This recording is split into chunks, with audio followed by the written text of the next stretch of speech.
ఎక్కడైనా గట్టి ఉంటే అదే ఆస్తి కూడగట్టినట్టు. ఉన్న ఆస్తులను ధ్వంసం చేసి కొత్త ఆస్తులు కట్టుకున్నది ఎవరి కోసం? మీకోసం కట్టుకున్నారు, మీ పర్సంటేజ్ల కోసం కట్టుకున్నారు. ఈరోజు డబుల్ బెడ్రూమ్ ఇల్లు ఎక్కడా కూడా నిరుపేదలకు కట్టలేదు అధ్యక్ష. 100 సార్లు నేను సీఎం గారిని, గత సీఎం గారిని అడిగాను అధ్యక్ష. స్థలాలున్న వాళ్ళకి ఒక 3 లక్షలు 4 లక్షలు ఇవ్వండి, వాళ్ళు ఒక్క షెడ్ అన్న వేసుకుంటారు అంటే మేకెక్కడ ఉండాలి, కోడెక్కడ ఉండాలి, అల్లుడెక్కడ ఉండాలి, బిడ్డ ఎక్కడ ఉండాలి, డబుల్ బెడ్రూమ్ ఇల్లు కట్టిస్తా అని కనీసం ఒక 100 బెడ్రూమ్ హౌజులు కూడా ఒక్కొక్క నియోజకవర్గానికి ఇవ్వలేదు అధ్యక్ష. ఆ ఇచ్చిన బెడ్రూమ్ ఇల్లు కూడా ఈరోజు ఎలక్షన్ల ముందు వాళ్ళ కార్యకర్తలకు మాత్రమే ఇచ్చుకున్నారు అధ్యక్ష. నిరుపేదలకు ఎవరికి ఇవ్వలేదు అధ్యక్ష. ఈరోజు బోర్బండ పోదాం అధ్యక్ష, ఇక్కడి నుంచి బోర్బండకి వెళ్దాము. అక్కడ వాళ్ళు టైల్స్ వేసుకొని వాళ్ళు షెల్ఫులు కట్టుకొని 10-10 వేలకు కిరాయిలకు ఇచ్చుకుంటున్నారు అధ్యక్ష డబుల్ బెడ్రూమ్ ఇల్లు. వీళ్ళు చేసిన పనులన్నీ కూడా దుర్వినియోగం చేశారు అధ్యక్ష. అప్పులు తెచ్చి నిరుపేదలకు ఉపయోగపడి పని ఒక్కటి కూడా చేయలేదు అధ్యక్ష. స్కూళ్ళు డెవలప్ చేయలేదు, ఉన్న హాస్పిటల్ డెవలప్ చేయలేదు, హాస్పిటళ్లలో స్టాఫ్ను రిక్రూట్ చేయలేదు, విద్యా వైద్యాన్ని పూర్తిగా నిర్లక్ష్యం చేసిన ప్రభుత్వం ఏదైనా ఉందంటే తెలంగాణ ప్రభుత్వం అధ్యక్ష.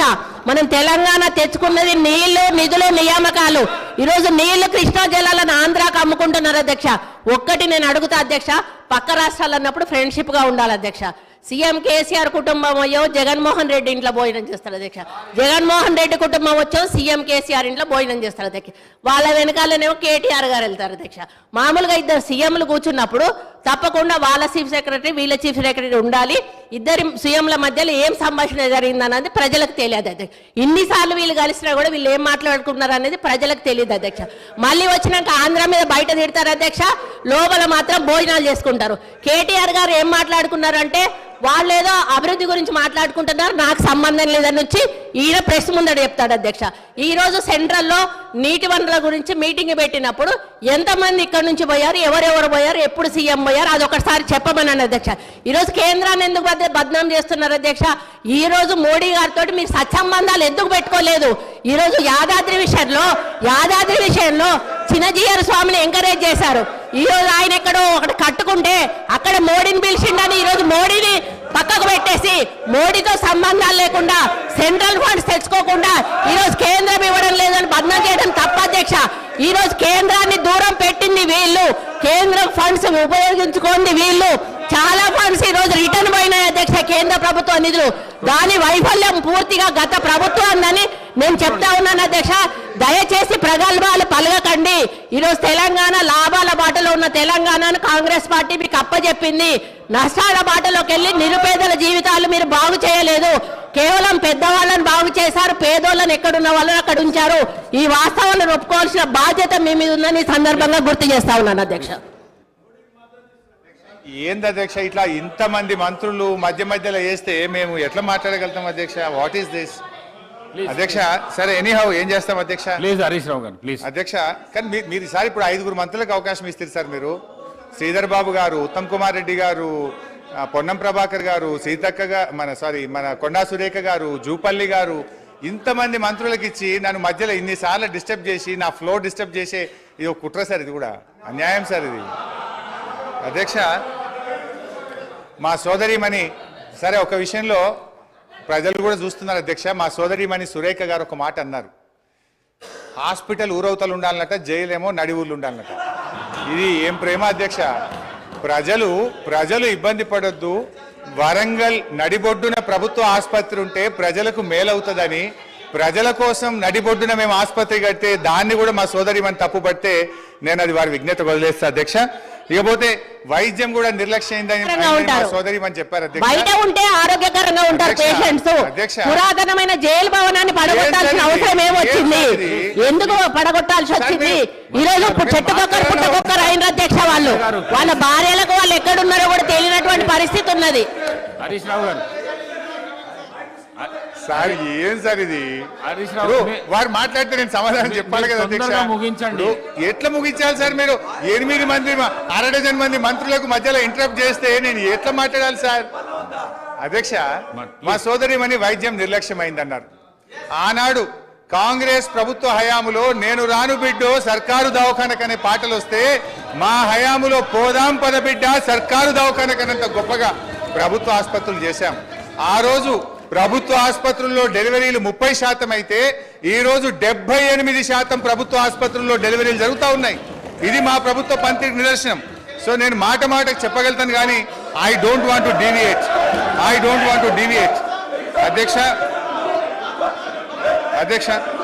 కన్క్లూడ్ చేయండి ప్లీజ్. అధ్యక్ష ఈ రాష్ట్రం అనేక గొప్ప విజయాలను కూడా సాధించింది. అధ్యక్ష 2014-15లో 1,30,00,000 ఎకరాలు సాగైతే అధ్యక్ష ఈ సంవత్సరం 2,08,67,000 ఎకరాలు అంటే 59% అదనంగా సాగు సాధించాం అధ్యక్ష. వానకాలంతో పోటీ పడేలా యాసంగి సాగు జరుగుతూ ఉంది. పక్క రాష్ట్ర కూలీలు వచ్చి ఇవాళ తెలంగాణలో ఉపాధి పొందుతున్నటువంటి పరిస్థితి అధ్యక్ష. గత సంవత్సరం వరి ఉత్పత్తి 2,58,16,487 మెట్రిక్ టన్నులకు పెరిగింది అధ్యక్ష. పౌర సరఫరాల సంస్థ ద్వారా 2014-15లో 24 లక్షల మెట్రిక్ టన్నుల ధాన్యం సేకరిస్తే 2020-21లో 1,41,00,000 మెట్రిక్ టన్నుల ధాన్యం సేకరించాం అధ్యక్ష. 2014-15లో 3,392 కోట్ల విలువైన ధాన్యం మాత్రమే కొనుగోలు చేస్తే ఇప్పుడు అదే సంస్థ గత సంవత్సరం 27,037 కోట్ల విలువైనటువంటి ధాన్యాన్ని కొన్నది అధ్యక్ష. అంటే 483% వడ్ల కొనుగోలులో వృద్ధి సాధించిన అధ్యక్ష. 9 ఏళ్లలో రైతుల నుంచి 1,34,768 కోట్ల విలువైన ధాన్యాన్ని కొనుగోలు చేసిన అధ్యక్ష. ఇది నిజం కాదా అధ్యక్ష? అన్ని రకాల పంటలు కలిపి మేము అధికారంలోకి వచ్చినాడు కోటి మెట్రిక్ టన్నుల పంట దిగుబడి వస్తే ఇవాళ 4 రెట్ల అధ్యక్ష 4 కోట్ల మెట్రిక్ టన్నుల పంట దిగుబడి వచ్చింది అధ్యక్ష. ఇరిగేషన్లో దాదాపు వాళ్ళ విజ్ఞత లేకపోతే వాళ్ళకు వదిలేద్దాం. మీరు కొద్దిగా నిశ్శబ్దంగా పీపుల్ ఆర్ అబ్జర్వింగ్. వాళ్ళ విజ్ఞతకు వదిలేద్దాం. స్పీకర్ గారు సభానాయకుడు చూసుకుంటారు. ఎల్ఏ మినిస్టర్ గారు కంట్రోల్ చేసుకోవాలి. అధ్యక్ష నిజాలు చెప్తుంటే వినే ఓపిక లేకపోతే ఎట్లా అధ్యక్ష? వాళ్ళకు మీరు కంక్లూడ్ చేయండి ప్లీజ్. అధ్యక్ష 15 నిమిషాలు అధ్యక్ష, 15 minutes అధ్యక్ష. ఇరిగేషన్ లో దాదాపు అధ్యక్ష 200 TMCల కొత్త రిజర్వాయర్ల సామర్థ్యాన్ని ఇలా మేము రాష్ట్రంలో ఏర్పాటు చేసినాం అధ్యక్ష. 200 TMCలు అంటే TMCల రిజర్వాయర్లు కొత్తగా ఈ రాష్ట్రంలో రావాలంటే దానికి డబ్బు ఖర్చు కాదా అధ్యక్ష? ఒక కాళేశ్వరం కానీ, పాలమూరు ఎత్తిపోతల పథకం కానీ, మిడ్మానేరు కానీ, గౌరవెల్లి కానీ, కల్వకుర్తి, నెట్టంపాడు, భీమా, తుమ్మిళ్ళ ఈ పెండింగ్ ప్రాజెక్టులను పూర్తి చేయడం దాదాపు 200 TMCల కొత్త రిజర్వాయర్ల సామర్థ్యం తెచ్చినాం అధ్యక్ష. అదేవిధంగా విద్యుత్ స్థాపిత సామర్థ్యం 7,778 మెగావాట్ల నుంచి 18,567 మెగావాట్లకు పెంచినాం అధ్యక్ష. కొత్తగా 33 జిల్లా కలెక్టరేట్లను 1,649 కోట్ల రూపాయలతో చేపట్టి 25 కలెక్టరేట్లు పూర్తి చేసినాం అధ్యక్ష. రోడ్లు అధ్యక్ష కొత్తగా 8,218 కిలోమీటర్ల డబుల్ లైన్ రోడ్లు, 321 కిలోమీటర్ల 4 లైన్ రోడ్లు, 39 కిలోమీటర్ల 6 లైన్ రోడ్లు, 382 బ్రిడ్జిలు పూర్తి చేసి ఈ రాష్ట్రానికి ఆస్తిని క్రియేట్ చేసిన అధ్యక్ష. గురుకులాల అధ్యక్ష ఆ రోజు కాంగ్రెస్ పాలనలో 293 గురుకులాలుంటే 1,022 గురుకులాలకు పెంచిన అధ్యక్ష. అంగరంగ వైభవంగా 1,200 కోట్లతో యాదాద్రి దేవాలయం కట్టినాం. ఈ రాష్ట్రంలో దేవాలయాల అభివృద్ధికి 2,800 కోట్లు ఖర్చు పెట్టాం. ఐటీ ఉత్పత్తులు 57,000 కోట్ల నుంచి 2,41,000 కోట్లకు 4 రెట్లు పెంచినాం అధ్యక్ష. ఐటీ ఉద్యోగాలు 3,23,000 నుంచి 9 లక్షలకు దాదాపు 3 రెట్లు ఐటీ ఉద్యోగాలు పెంచాం అధ్యక్ష. మెడికల్ హెల్త్ డిపార్ట్మెంట్ లో నీతి ఆయోగ్ ఆ రోజు 11వ ర్యాంక్ ఇస్తే ఇవాళ 3వ ర్యాంక్ వచ్చింది అధ్యక్ష. మాతృ మరణాలు 92 నుంచి 43కు తగ్గించాం. శిశు మరణాలు 39 నుంచి 21కి తగ్గించాం. ఐసీయూలు 5 నుంచి 80కి పెంచాం. డయాలసిస్ సెంటర్లు 3 నుంచి 82కి పెంచాం. 500 బస్తీ దవాఖానాలు పెట్టాం. ఇలా బ్రహ్మాండంగా వరంగల్ హెల్త్ సిటీ టిమ్స్ ఆసుపత్రులు కట్టాం. మిషన్ భగీరథ ప్రతి ఇంటికి స్వచ్ఛమైన శుద్ధి చేసిన త్రాగునీరు అందించి ఫ్లోరైడ్ రహితంగా ఈ రాష్ట్రాన్ని మార్చాం. వర్షాకాలంలో అంటు రోగాలు లేకుండా ప్రజల జీవన ప్రమాణాలు పెంచాం. మిషన్ కాకతీయ ద్వారా చెరువులు బాగా చేసి ఇవాళ నీటి సామర్థ్యాన్ని పెంచాం. ఆయకట్టును పెంచాం. పోలీస్ కమాండ్ కంట్రోల్ ను మన జిల్లాల్లో పోలీస్ కేంద్రాలు కట్టాం. గ్రౌండ్ వాటర్ టేబుల్ ఈ రోజు 56% గ్రౌండ్ వాటర్ టేబుల్ పెరిగింది. ఇవాళ గ్రౌండ్ వాటర్ దేశంలోనే అత్యధికంగా పెరిగినటువంటి రాష్ట్రం ఇవాళ తెలంగాణ రాష్ట్రం అధ్యక్ష. ఒక 10 నిమిషాలు ప్లీజ్. అధ్యక్ష ఇలా వెలకట్టలేని సామాజిక మార్పుల అధ్యక్ష మిషన్ భగీరథలో ఫ్లోరోసిస్ ఇలా మటుమాయమైంది. మైళ్ళ దూరం ప్రయాణించి నీళ్లు మోసే బాధలు తప్పాయి. నిరంతర కరెంటు సరఫరాతో ఇన్వర్టర్లు, కన్వర్టర్లు, జనరేటర్లు మూలన పడ్డాయి. అర్ధరాత్రి పొలాలకు నీళ్లు వెళ్లి పెట్టే బాధలు తప్పాయి. పాము కాట్లు లేవు, కరెంటు షాకులు లేవు. రైతులకు మనోవేద లేకుండా చేశాం. ఎంతో మంది ప్రాణాలు కాపాడాం. వీటన్నిటికి విలువ ఎలా కట్టాం అధ్యక్ష? నీళ్లు, కరెంటు సమస్యలు లేకపోవడంతో, రైతు బంధుతో, అన్నదాతకు భరోసా ఇచ్చే చర్యలు తీసుకోవడంతో రైతుల జీవితాల్లో ఇప్పుడిప్పుడే వెలుగు వస్తా ఉంది. ఇలా భూముల విలువ కూడా ఎంత పెరిగింది అధ్యక్ష? ఇక్కడ ఉండే ఎమ్మెల్యేలకు కూడా చాలా మందికి భూములు ఉన్నాయి. 2014కు ముందు ₹1,00,000, ₹2,00,000 ధర లేని భూములు ఇలా పెద్ద ఎత్తున పెరిగింది అధ్యక్ష. అధ్యక్ష జస్ట్ ఐ విల్ కంక్లూడ్ అధ్యక్ష. అధ్యక్ష ఈరోజు ఒక విషయం అధ్యక్ష, ఐఎమ్ ట్రైంగ్ టు కంక్లూడ్ అధ్యక్ష. ఇలా ముఖ్యమంత్రి గారు ప్రాజెక్టులు కట్టినా, ప్రగతి భవన్ కట్టినా ప్రజల కోసమే కట్టినాం అధ్యక్ష. కానీ వీళ్ళు ఏం చేసిందంటే అధ్యక్ష, ప్రాజెక్టుల మీద దుష్ప్రచారం, చివరికి ప్రగతి భవన్ మీద కూడా దుష్ప్రచారం చేసినారు. సరే, మొన్న గౌరవనీయులు బట్టి విక్రమార్క గారు ప్రగతి భవన్లో గృహప్రవేశం చేసినారు. చాలా సంతోషం, వారికి నా శుభాకాంక్షలు. అయితే అధ్యక్ష, గతంలో ఇదే నాయకులు ఏమని చెప్పింది అధ్యక్ష? ప్రగతి భవన్లో 150 గదులున్నాయని, బుల్లెట్ ప్రూఫ్ బాత్రూమ్లు ఉన్నాయని, 250 సీట్లున్న సినిమా థియేటర్లు ఉన్నాయని, స్విమ్మింగ్ పూల్లు ఉన్నాయని చెప్పిండ్రు. మరి ఇప్పుడు బట్టి గారు చెప్పాలి ఎన్ని రూములు ఉన్నాయో, స్విమ్మింగ్ పూల్లు ఉన్నాయా, ఏమున్నాయో ఇప్పుడు బట్టి గారు సమాధానం చెప్పాలి. అధ్యక్ష, మా నాయకుడు తన కోసం ఆలోచించలే. మొన్న ఆసుపత్రి నుంచి డిశ్చార్జ్ అయితే కనీసం ఆయన ఒక ఉండడానికి ఇల్లు కూడా కట్టుకోలే అధ్యక్ష. ఎమ్మెల్యేగా ఉన్నప్పుడు 500 గజాల స్థలంలో కట్టుకున్న ఇంటికి, అదే పడావుబడ్డ ఇంటికి సున్నం వేసుకొని తిరిగి ఆ ఇంటికే పోయి ఉన్నటువంటి ఇవాళ నిజాయితీ మా ప్రభుత్వాన్ని, మా కేసీఆర్ అధ్యక్ష. ఇవాళ కాళేశ్వరం విషయంలో కానీ, మేడిగడ్డ విషయంలో కూడా ఇదే బురద తల్లే ప్రయత్నం చేస్తూ ఉన్నారు. నేను చూస్తూ ఉన్నా, ఇవాళ ఉత్తమ్ కుమార్ రెడ్డి గారు వారు చాలా సందర్భాల్లో వారు కానీ వీళ్ళ నాయకులు కానీ చెప్తా ఉన్నారు. ఏమని చెప్తున్నారు? మేము సిట్టింగ్ జడ్జితో విచారణ జరుపుతామని చెప్తున్నారు.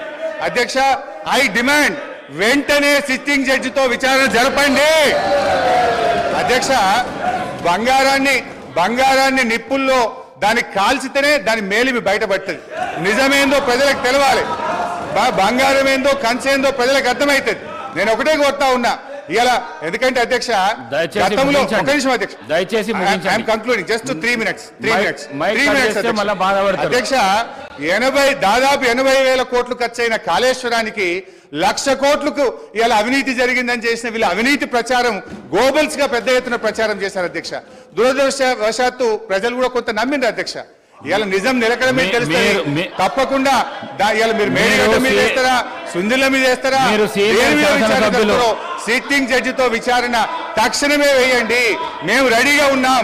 మా నిజాయితీ బయటకు వస్తుంది. మేము ఎలాంటి తప్పులు చేయలేదు కనుక నిజాలు ప్రజలకు తెలవాలంటే విచారణ జరపాలి, వెంటనే వేయాలని కూడా leader of the house speaker sir,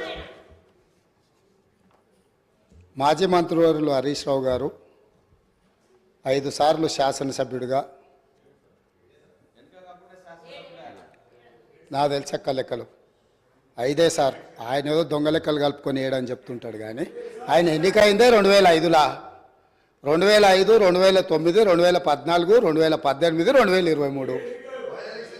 ఇంకా అన్ని రాసుకోండి, బై ఎలక్షన్స్ రాసుకోండి, వాళ్ళ మామ గెలిచినవి కూడా ఆయన దాంట్లో రాసుకోండి, ఏం అభ్యంతరం లేదు. వారు వివిధ హోదాలలో వారు పనిచేయడం జరిగింది. 2014 నుంచి 2018 వరకు వారే సాగునీటి పారుదల శాఖ మంత్రిగా పనిచేసిండ్రు.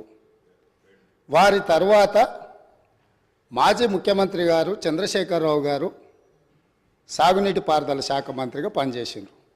అంటే ఈ 9.5 సంవత్సరాలు వాళ్ళ కుటుంబము తప్ప ఇతరులు ఎవ్వరు సాగునీటి పారుదల శాఖ మంత్రిగా పనిచేయలేదు. వారు ఆర్థిక మంత్రి తర్వాత ఈ రాష్ట్రం మీద ఉన్న అప్పులు కానీ, వివిధ కార్పొరేషన్ల పేరు మీద చేసిన అప్పులు కానీ సంపూర్ణంగా వారి దగ్గర సమాచారం ఉంటుంది. ఎందుకంటే ప్రతిరోజు రిజర్వ్ బ్యాంకు వాళ్ళ దగ్గర ఉన్న నిల్వలన్నీ మన అవసరం ఏంటి అనే రిపోర్ట్ ఫైనాన్స్ సెక్రటరీ గారికి ఇస్తారు. ఫైనాన్స్ సెక్రటరీ గారికి ఇచ్చినట్టే అది ఫైనాన్స్ మినిస్టర్ ఇచ్చినట్టే. ఇప్పుడు నేను వారు పదే ఎన్నికల సందర్భంలో కాళేశ్వరం ప్రాజెక్టు అంచనాలే 80,000 కోట్లు, 1,00,000 కోట్ల అవినీతి జరిగిందని ఎట్లా అంటారు? వీళ్ళు లీడర్లు కాదు, వీళ్ళు రీడర్లు, రాసిచ్చింది మాత్రమే చదువుతారని చెప్పి ప్రజల్ని మభ్యపెట్టడానికి శాయశక్తుల్లో వాళ్ళ కుటుంబం అంతా ప్రయత్నం చేసిండ్రు. సరే, మేమేం చెప్పినాం, వాళ్ళు ఏం చెప్పినారు, ప్రజలు అనేది పక్కన పెడితే వాస్తవాలు అనేటివి కొన్ని ఉంటాయి. ఆర్థిక శాఖ ఉన్నది. ఈరోజు ఆర్థిక శాఖకు మొన్నటి వరకు పనిచేసిన మంత్రి గారు పేజీ నెంబర్ 21 వారు చూసుకోవాలి తమరి ద్వారా, మిగతా సభ్యులు కూడా. ఇప్పుడు ప్రభుత్వం ఇచ్చిన నివేదిక ఏదైతే ఉందో పేజీ నెంబర్ 21లో ప్రభుత్వ హామీతో ఎస్పీవీల ద్వారా సేకరించబడి ప్రభుత్వమే చెల్లింపులు చేయబడతాయి అని చెప్పిన దాంట్లో మొట్టమొదటి Kaleshwaram irrigation project corporation limited sanctioned loan 97,000 కోట్ల 449 97,449 కోట్ల రూపాయలు రుణం మంజూరైంది. ఇందులో లోను విడుదలయ్యింది 79,287 కోట్ల రూపాయలు. నేనిప్పుడు తమరి ద్వారా ఆర్థిక మంత్రి గారిని సూటిగా ప్రశ్నించదలుచుకున్నా. మాజీ వాళ్ళు అనుకోవాలి, ఆ భ్రమలలోనే ఉంటే బయటికి పోతారు. అయితే ఈరోజు అధికారిక లెక్కలు ఇవి కార్పొరేషన్ ద్వారా లోన్లు చేయబడిన అప్పు 97,449 కోట్లు. ఇవి కాకుండా కాళేశ్వరం ప్రాజెక్టుకు రాష్ట్ర ప్రభుత్వం ఖర్చు పెట్టింది. వాటి వివరాలను కూడా తీసుకొని మేము ఇస్తాము. ఈరోజు వారు సభను మళ్ళీ మీ ముందు తప్పుదో పట్టిస్తున్నారు. కాబట్టి సభలో సంపూర్ణమైన సమాచారంతో అనుభవంతో ఆ సభ్యులు మాట్లాడితే మాకు ఎలాంటి అభ్యంతరం లేదు. కానీ సభ ద్వారా తెలంగాణ రాష్ట్ర ప్రజలని తప్పుదోవ పట్టించి కాళేశ్వరం అద్భుతం అని చెప్పుకునే ప్రయత్నం ఏదైతే చేస్తుండ్రో, ఈ సభ ఇచ్చిన అవకాశాన్ని దుర్వినియోగం చేయడం అనేది ఇది దుర్మార్గమైన చర్య. కాళేశ్వరం ప్రాజెక్టు పూర్తి అంచనాలు నేను ఆర్థిక శాఖకు ఆదేశాలు ఇచ్చిన. రేపు మా సాగునీటి పారుదల శాఖ మంత్రి గారు మాట్లాడేటప్పుడు టోటల్గా వేసిన అంచనా ఎంత, అందులో కార్పొరేషన్ పేరు మీద మంజూరైన లోన్లు ఎంత, మంజూరైన లోన్ల నుంచి ఇప్పటి వరకు వినియోగించుకున్న నిధులెన్ని, అదేవిధంగా రాష్ట్ర ప్రభుత్వం తన బడ్జెట్ నుంచి ఖర్చు పెట్టిన నిధులెన్ని, వీటన్నిటిని వివరాలను మళ్ళీ అక్కడ చెప్తాం. కాబట్టి ఇప్పుడు నేనేం చెప్పదలుచుకున్నా అంటే, వారు మాట్లాడుతున్నది లోపభూయిష్టమైన అబద్ధము. కాళేశ్వరం ప్రాజెక్టు యొక్క అంచనాలు 80,000 కోట్లు కాదు, లోన్లే 97,449 కోట్ల రూపాయలు ఆల్రెడీ లోన్లు మంజూరు తెచ్చుకున్నారు. రాష్ట్ర ప్రభుత్వం ఖర్చు పెట్టింది. మొత్తానికి వీళ్ళు వేసి అంచనా లెక్కలేస్తే అది ఎక్కడికో వెళ్తుంది. అదొకటి అధ్యక్ష. రెండవది, ఇంతకుముందు మంత్రులు జూపల్లి కృష్ణారావు గారు మాట్లాడబోతుంటే పాపం వారిని దబాయించే ప్రయత్నం చేస్తున్నారు. నేను 2 విషయాలు ఇక్కడ చెప్పదలుచుకున్నా. ఆర్థిక మంత్రి గారే కాళేశ్వరం మీద పెట్టిన నివేదికలో, రాష్ట్ర ప్రభుత్వం ఇచ్చిన నివేదికలో వీళ్ళు చెప్పింది కాళేశ్వరం ప్రాజెక్టు కట్టడం ద్వారా ఆ నీళ్లు రైతులకు అమ్ముతాము, ఆ నీళ్లు ఇండస్ట్రీస్కి అమ్ముకుంటాము, ఇట్లా ఈ ప్రాజెక్టు ద్వారా నీళ్ళన్నీ పైసలకే అమ్ముతాం, ఉచితంగా ఎవరికి ఇయ్యము. వ్యవసాయంతో సహా ఏం చూపించిండ్రు? ఒక్క సంవత్సరానికి ఆదాయం 5,199 కోట్ల రూపాయల ఆదాయం వస్తుంది. కాళేశ్వరం ప్రాజెక్టు కట్టి వ్యవసాయానికి నీళ్ళు అమ్ముతాం, పరిశ్రమలకు నీళ్ళు అమ్ముతాం, తాగడానికి నీళ్ళు అమ్ముతాం, మొత్తం వ్యాపారమే చేస్తాం. మా ప్రభుత్వం ఉన్నదే వ్యాపారం చేయడానికి. మా ప్రభుత్వం సేవ చేయదు, మా ప్రభుత్వం ప్రజలకు సహాయం చేయదు, వ్యాపారం చేస్తాము.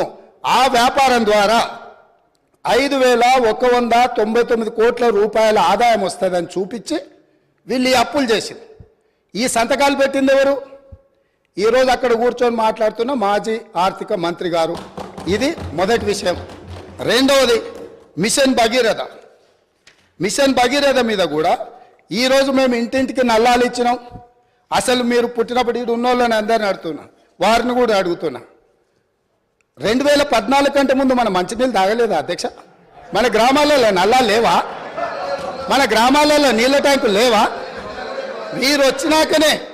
వీరొచ్చినాకనే శివుడి తల మీద ఉన్న గంగను భూమి మీదకి తెచ్చి, భూమి మీద ఉన్న గంగను కాళేశ్వరంలోకి పారిచ్చి, కాళేశ్వరం ఉన్న గోదావరి జలాలను మన ఇంట్లల్లో నల్ల ద్వారా ఇచ్చి మన జీవితాలు ధన్యమైనట్టు, అదేదో వీళ్ళు అద్భుతం చేసినట్టు, అదేదో ఉచితంగా ఇస్తున్నట్టు, ఈ ఉచితంగా ఇవ్వడం ద్వారా తెలంగాణనే దేశానికి నెంబర్ 1గా ఆదర్శంగా ఉన్నట్టు ఈ సభలో నించొని, బయట రాజకీయ ఉపన్యాసాలు ఏమి ఇచ్చుకున్నా మనకేం అభ్యంతరం లేదు అధ్యక్ష, కానీ సభను మిస్లీడ్ చేసే విధంగా శాసనసభ వ్యవహారాల శాఖ మంత్రిగా గతంలో పనిచేసి ఆ అనుభవాన్నంతా ఉపయోగించి సత్యదూరమైన వార్తలు ఇక్కడ చెప్పడానికి ప్రయత్నం చేస్తున్నాడు.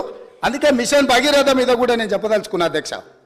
ఇది 2019-2020 సంవత్సరంలో వీళ్ళు రూరల్ హౌస్ హోల్డ్కి అమ్మడం ద్వారా 1030 కోట్లు సంపాదిస్తామని, మున్సిపల్ కార్పొరేషన్లో ఉండే ప్రజలకు నీళ్ళు అమ్మడం ద్వారా 169 కోట్లు సంపాదిస్తామని, అదేవిధంగా మున్సిపల్ రిక్వైర్మెంట్ ఇతర అవసరాలకు 360 కోట్లు సంపాదిస్తామని, అదేవిధంగా ఇండస్ట్రియల్ అవసరాలకు అంటే పరిశ్రమల అవసరాలకు అమ్మి 4147 కోట్ల రూపాయలు, మొత్తం కలిపి 5706 కోట్ల రూపాయలు ప్రతి సంవత్సరం మిషన్ భగీరథ మీద మాకు ఆదాయం వస్తుంది, మేము ఈ ఆదాయం ద్వారా మీకు అప్పులు తిరిగి చెల్లిస్తామని చెప్పి ఈరోజు బ్యాంకులను మభ్యపెట్టి తప్పుడు నివేదికలు ఇచ్చి లోన్లు తెచ్చిండ్రా? మాజీ ఆర్థిక మంత్రి గారు చెప్పాలి.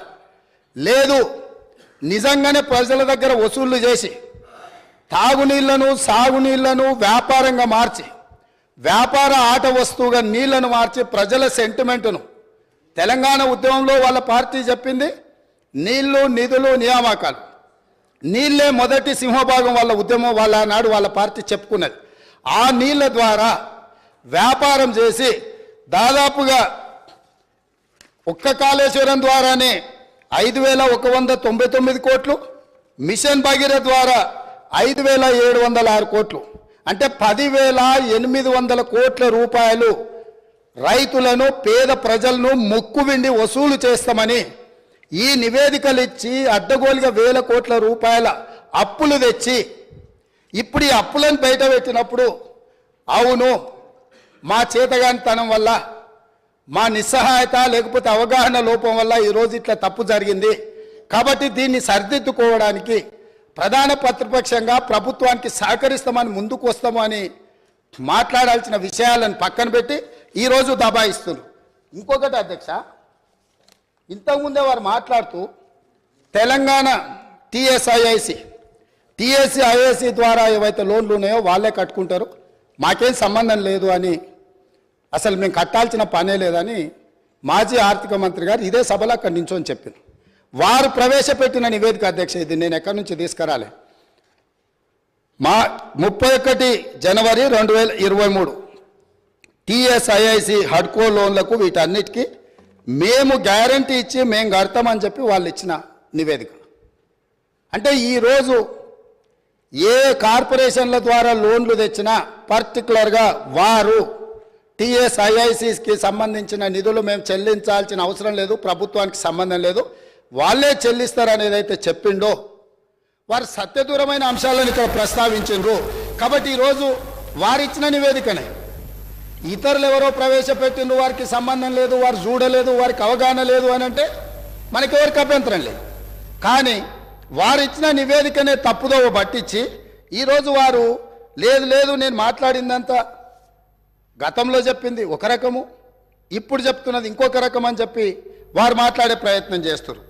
అదేవిధంగా వారు చాలా అద్భుతమైన బడ్జెట్ను ప్రవేశపెట్టినాం, మా అద్భుతమంతా చూసి దేశమంతా మమ్మల్ని ఏమంటారు మమ్మల్ని అనుకరించాలి, అంత అద్భుతమని 2015-16 క్యాగ్ నివేదిక ఏమన్నది అధ్యక్ష? వారి దగ్గర, వారి ఆర్థిక మంత్రిగా పనిచేసి వారి దగ్గర వివరాలు లేవా? దాంట్లో ఏం చెప్పిండ్రు? వీళ్ళు క్యాగ్ నివేదిక ప్రకారం ఆఫ్ బడ్జెట్ అంటే బడ్జెట్లో రాని అప్పులను తీసుకొచ్చి ఆదాయంగా చూపించి మొత్తం బ్యాంకులను ప్రభుత్వ వ్యవస్థలను తప్పుపట్టిండ్రు అని చెప్పి కాగ్ నివేదిక స్పష్టంగా ఈ రాష్ట్ర ప్రభుత్వాన్ని తప్పుపట్టింది. ఈ ప్రభుత్వం ఉద్దేశపూర్వకంగా ఆర్థిక సంస్థలన్నిటిని కూడా తప్పుదోవ పట్టించి అత్యధిక వడ్డీతో రుణాలు తీసుకొచ్చి ఈ రాష్ట్రాన్ని అప్పుల కూపంగా తయారు చేసిందని కాగ్ నివేదిక 2015-16లో ఇచ్చిన లేఖ అధ్యక్ష ఇది. అదేవిధంగా బడ్జెట్ తయారీలోనే లోపాలు ఉన్నాయని 2018-19లో అసలు మీరు తయారు చేస్తున్న బడ్జెట్లోనే లోపభూయిష్టంగా ఉన్నది. మీ విధానాన్ని మార్చుకోండి, మీ విధానాన్ని మార్చుకోవడం ద్వారా రాష్ట్రానికి మేలు జరుగుతుందని చెప్పి స్పష్టంగా కాగ్ మొట్టకాయలు వేసింది ఆనాటి ప్రభుత్వాన్ని.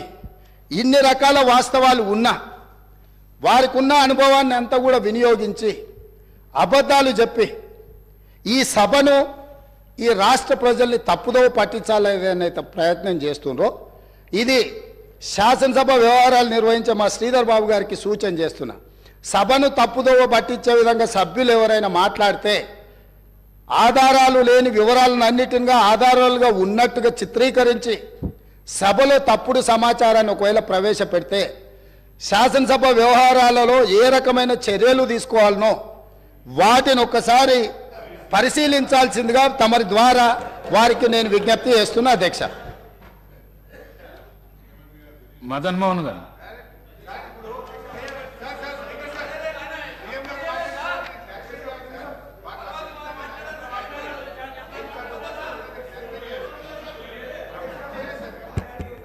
సార్, హానరబుల్ స్పీకర్ గారికి. Sir, honourable speaker, I request, sir, you have given enough time to him, sir. He already spoke 45 minutes, sir. We've been waiting. Sir ఒక్క నిమిషం sir. Speaker sir, first of all నేను conclude చేయలేదు. మధ్యలో ముఖ్యమంత్రి గారు లేచి ఒక నిమిషం సార్ ముఖ్యమంత్రి గారు లేచి మాట్లాడినారు అధ్యక్ష. నేను I want to set right the record. CM గారు నిజానికి నేను సభను తప్పుదో పట్టించలేదు, గౌరవ సభానాయకుడు గారే తప్పుదో పట్టించారు. నేను ఐ వాంట్ టు క్లారిఫై. ఏంటంటే అధ్యక్ష, ఇవాళ ముఖ్యమంత్రి గారు కూడా వినాలి.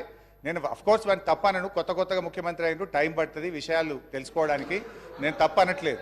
అయితే అధ్యక్ష, ముఖ్యమంత్రి గారు మీ ద్వారా గౌరవ సభానాయకుడు దృష్టికి తీసుకుపోతున్న ఏంటంటే అధ్యక్ష, కాళేశ్వరం కార్పొరేషన్లో కేవలం కాళేశ్వరం ప్రాజెక్టుకే రుణాలు తీసుకోలేదు అధ్యక్ష.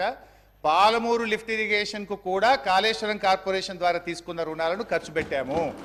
It's not that Kaleshwaram corporation తీసుకున్న అప్పంతా కాళేశ్వరంకే ఖర్చు పెట్టారని ముఖ్యమంత్రి గారు చెప్పారు. ఇది సత్యదూరమైంది. నంబర్ 1. నంబర్ 2, నేను అంచనాలు అనలేదు. ఖర్చు పెట్టిందే 83 వేల కోట్లు దాటకపోతే ₹1,00,000 అవినీతి జరిగిందని, 1,00,000 కోట్ల రూపాయల అవినీతి జరిగిందని మా మీద బురద జల్లారు అని నేను చెప్పాను. ఖర్చు పెట్టింది అన్నారు. దాని ముఖ్యమంత్రి గారు అంచనాలు అన్నారు. సో నీళ్ల విషయంలో మా పాలసీ ఏందో 3 ఏళ్ళు ప్రభుత్వం ప్రజలు చూశారు. మేము మంచినీళ్లు రాష్ట్ర ప్రజలకు ఉచితంగా, ఈ రాష్ట్ర ప్రజలకు గత 3.5-4 సంవత్సరాలుగా మిషన్ భగీరథ పూర్తి చేసిన తర్వాత త్రాగునీరు ఇచ్చాం. గత ప్రభుత్వం నీటి తీరువ నాగార్జున సాగర్ ప్రాజెక్ట్ కింద ఎస్ఆర్ఎస్పి కింద నీటి తీరువ వసూలు చేస్తే మేము ₹1 కూడా తీసుకోకుండా ఉచితంగా సాగునీళ్లు అందించిన మా విధానం రాష్ట్ర ప్రజలకు తెలుసు అధ్యక్ష. ఇకపోతే టీఎస్ఏఐసి విషయంలో ముఖ్యమంత్రి గారు అన్నారు ఇవాళ రాష్ట్ర ప్రభుత్వమే కడుతుంది. ఎస్ అధ్యక్ష, టెంపరీగా మనం కట్టినా, ఇప్పుడు ఉదాహరణకు మేము ఏం చేసినాం, ఆ డబ్బులు నిమ్స్కులో ల్యాండ్ ఎక్విజిషన్కు, ఫార్మాసిటీలో ల్యాండ్ ఎక్విజిషన్కు ఆ డబ్బులు ఖర్చు పెట్టినాం. ఒకసారి ఇండస్ట్రియలిస్టులకు ఫార్మాసిటీలో భూమిలు కేటాయించిన, నిమ్స్లో ఇండస్ట్రియలకు భూమి కేటాయించిన తర్వాత డబ్బులు వస్తాయి టీఎస్ఏఐసికి. Then they will give it back to the government. ఇది ఒక పాలసీ అధ్యక్ష. సో ముఖ్యమంత్రి గారు ఇలా మమ్మల్ని దబాయించాలని చూడడం కరెక్ట్ కాదు. నేను ఇంకా టైం ఇస్తేనే చాలా డీటెయిల్గా చెప్పగలుగుతా కానీ, సో నేను క్లారిఫై చేసే ప్రయత్నం చేస్తున్నాను. I'm going to conclude sir. మీ సమయం అయిపోయింది. సార్ నేను కంక్లూడ్ చేస్తాను సార్. కంక్లూడ్ చేస్తాను. నేను ఎక్కువ చెప్పండి sir. Just 5 minutes I will conclude please. 5 minutes. అధ్యక్ష, రాష్ట్రం అప్పుల కుప్ప అయితే అంతర్జాతీయ సంస్థలు రావు అధ్యక్ష. ఎక్కడైతే ఇన్ఫ్రాస్ట్రక్చర్ ఉంటుందో, ఎక్కడైతే పీపుల్ పర్చేస్ పవర్ ఉంటుందో, ఎక్కడైతే స్టేబుల్ గవర్నమెంట్ ఉంటుందో, ఎక్కడైతే ఏబుల్ లీడర్షిప్ ఉంటుందో అక్కడికే అంతర్జాతీయ పెట్టుబడులు వస్తాయి అధ్యక్ష. ఇవాళ చిన్నప్పుడు కూడా మనం సుమతి శతకంలో చదువుకున్నాం అధ్యక్ష. ఎప్పుడు సంపద కలిగినా అప్పుడే బంధువులు వత్తురది ఎట్లన్నన్, దెప్పలుగా చెరువు నిండిన కప్పలు 10,000 జేరుగదరా సుమతి, సంపద వసతులున్న చోటికే కంపెనీలు వస్తాయి, ఉద్యోగ ఉపాధి అవకాశాలు వస్తాయి అధ్యక్ష. అధ్యక్ష నేను ఐ వాంట్ టు కంక్లూడ్ అధ్యక్ష. నేను ప్రభుత్వానికి ఒకటే ఒక విజ్ఞప్తి అధ్యక్ష. I'm just appealing to the government అధ్యక్ష. అధ్యక్ష ఈరోజు ఫైనల్గా నేను గవర్నమెంట్ చేసే అప్పీల్ అధ్యక్ష, ఇవాళ ప్రజల నిర్ణయం శిరోధార్యం వహించాలి. ప్రజలకు వాళ్ళకి అవకాశం ఇచ్చిండ్రు, మమ్మల్ని ఇక్కడ కూర్చోబెట్టినారు. వి యాక్సెప్ట్ దట్ అధ్యక్ష. నేను ఒకటే అంటే సంపూర్ణ మెజార్టీతో ప్రజలు మీకు అవకాశం ఇచ్చినప్పుడు మీ తెలివితేటల్ని మీ విజ్ఞతను ప్రదర్శించి నిధులు సమకూర్చుకోండి, రాష్ట్రాన్ని ముందుకు నడపండి. అంతేగాని మమ్మల్ని బదనాం చేయాలని మమ్మల్ని తిట్టుకుంటూ బతికే ప్రయత్నం చేయొద్దు. ఏమర్థమైతే మేమంటే మీకు అంత భయమా? మమ్మల్ని అప్రతిష్ట పాలు చేస్తేనే మీకు రాజకీయ భవిష్యత్తు ఉంటుంది అన్నట్టుగా మీరు భావిస్తున్నట్టుగా ఇలా ప్రజలు అనుకుంటా ఉన్నారు అధ్యక్ష. అధ్యక్ష మేము మంచినీళ్ళ సమస్య ఇచ్చినాం, ప్రతి బస్తీకి నీళ్ళు ఇచ్చినాం, ప్రతి గ్రామానికి ఇచ్చినాం. మీరు 24 గంటలు మంచినీళ్ళు ఇచ్చి మాకంటే మంచి పేరు తెచ్చుకోండి, శబాష్ అనిపించుకోండి, మేము వద్దంటామా? వి అప్రిషియేట్ అధ్యక్ష. మేము కరెంట్ సరఫరా చేసినాం, నాణ్యమైన కరెంట్ ఇచ్చినాం అధ్యక్ష. మీరు ఇలా ప్రజలకు ఉచిత విద్యుత్ ఇస్తామన్నారు. 90 లక్షల తెల్ల రేషన్ కార్డుదారులకు 200 యూనిట్ల ఉచిత విద్యుత్ కోతలు లేకుండా అందించి ప్రజలకు ఇచ్చిన మాట నిలబెట్టుకునే ప్రయత్నం చేయండి. ఇలా గ్యాస్ సిలిండర్ ఇస్తామన్నారు. ప్రతి తెల్ల రేషన్ కార్డు ద్వారాకి సంవత్సరానికి 12 గ్యాస్ సిలిండర్లు ఇచ్చి మీరు ఇచ్చిన మాట నిలుపుకొని ప్రజల్ని ఒప్పించే ప్రయత్నం చేయండి అధ్యక్ష. అధ్యక్ష లాస్ట్ క్లోజ్ చేస్తాం అధ్యక్ష. వ్యక్తులుగా మనం ఉంటాం పోతాం, ప్రజల ప్రయోజనాలు ముఖ్యం. రాష్ట్ర భవిష్యత్తును దెబ్బతీసే పద్ధతి వద్దు, రాష్ట్ర పరపతిని దిగదార్చే దుష్ప్రయత్నాలను మానుకోండి. ఒక చిన్న పుకార్తో స్టాక్ మార్కెట్ కుప్పకూలిన సంఘటనలు చూసాం. మీరు మన రాష్ట్ర ఆర్థిక పరిస్థితి మీద అధికారికంగా పుకార్లు సృష్టించి రాష్ట్ర భవిష్యత్తును ప్రశ్నార్థకం చేయకండి. ఈ శ్వేతపత్రాలు రాష్ట్ర ఆర్థిక ప్రగతికి కోతపత్రాలు అవుతాయి. దేశానికి దిక్సూచిగా ఉన్న తెలంగాణను దివాలా అనే ముద్ర వేయకండి. సంపద ఉన్నది, సమృద్ధి ఉన్నది, వృద్ధి రేటును పెంచండి, మరింత పకడ్బందీగా రెవెన్యూ లీకేజీలను అరికట్టండి, రాష్ట్ర అభివృద్ధిని చేయండి. అంతేగాని ఈ దుర్మార్గపు దుష్ప్రచారాలతోని దయచేసి బురద జల్లే ప్రయత్నం చేయొద్దు. This is my sincere and honest appeal to the government. Thank you.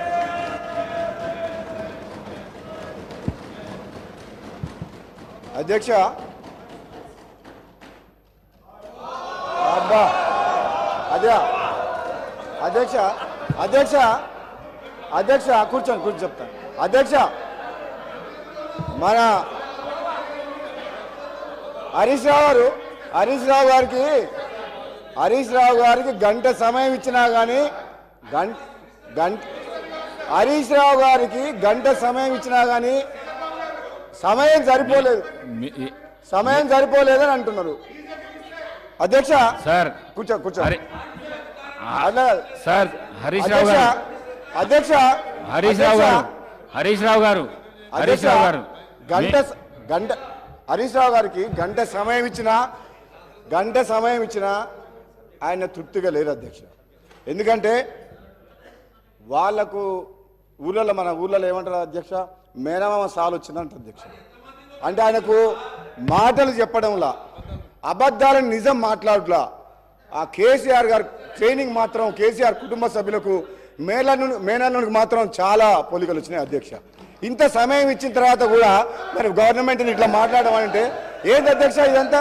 అధ్యక్ష నేను ఎందుకు చెప్తున్నా అంటే మన వ్యక్తిగతంగా నా పేరు తీసుకుంటే అధ్యక్ష, వ్యక్తిగతంగా నన్ను ఏమన్నాడు, నేను ప్రసంగానికి అడ్డు తగులితే ఏమన్నాడు, నువ్వు ఎంత మొత్తుకున్నా నీకు మంత్రి పదవి రాదు అని అన్నాడు అధ్యక్ష. సభా సాక్షిగా మైక్లో ఏమన్నాడు, నేను అడ్డుకుంటుంటే నువ్వు లేచి నిలబడితే మంత్రి పదవి రాదు, కూర్చో అన్నాడు అధ్యక్ష. అన్నాడు. నేనేమంటున్నా, నువ్వెన్నేళ్ళు కష్టపడ్డ తర్వాతే కష్టపడ్డ హరీష్ రావు గారు కేసీఆర్ తర్వాత కేటీఆర్ అవుతారు, కానీ నీకు మోసం జరుగుతుంది, కానీ వాళ్ళు ఏం చేయరు నీకు. నువ్వు మాత్రం ఎంత కష్టపడ్డా నిన్ను వాళ్ళు నీకు తండ్రి కొడుకులు వాడుకుంటారు తప్పితే నీకు అక్కడ న్యాయం జరగదు. అధ్యక్ష ఒక్క నిమిషం అధ్యక్ష నాకు కంప్లీట్ అయిపోతుంది ఒక్క నిమిషం. నన్ను ఒక మాట అధ్యక్ష, నాకు క్లారిఫికేషన్ ఇస్తున్నా. నాకు మంత్రి పదవి రావాలన్నా వద్దా మా ముఖ్యమంత్రి గారు మా అధిష్టానం నిర్ణయం తీసుకుంటుంది. నిన్ను మాత్రం తండ్రి కొడుకులు వాడుకున్నంత అన్నట్టు మాక్సిమం వాడుకుంటారు అధ్యక్ష. నేను చెప్తాను అధ్యక్ష. ఇంకొక మదన్ మోహన్ గారు. Sir, Honorable Speaker Gariki, it's the first time, sir. Please, Honorable Speaker Gariki, I want to thank you to my leader, Sonia ji, Mallikarjun Kharge ji, and CM Garki, my cabinet minister, seniors andarki. I want to say thank you. Sir, I want to start the... Sir, please stop them. Please stop them. Sir, ఈరోజు BRS పార్టీకి ఇంకా మత్తు దిగలేదు sir. ఆయన he has forgotten, Mr. Harish Rao has forgotten that he has lost. He is not anymore finance minister in BRS party. Today the mandate has been given to the Congress party. Honorable CM garu is a leadership. వాళ్ళకి ఇంకా అర్థం కావట్లేదు sir.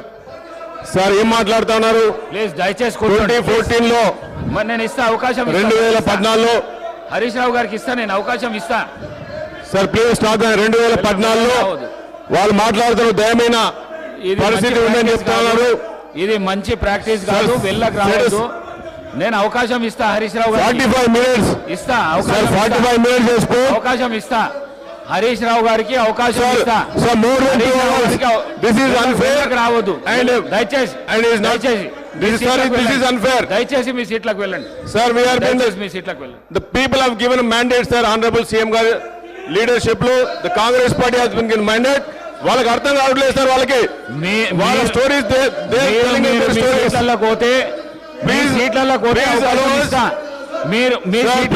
అవకాశం ఇస్తా. Please దయచేసి పోండి. మీ సీట్లలో కూడా అవకాశం ఇస్తా. ఇది చాలా తప్పు చేస్తున్నారు.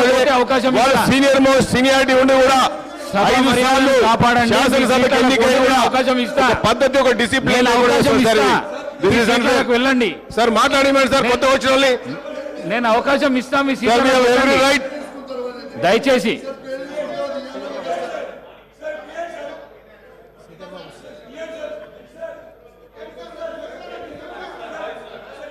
అధ్యక్ష sir, let the house be in order sir. Let the house be in order sir, please. Sir Prashanth Reddy గారు, సార్ ప్రశాంత్ రెడ్డి గారు,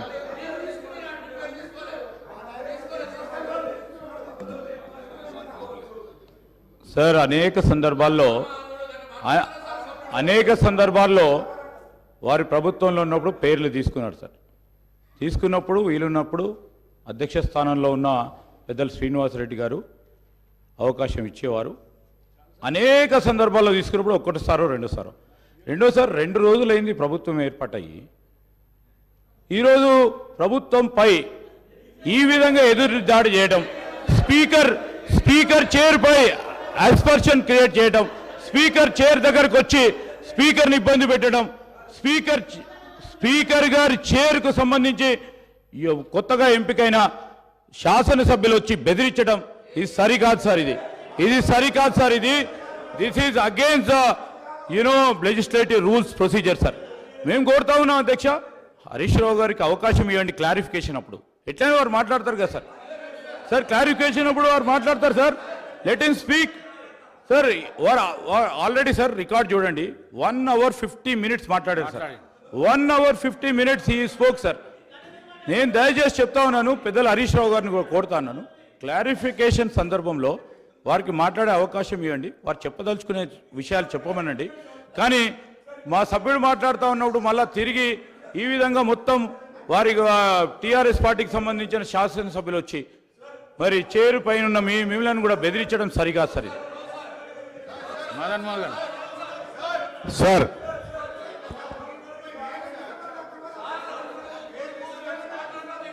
సార్ ఆనరబుల్ స్పీకర్ గారికి దయచేసి ఒక్కసారి సార్ ఈరోజు బీఆర్ఎస్ పార్టీ ఒక్క నిమిషం హరీష్ రావు గారు మాట్లాడండి. స్పీకర్ సార్ ఒకటే మాట సార్. కానీ హరీష్ రావు గారు, మీరు చాలా సీనియర్ శాసనసభ్యులు, కొత్తగా గెలిచిన వాళ్ళు వెళ్ళకు పంపించడం ఇది మంచి పద్ధతి కాదు. ఇది సభా సాంప్రదాయాలను మా దిక్కు చూడకపోతే దయచేసి ఈ విధంగా మాత్రం చేయకండి. మాట్లాడండి సార్. ఒక్క నిమిషం సార్. ఇప్పుడు ఎల్ఏ మినిస్టర్ గారు కూడా చెప్పాలి. నేను మాట్లాడినప్పుడు 8 మంది మంత్రులు డిప్యూటీ సీఎం గారు ఒక్క నిమిషం డిప్యూటీ సీఎం గారు. అధ్యక్ష, మేము 10 ఏళ్ళు కూర్చున్నాం అక్కడ, ఒకరోజు కాదు 2 రోజులు కాదు. అరే పట్టుమని 2 రోజులు కూడా ఓపే పట్టకపోతే ఎట్లంటే పడవని వెళ్ళకు రావటేంది, ఇది ఎక్కడ న్యాయము? ఏమైనా తప్పు మాట్లాడారా? మీరు మాట్లాడిన దాని మీద ఆయన ఏదో మాట్లాడాడు. మీరు మొన్న మాట్లాడారు కదా ఒక్క నిమిషం, రాజగోపాల్ గారు కూర్చోండి. రాజగోపాల్ రెడ్డి గారు మొన్న రాజగోపాల్ గారి పేరు తీసుకొని మాట్లాడిండు. మైక్ అడిగాడా? మీరు ఇచ్చారా? ఇవ్వలేదు కదా మొన్న. ఉన్నాడు, ఇవ్వలేదు కదా మొన్న మైకు, ఇవ్వలేదు ఆయనకి, మొన్న ఇవ్వలేదు మైక్ ఆయనకి.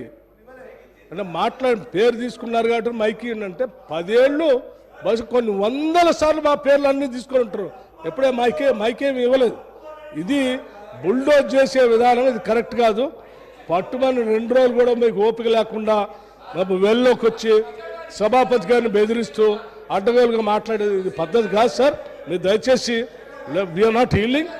ఈ ప్రెజర్స్కి, ఈ ప్రెజర్ టాక్టిక్స్కి మేమేమో హీల్డ్ కావటానికి సిద్ధంగా లేవు.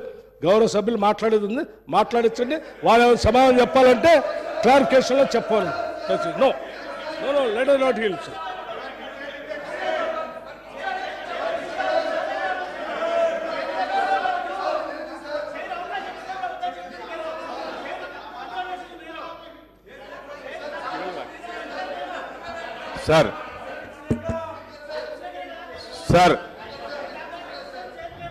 సార్ వాళ్ళకి పేషెన్స్ కూడా లేదు సార్, వాళ్ళకి పేషెన్స్ కూడా లేదు. ఒక 10 నిమిషాలు మీరు ఒక గౌరవ సభ్యునికి, ప్రభుత్వ సభ్యునికి అవకాశం ఇస్తా అంటే 10 నిమిషాలు లేదు సార్. 2 hours 1 hour 54 minutes మాట్లాడింది సార్ వాళ్ళు.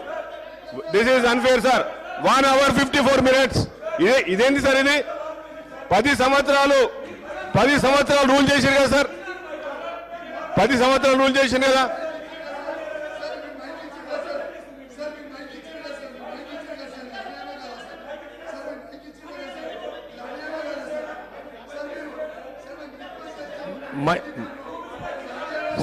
సార్ ఈరోజు హరీష్ రావు గారు మాట్లాడుతూ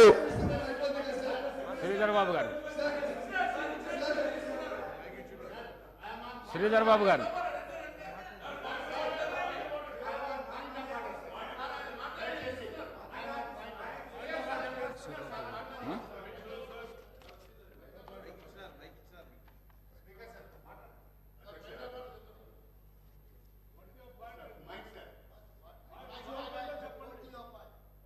మైక్ రావడం లేదు సార్.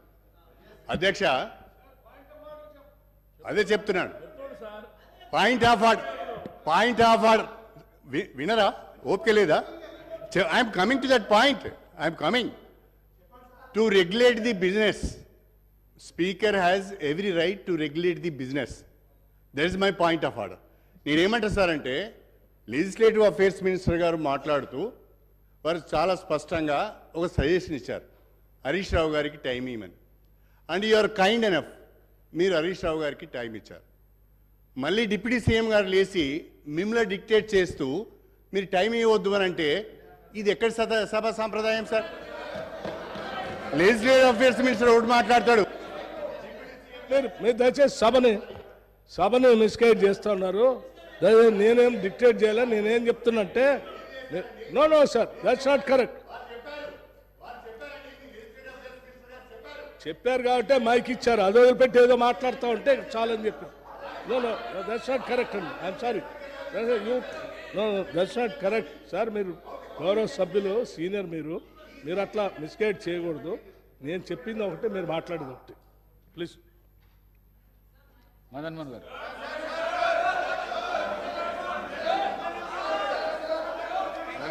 ఇదేంటి సార్?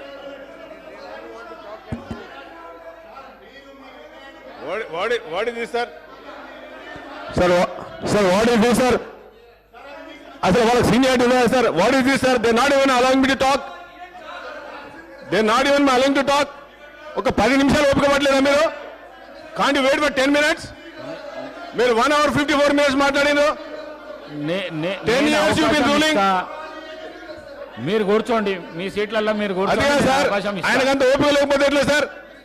ఒక గౌరవ సభ్యునిగా ఉండే 5 సార్లు శాసనసభకి ఎన్నికై ఒక 10 నిమిషాలు ఓపిక లేకపోతే ఎట్లా సార్ ఆయనకి? అంటే కాంప్రహెండ్ చేసుకోలేకపోతున్నారు sir. They are not able to digest. They have lost the election. They want to rule forever. It will never happen. You will stay forever. ఆ పొజిషన్ అక్కడే ఉంటారు సార్. మీరు పబ్లిక్ చూస్తున్నారు, ప్రజలు చూస్తున్నారు. People are watching. They are watching the house. Public చూస్తున్నారు sir. ఇది ఎంత అన్యాయం అంటే ఒక గౌరవ సభ్యునికి, తొలిసారి ఎన్నికైన గౌరవ సభ్యునికి, ప్రభుత్వంలోని సభ్యునికి 5 నిమిషాలు కూడా మాట్లాడలేకపోతుంది సార్. సార్ ఈరోజు కాంట్రాడిక్టరీ స్టేట్మెంట్ ఇస్తున్నారు. హరీష్ రావు గారు కూర్చోండి, దయచేసి కూర్చోండి. మీరు కూర్చోండి, కూర్చోండి, కూర్చోండి. మీరు అరే కూర్చో, కూర్చో, కూర్చోరా, కూర్చో. 5 నిమిషాలు కూర్చో. 5 నిమిషాలు లేకపోతే మీరేం కవితలు వచ్చినారు. మదన్ మోహన్ గారు మీరు ఒక 5 మినిట్స్ ప్లీజ్. సార్ ఈరోజు 2014లో ఈరోజు తెలంగాణ వచ్చినప్పుడు రిఫార్మ్ వాళ్ళు ఏమన్నారు సార్, ధనిక రాష్ట్రమని వాళ్ళ మాజీ సీఎం గారు చెప్పడం జరిగింది. ఇదే కాంట్రాడిక్టరీ స్టేట్మెంట్ ఈరోజు హరీష్ రావు గారు సభలో ఏం చెప్తున్నారు, దయనీయ పరిస్థితుల్లో ఆ రోజు తెలంగాణ వచ్చిందని చెప్తున్నారు. మరి ఈ రోజు ఆ రోజు 64 కోట్ల అవకాశం ఇస్తా, రెవెన్యూ మీరు ఈ విధంగా చేస్తే అవకాశం రెవెన్యూ.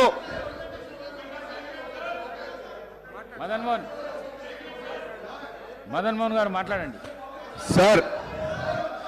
సార్ వాళ్ళకి సార్ వాళ్ళు ఎట్లా అందరు వెరీ సర్ప్రైజ్ సార్. అవకాశం ఇస్తా. I'm astonished, I'm surprise sir. 10 years ఎట్లా రూల్ చేసింది సార్. అప్పులో కుప్పం చేసి పడేసారు. 10 నిమిషాలు ఓపికలేదు సార్ వాళ్ళకి. 10 నిమిషాలు they can't even wait for. ఒక గౌరవ సభ్యునిగా ఫస్ట్ టైం ఎన్నికై ఈ ప్రజాస్వామ్యం. ఒక్క నిమిషం మదన్ మోహన్ గారు, ఒక్క నిమిషం సార్. ఇప్పుడు మీరు దయ తెలిసి నాకు మైక్ ఇచ్చారు అధ్యక్ష, అటు నుంచి దబాయించగానే కట్ చేస్తే ఎట్లా అధ్యక్ష? ఎవరు దబాయించలేదు హరీష్ రావు గారు, మీరు ఇచ్చి కట్ చేస్తారు కదా సార్. ఎవరు దబాయించలేదు. 1 minute సార్. ఇప్పుడు మీరు గౌరవనీయులు రాజగోపాల్ రెడ్డి గారికి మైక్ ఇచ్చారు. నేను ఆయన పేరు తీసుకోలేదు, సందర్భం లేకుండా మీరు ఆయనకు మైక్ ఇచ్చారు అధ్యక్ష. సరే అధ్యక్ష, ఆయనకు మైక్ ఇచ్చినప్పుడు he took my name, he made derogatory comments. మరి దాన్ని క్లారిఫై చేసుకోవాలి కదా అధ్యక్ష. మీరు మా దిక్కు కూడా చూడకుండా మైక్ అయిపోతే అన్యాయం అవుతుంది అధ్యక్ష. అధ్యక్ష, ఇలా గౌరవనీయులు రాజగోపాల్ రెడ్డి గారు నా పేరు తీసుకొని నా మీద కామెంట్ చేశారు. నేను ఒక విషయం చెప్పదలుచుకున్న రాజగోపాల్ రెడ్డి గారికి, ఆ పార్టీకి, మీ పార్టీ లాగా 50 కోట్ల రూపాయలు ఇచ్చి పిసిసి అధ్యక్ష పదవి కొనుక్కునే కర్మ మాకు అక్కర్లేదు. ఇది ఎవరు చెప్పిండ్రు? స్వయంగా కోమటిరెడ్డి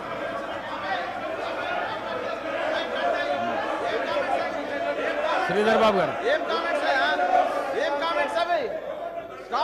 నేను sir, he has to take back his word, sir. Sir, he has to take back his word, sir. Sir, he has to take back his word, sir. Hey, Srinivas. Hey, Srino.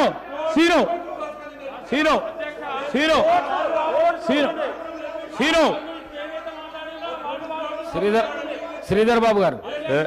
Sir sir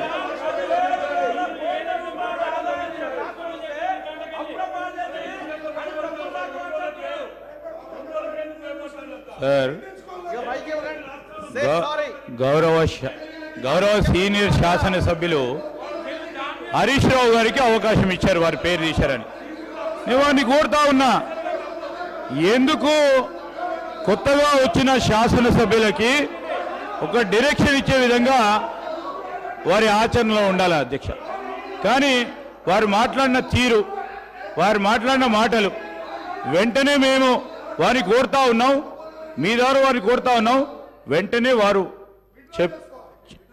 మాట్లాడిన మాటలు withdraw చేసుకోవాలని కోరుతా ఉన్నది. ఎందుకంటే అధ్యక్ష, వారు సభా మర్యాదలను పాటించి కొత్తగా వచ్చిన శాసనసభ్యులకు ఆదర్శంగా ఉండాలి. ఈరోజు నేను కోరుతా ఉన్నది ఒకటే అధ్యక్ష, మీరు అవకాశం ఇస్తా అన్నారు, మీ ప్రెరోగేటివ్ మీరు ఇచ్చారు అధ్యక్ష. సరైన విధానంలో వారికి ఉపయోగించుకోవాలి. ఈరోజు వారు మళ్ళా తిరిగి మా పార్టీపై, మా సభ్యులపై, మా అధ్యక్షులపై మాట్లాడటం సరికాదు. ఇది మేము ఖచ్చితంగా దీనికి ఖండిస్తూ ఉన్నాం. ఖచ్చితంగా వారు వాపసు తీసుకోవాల్సిందే, లేకుంటే ఎక్స్ప్లెయిన్ చేయండి అధ్యక్ష. ఇవన్నీ కూడా సరికాదు. Let's stand as an example. Now let's stand as an example. No, let's stand as an example, sir. Why are you Rajgopal Reddy? Withdraw చేసుకోండి హరీష్ రావు గారు. విత్డ్రా చేసుకోండి, విత్డ్రా చేసుకోండి, దయచేసి విత్డ్రా చేసుకోండి. అధ్యక్ష, ఇప్పుడు శ్రీధర్ బాబు గారు మాకు సలహా ఇచ్చారు, సంతోషం. మరి వారి సభ్యులు కూడా మా మీద నోటికొచ్చినట్టు మాట్లాడినరు, వారిని విత్డ్రా చేసుకోమని చెప్పండి.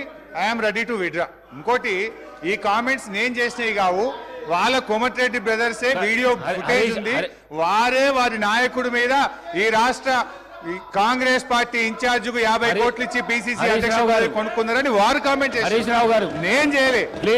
Ready to withdraw my words provided గౌరవనీయులు రాజగోపాల్ రెడ్డి గారు తన వ్యాఖ్యలను ఉపసంహరించుకుంటే నేను ఉపసంహరించుకోవడానికి సిద్ధంగా ఉన్నాను.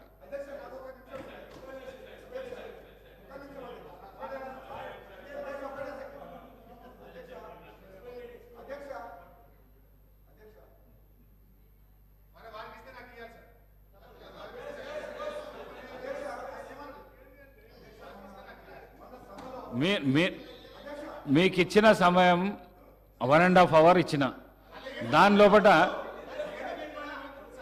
మీరు ఈ వర్డ్ ఏదైతే యూజ్ చేసినారో అది విత్డ్రా చేసుకోండి. శాసనసభకు మంచి పరిణామం అది. విత్డ్రా చేసుకో. ఒక సభా నాయకుని మీద ఈ విధంగా మీరు వ్యాఖ్యానాలు చేయడం మంచిది కాదు. విత్డ్రా చేసుకోండి ప్లీజ్. సార్, స్పీకర్ సార్, నేను కామెంట్ చేయలేదు సార్. సభా నాయకుడు నువ్వు పేరు చెప్పలేదు, ఏం చెప్పలేదు. ఒకటి అయితే. రెండోది అధ్యక్ష, కామెంట్స్ ఎప్పుడు వచ్చినాయి అధ్యక్ష?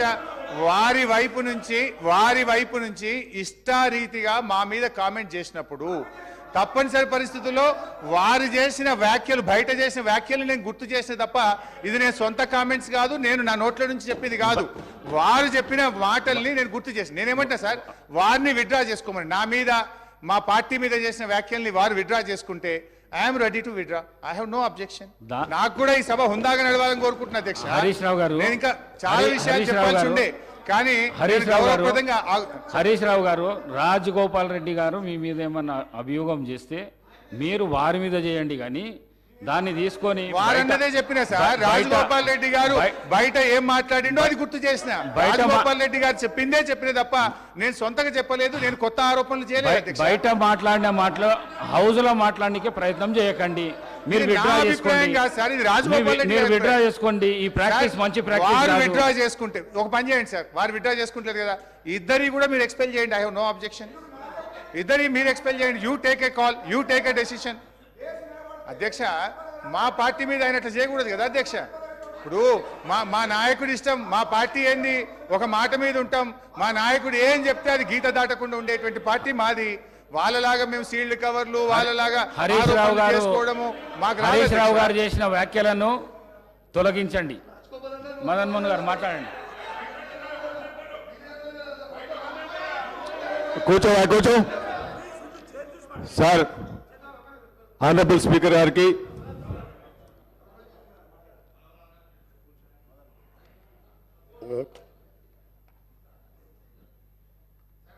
సార్ గౌరవ నేను మన కేటీఆర్ గారు అన్నారు, మన కేటీఆర్ గారు కూడా ఇదే వాడు చేసిన ఒకసారి గౌరవ సభ్యుడు హరీష్ రావు గారికి, మీరు మొన్న కేటీఆర్ గారు కూడా మాట్లాడిన, ఆ రోజు నేను హాస్పిటల్ రాలేదు, మీకు మా ఇంటర్నల్ పార్టీ విషయంలో అయిపోయింది ఎప్పుడో పట్టుకొని, అదే అది కాదు ఆయన గురించి మాట్లాడలేదు. అదే మీరు ఆల్రెడీ ఒకటి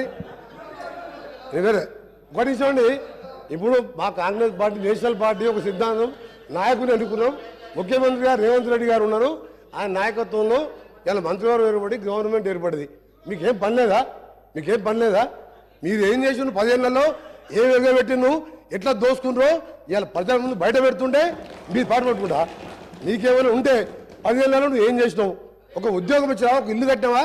అది చెప్పకుండా ఎంతసేపు మాట్లాడు. మేము చెప్పాలా మీ బాబు ఎట్లా కొట్లాడుకుంటూ చెప్పాలా? ఆ విషయం ఉన్నప్పుడు అది క్లోజ్ అయిన మ్యాటర్. అది దాన్ని పట్టుకొని ప్రతిరోజు ఈ విధంగా మాట్లాడు. సార్ ఇది సీరియస్ కామెంట్, సీరియస్ గా వార్నింగ్ ఇస్తున్నాను నేను.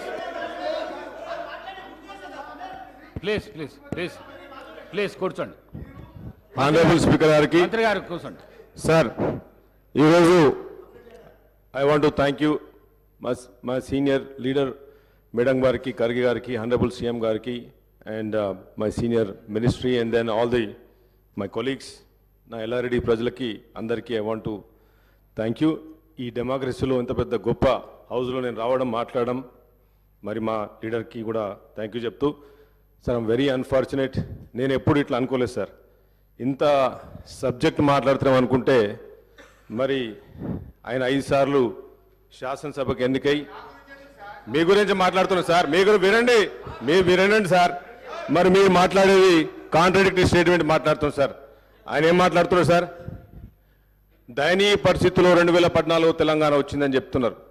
ఇప్పుడు రికార్డు చూస్తే 2014లో తెలంగాణ వచ్చినప్పుడు we have 64,000 crores ఆ రోజు క్రెడిట్ ఉండే. మరి ఈరోజు sir today we have 2023 almost multifolded. ఈరోజు సుమారు 4 లక్షల కోట్ల అప్పులు తీసుకొచ్చి ఈరోజు అప్పుల కుప్పగా మార్చిండ్రు. వాళ్ళు ఏం మాట్లాడుతున్నారు సార్? ఈరోజు ప్రభుత్వానికి తెలంగాణ రాష్ట్రానికి పరపతి పోతుందని చెప్తున్నారు. అంటే ఈరోజు హానరబుల్ సీఎం గారు మరి మా ఫైనాన్స్ మినిస్టర్ గారు they are finding the needs of the Telangana today. Need of the hour ఈరోజు సిచ్యువేషన్ సార్. వైట్ పేపర్ అనేది need of the hour. I'm also coming from the corporate background. నేను కూడా సీఈఓగా పనిచేసింది sir. ఈరోజు ప్రజలకి మనం ఏం చెప్పాలి సార్? ఈరోజు బ్యాలెన్స్ షీట్ ఏందో చెప్పాలి, ఎక్కడ స్టార్ట్ అయినామో చెప్పాలి. ఒక్కసారి ఫైనాన్స్ మినిస్టర్ మాట్లాడితే తను ఏమంటున్నాడు? జిఎస్పి నంబర్స్ అనేది అబద్ధాలు ఆడవు సార్. నంబర్స్ వోంట్ లై. మీరు బ్యాలెన్స్ షీట్ను ఎన్ని విధాలుగా చేసినా వచ్చేది నెగటివిటీ.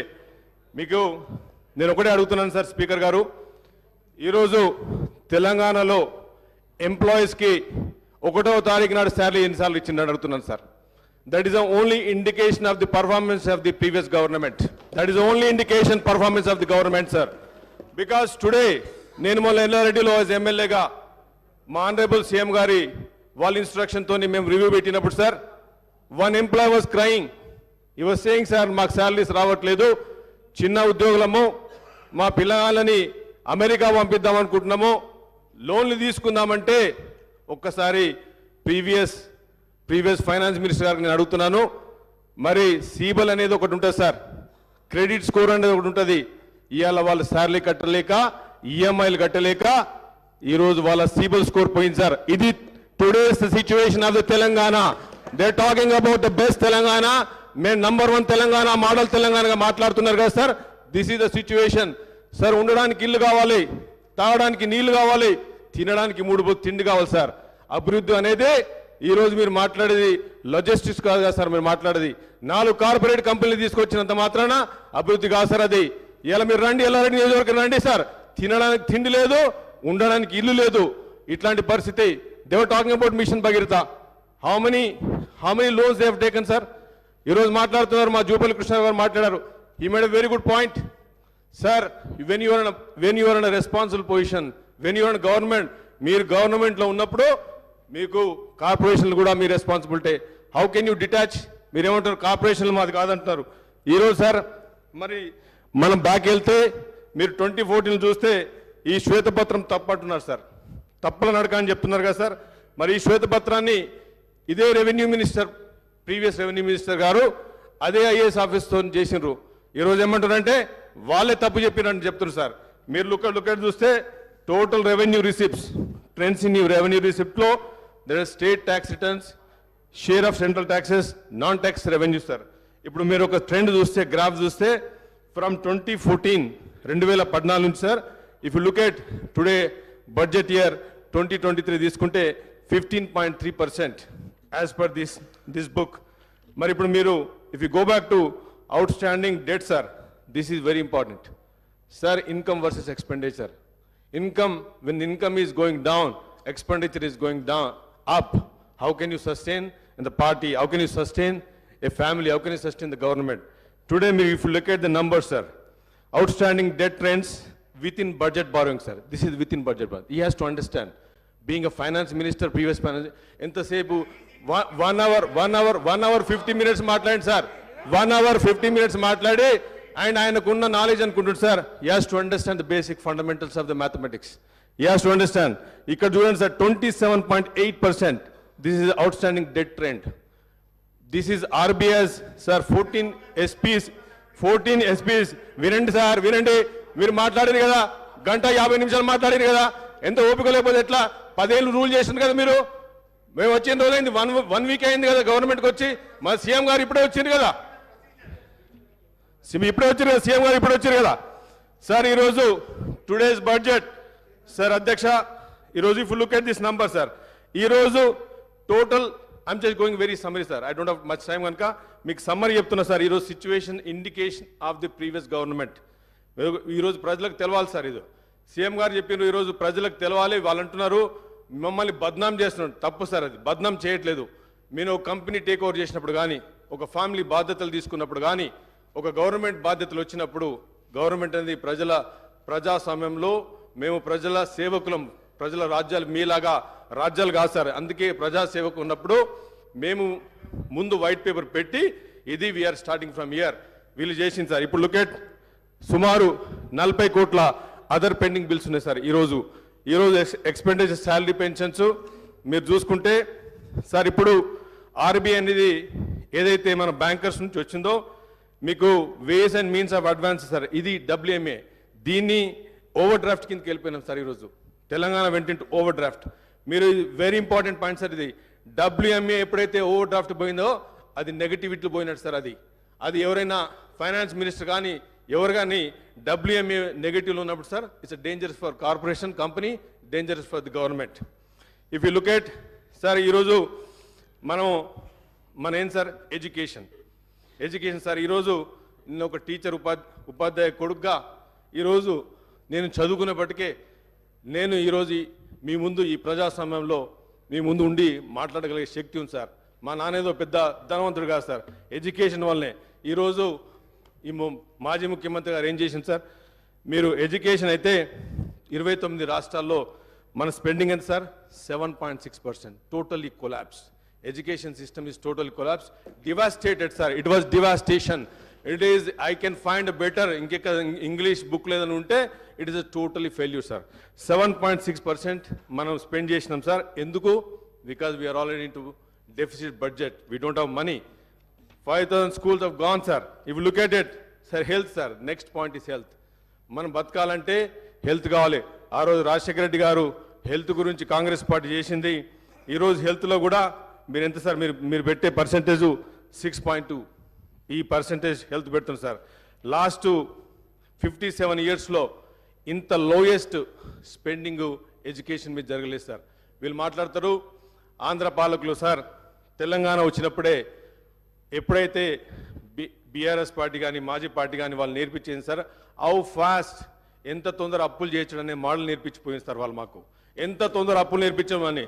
ఎందుకంటే తక్కువ జనాభాలో అత్యధిక వనరున్న తెలంగాణ ప్రాంతం, తక్కువ జనాభాతోని సహజ వనరు నుండి మినరల్స్ నుంచి మొదలు పెడితే అత్యంత ప్రకృతిలో భగవంతుడు ఇచ్చిన దానికి ఒక గిఫ్ట్ తెలంగాణకు సార్. తెలంగాణ హైదరాబాద్ ఆల్రెడీ 2014 కంటే ముందే ఇన్ఫ్రాస్ట్రక్చర్ లేడౌన్ అయింది సార్. ఈరోజు మాట్లాడుతున్నారు మిషన్ భగీరథ నుంచి మాట్లాడుతున్నారు. నా ఎల్లారెడ్డి, నేను ఒక పూర్ కాన్స్టిట్యున్సీ నుంచి వస్తున్నాను సార్. ఎల్లారెడ్డిలో తాగడానికి మిషన్ భగీరథ నీళ్ళు లేవు. మిషన్ భగీరథ కొన్ని thousands of crores, subject to correction my numbers, thousands of crores they have taken credit. ఈరోజు ఏ సామాన్యుడు బాగుపడ్డాడు సార్ ఇండికేషన్ చేస్తే. మీరు మాట్లాడుతున్నారు, if I go into detail into numbers, మరి ఆ రోజు సార్ ఇప్పుడు ధనిక రాష్ట్రం అని చెప్తుంది సార్. ధనిక రాష్ట్రం ఎప్పుడు అంటాం sir? When there is no BPL లేనప్పుడు, బిలో ప్రావర్టీ లైన్ లేనప్పుడు మనం ధనిక రాష్ట్రాన్ని మాట్లాడతాం సార్. ఎప్పుడు చూసినా వాళ్ళ ప్రీవియస్ మంత్రి గారు, మా ముఖ్యమంత్రి గారు 2 కాంట్రాడిక్టరీ స్టేట్మెంట్ సార్. ఆ రోజు సభలో హౌస్లో it is on record that previous chief minister said that we are surplus, మేము ధనిక రాష్ట్రం అని చెప్పారు. తెలంగాణ అనేది దేశంలోనే వీఆర్ నంబర్ 1 చెప్పింది సార్. ఈరోజు మీకు బీపీఎల్ కింద చూస్తే హౌ మెనీ బీపీఎల్, 1,15,00,000 కుటుంబాలు తెలంగాణ రాష్ట్రంలో ఉన్నాయి సార్. దాంట్లో 75 లక్షల మంది ఈరోజు రేషన్ కార్డుతో ఉన్నారు సార్. అంటే వాట్ డస్ మీన్?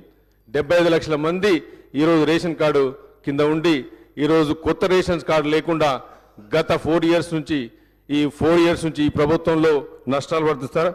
బీపీఎల్లో మీకు మొత్తానికి మోడల్లో if you look at sir, మళ్ళా మన మాజీ ఫైనాన్స్ మినిస్టర్ మాట్లాడుతూ మీకు డెట్ రేషియో అని మాట్లాడండి సార్. డెట్ రేషియో చూస్తే ఈరోజు ఆల్మోస్ట్ 10 times సార్. ఇప్పుడు ఇప్పుడు మీకు చూస్తే మీకు ఆన్గోయింగ్ వర్క్స్లో కూడా తీసుకున్నా కానీ లేకపోతే burden of the state sir ఇంట్రెస్ట్లు మీకు 2014-2015 చూస్తే 6,954 నుంచి 6,000 కోట్ల 9 నుంచి ఈరోజు 32,000 sir. This is the position of the government today. మీరు 6 గ్యారంటీలు ఈరోజు మా ముఖ్యమంత్రి గారు కాంగ్రెస్ పార్టీ 6 గ్యారంటీలు తీసుకొచ్చింది పేద ప్రజల గురించి సార్. ఈ 6 గ్యారంటీలో జరిగిన 1 వీక్లోనే 2 డేస్లోనే 2 గ్యారంటీలు ముఖ్యమంత్రి గారి చేతుల మీద రావడం జరిగింది. ఈ 6 గ్యారంటీలు కూడా సార్ ఇంత డెఫిసిట్లో మీరు అంటున్నారు ఈ తప్పుల తడక ఈ ఫైనాన్స్ వైట్ పేపర్ అనేది టోటల్ ఫేక్ అని చెప్పి వాళ్ళు మాట్లాడుతూ స్పీచ్లో మాట్లాడుతున్నప్పుడు మరి సార్ ఈ వైట్ పేపర్స్ నుంచే 6 గ్యారంటీలను మిగతా 4 గ్యారంటీలు కూడా పేద ప్రజలకు చేయాలనే ఉద్దేశంతోనే ఈరోజు ఈ శ్వేతపత్రం రిలీజ్ అయింది. ఆ 2 గ్యారంటీ పథకాలు కూడా తొందరనే చేస్తాం. మీకు ఓపిక ఉంటే మీరే అన్నారు, నేను ఒక మీడియాలో చదివిన మా లీడర్ చెప్పిండు ఒక 3 నెలలు వేచి చూద్దాం, ప్రభుత్వాన్ని వేచి చూద్దామన్నారు. మీకు 3 రోజులు కూడా పేషెన్స్ లేదు, 3 రోజులు కూడా లేదు. 5 సార్లు మీరు ఎన్నికైన వాళ్ళు కూర్చుండి ఒక 15 నిమిషాలు మాట్లాడడానికి ఈ ప్రజాస్వామ్యంలో డెమోక్రసీలో everybody has the right sir. అంటే మీరు మాట్లాడితే మాట్లాడు, వేరే వాళ్ళు మాట్లాడద్దు.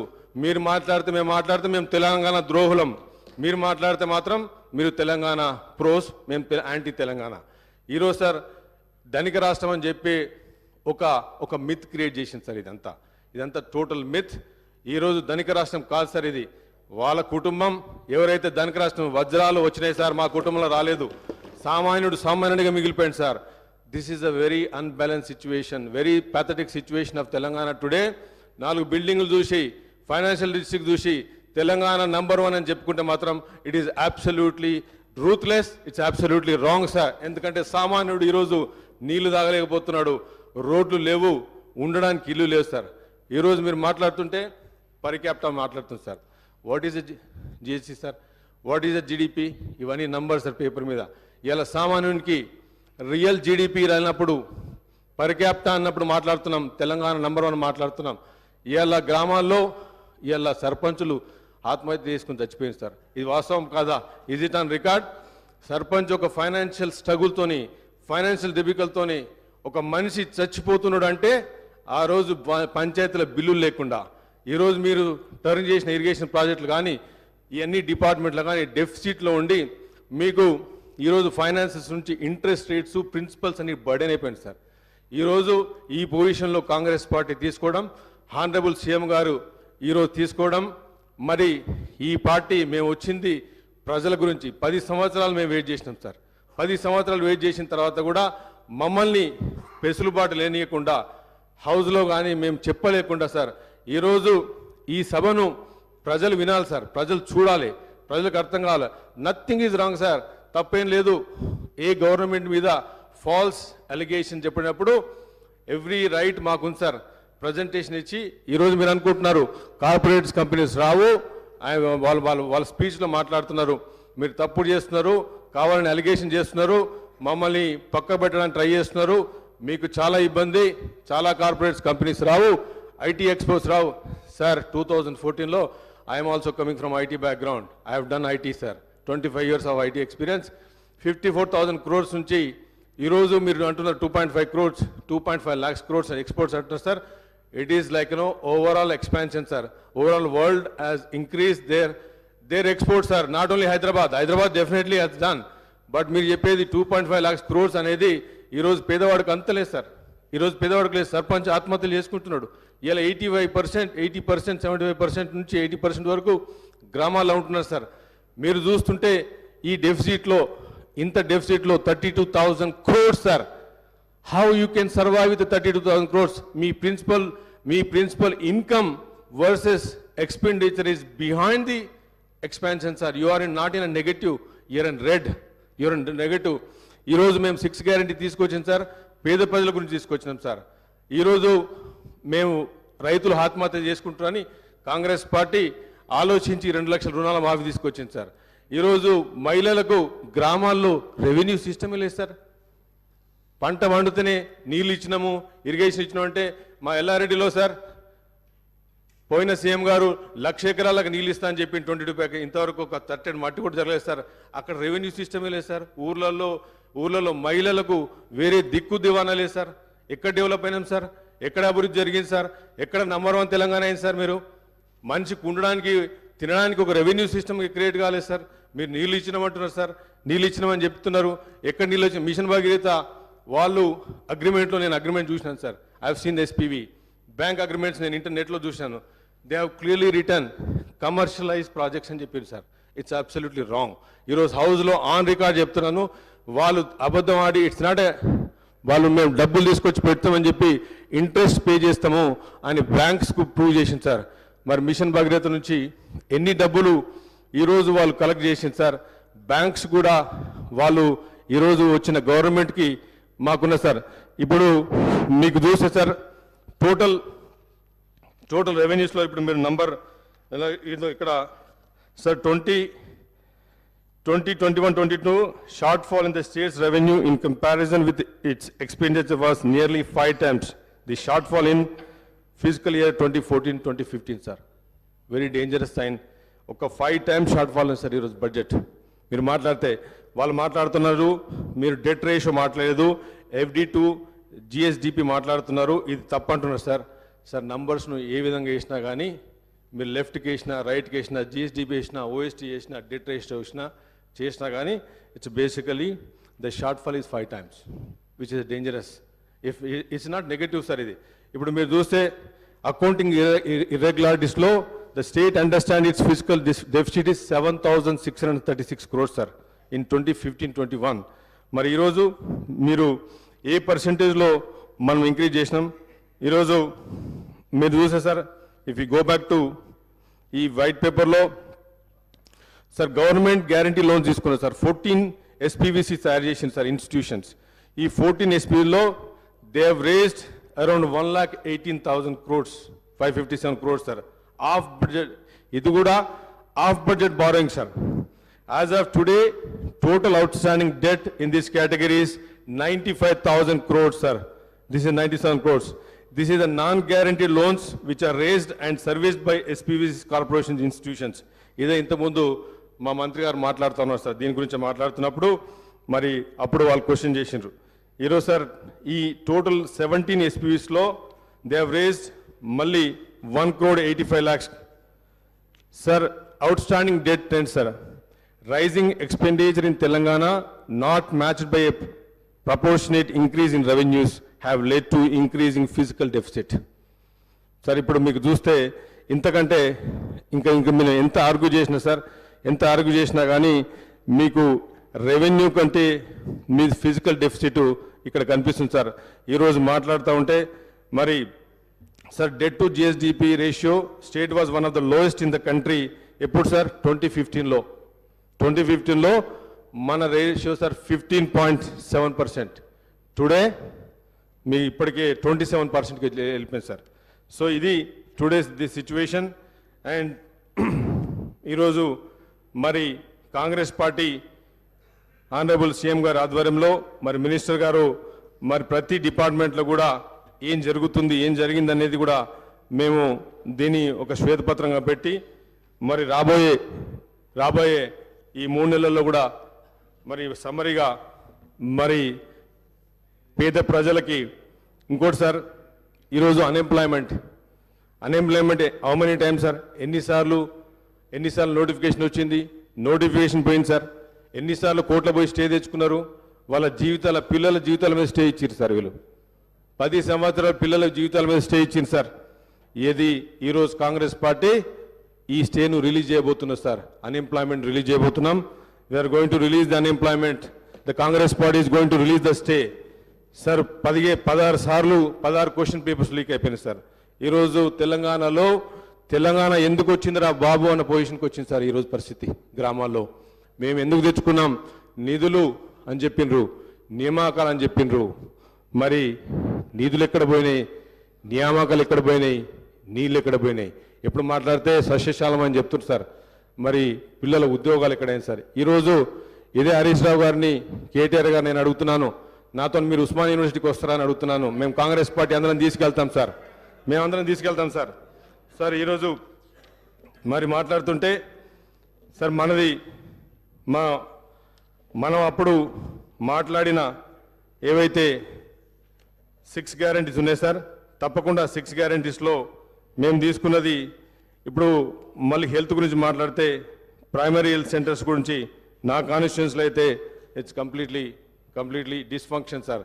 అక్కడ స్టాఫ్ లేదు, నర్సెస్ లేరు.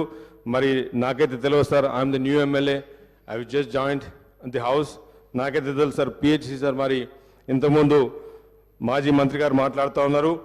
మరి ఆ మాట్లాడడంలో పిహెచ్సి సెంటరు బస్తీ దవాఖానలు అని చెప్తున్నారు. మరి మా ఎల్లారెడ్డిలో మాత్రం PHC is completely collapse sir. Pregnancy delivery కూడా సరిగ్గా చేస్తలేరు. మరి వాళ్ళు చెప్తా ఉన్నారు ఆన్ ద రికార్డ్స్ ఏం చేస్తలేదు సార్. తప్పకుండా రాబోయే మేము ఒకటే కోరుకుతున్నాం సార్. కాంగ్రెస్ పార్టీ వచ్చింది, మాకు సమయం ఇవ్వండి. మరి మా ఆనరబుల్ సీఎం గారు, ఆనరబుల్ గారు క్యాబినెట్ మాట్లాడుతూ ఉన్నది. మేము తప్పకుండా చేస్తామని చెప్పి ఇంత సమయం ఇచ్చినందుకు సార్, తప్పకుండా నాకు ఇంత టైం ఇచ్చినందుకు కూడా మరి అందరు కూడా హౌస్ కూడా స్పీకర్ గారు కూడా ధన్యవాదాలు చెప్తూ ముగిస్తున్నాను సార్. ఎల్లేటి మహేశ్వర రెడ్డి గారు.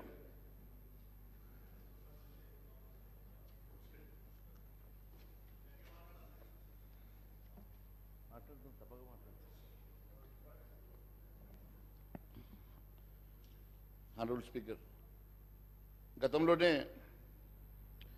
మేము ముందే చెప్పడం జరిగింది, ఈ రాష్ట్రం పూర్తిగా అప్పుల కుప్పగా మారి ఈ రాష్ట్రం అంతా కూడా పూర్తిగా దివాలా దిశగా నడుస్తున్న సంగతి మేము గతంలో చెప్పాం. అలాగే కానీ హామీలు ఇవ్వొద్దని, ఉన్నటువంటి సంక్షేమ కార్యక్రమాలు నడపడం కష్టంగా ఉందని, అందుకే భారతీయ జనతా పార్టీ ఇచ్చినటువంటి మేనిఫెస్టోలో అలాగే కానీ హామీలు ఇవ్వద్దని మేము ఇవ్వలేదు. కానీ ఏదో ఒక రకంగా ప్రజల్ని మభ్యపెట్టాలని చెప్పేసి కొంతమంది హామీలు ఇచ్చిన మాట మనం చూసాం. ఎన్నికలు అయిపోయినాయి, ఇప్పుడు మ్యాండేట్ ఇచ్చారు. సరే, ఇప్పుడు ఏ రకంగా వాళ్ళు ముందుకు తీసుకెళ్తారో రేపు కాలమే చెప్తుంది. ముందుగా నేను సబ్జెక్టులకు వెళ్ళే ముందు అధ్యక్ష, ఇప్పుడే గౌరవ సభ్యులు హరీష్ రావు గారు మాట్లాడితే కేంద్రం మీద నెపం, వారు చేయలేక పూర్తిగా వైఫల్యం చెందితే ఎవరో ఒకరి మీద నెపం వేయాలి. కాబట్టి అది కేంద్ర ప్రభుత్వం మీద నెపం వేసేట్టుగా ఉన్నది. 10 సంవత్సరాల వరకు అవకాశం ఇచ్చారు. 10 సంవత్సరాలు ఈ రాష్ట్రం ఎక్కడ అవకాశం ఉంటే అక్కడ అధ్యక్ష, ఎక్కడ అవకాశం ఉంటే అక్కడ అప్పులు. ఈ రాష్ట్రంలో భారతదేశంలో ఏ రాష్ట్రంలో లేనట్టుగా కమర్షియల్ రేట్ల మీద అప్పులు తీసుకొచ్చి, మరి నిజంగా మీ ప్రాజెక్ట్ అంత మంచిగా ఉంటే, మీ ప్రాజెక్ట్ అంత అందంగా ఉంటే ఎందుకు వరల్డ్ బ్యాంక్ దగ్గరకో ఏషియా బ్యాంక్ దగ్గరకో వెళ్లకుండా కమర్షియల్ 9-10% రేట్లలో తీసుకొచ్చేసి ఈరోజు అవంతా కూడా ఈ ప్రజల మీద మరి మోపుతా ఉన్నారు. మాకు అర్థం కావడం లేదు. ఇష్టానుసారంగా ఆ రోజు మనం రాష్ట్రం వేరుపడ్డప్పుడు మన రాష్ట్రంలో ఉన్నటువంటి అప్పు ఎంత అధ్యక్ష? కేవలం 72,658 కోట్లు. అదే 15-16కి వచ్చేసరికి 90,000 కోట్లు, 16-17కి వచ్చేసరికి 81, 17-18కి వచ్చేసరికి 1,60,000 కోట్లు, 18-19 1,90,000 కోట్లు. ఈ రకంగా ప్రతి సంవత్సరం అప్పులు పెంచుకుంటూ 3,89,673 కోట్ల రూపాయలు ఈరోజు అప్పు చేసినట్టుగా వారు చెప్తా ఉన్నారు. అది కాకుండా ఇది కేవలం ఎఫ్ఆర్బిఎం లోన్స్ అధ్యక్ష. అది కాకుండా గవర్నమెంట్ గ్యారంటీడ్ లోన్స్ అని ఈ ఎస్పీబీ ద్వారా మళ్ళీ అవి కూడా సర్వీస్ గవర్నమెంటే రీపేమెంట్ చేసే విధంగా 1,27,000 కోట్లు, 1,27,208 కోట్లు. గవర్నమెంట్ గ్యారంటీ ఇచ్చినటువంటి లోన్లు 95,465 కోట్లు. నాన్ గ్యారంటీడ్ లోన్స్ 59,414 కోట్లు. మొత్తం కలిపితే 6,71,757 కోట్ల రూపాయల అప్పు తీసుకొచ్చి, అది కూడా అధ్యక్ష ఇష్టానుసారంగా 9-10% కమర్షియల్ లోన్లు తీసుకొచ్చి ఈరోజు ఈ రాష్ట్రం మీద ఒక పెద్ద భారాన్ని మోపి ఈరోజు మరి కేంద్ర ప్రభుత్వాన్ని మాట్లాడుతూ ఉన్నారు కదా అధ్యక్ష. కేంద్ర ప్రభుత్వం ఏం చేసిందో ఆర్థిక మంత్రిగా ఉన్నటువంటి వారికి గతంలో తెలియదు అధ్యక్ష. కేంద్రం ఇప్పటివరకు ఎన్ని రకాలుగా ఆర్థికంగా ఆదుకున్నదో వారికి తెలిసినా కూడా కేవలం ఏదో ఒక నెపంతో మా మీద అబండం వేసే ప్రయత్నం చేస్తూ ఉన్నారు కదా. నేను వారికి ఒకసారి గుర్తు చేయాలనుకుంటున్నాను అధ్యక్ష.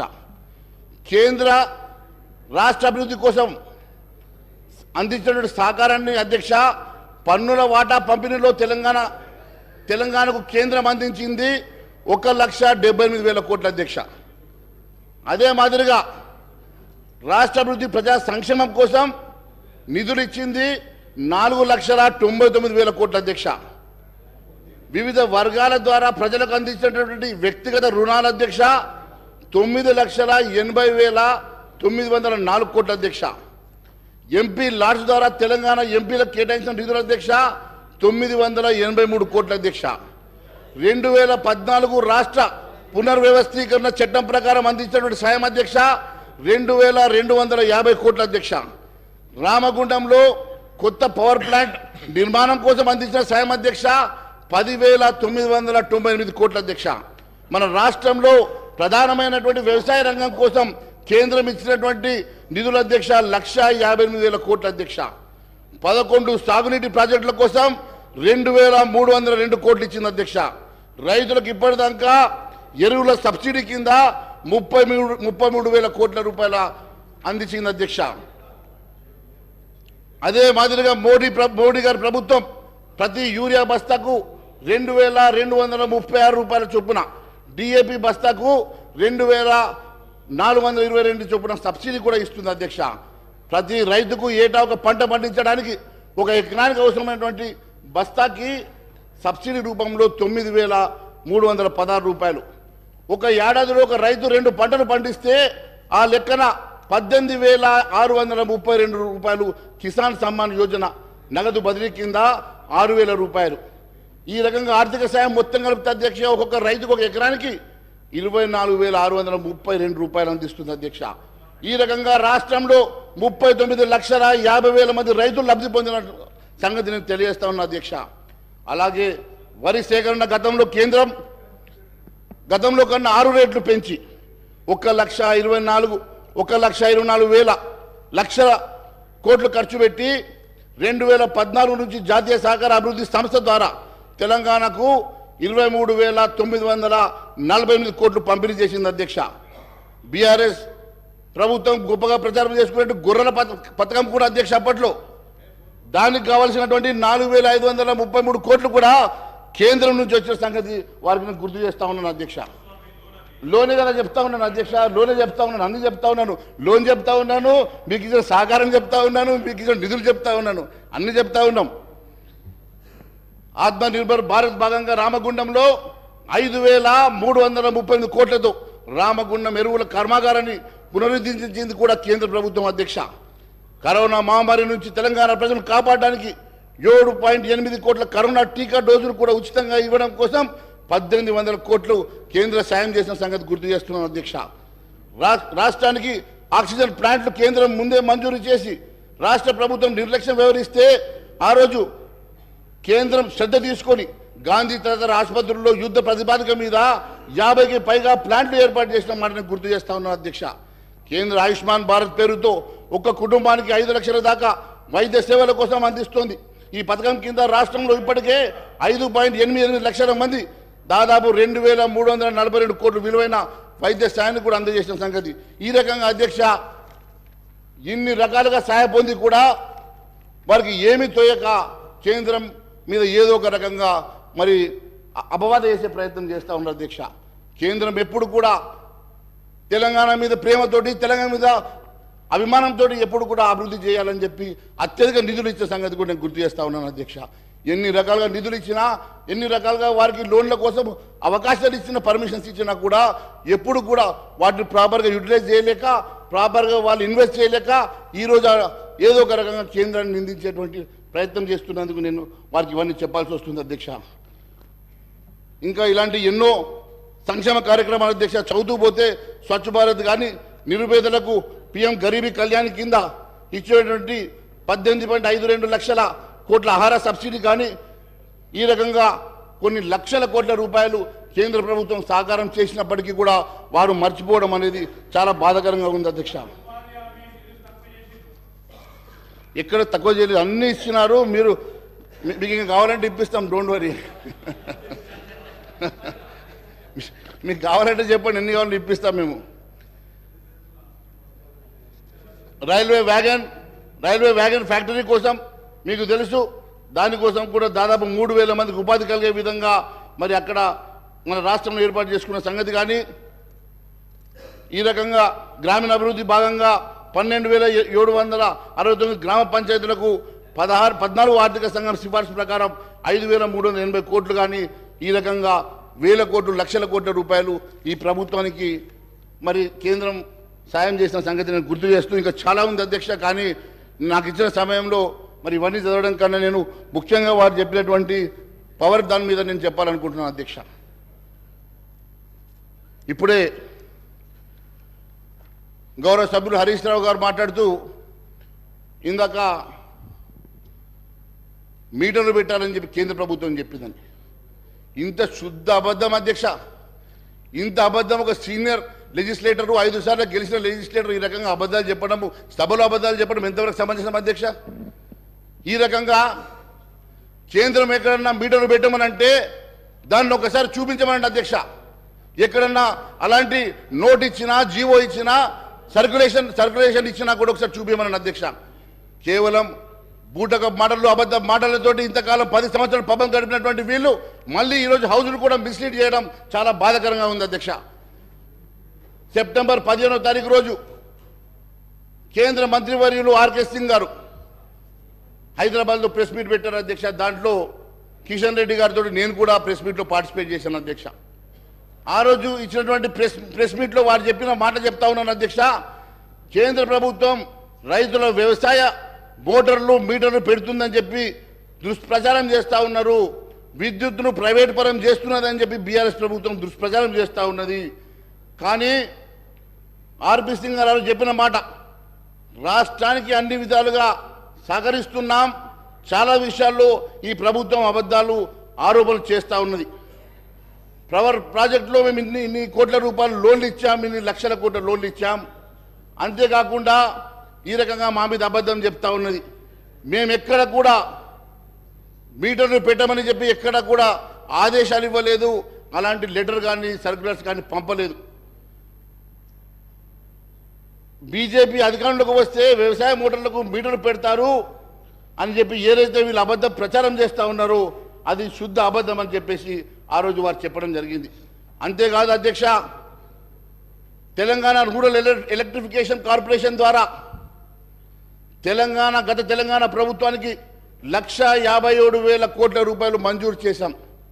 దాంట్లో కేవలం 19,700 కోట్ల మినహా దాదాపు 1,40,000 కోట్ల రూపాయలు ఆల్రెడీ వాళ్ళు వాడుకున్నారని చెప్పి సెప్టెంబర్ 15వ తారీఖు రోజు కేంద్ర మంత్రి గారు ఇచ్చినటువంటి నివేదిక అధ్యక్ష. మరి అంతేకాకుండా పవర్ ఫైనాన్స్ కార్పొరేషన్ ద్వారా 1,08,000 కోట్ల రూపాయలు రుణాలు మంజూరు చేశాం. దాంట్లో 91,000 కోట్ల రూపాయలు ఆల్రెడీ దాంట్లో వాడుకున్నారని చెప్పి.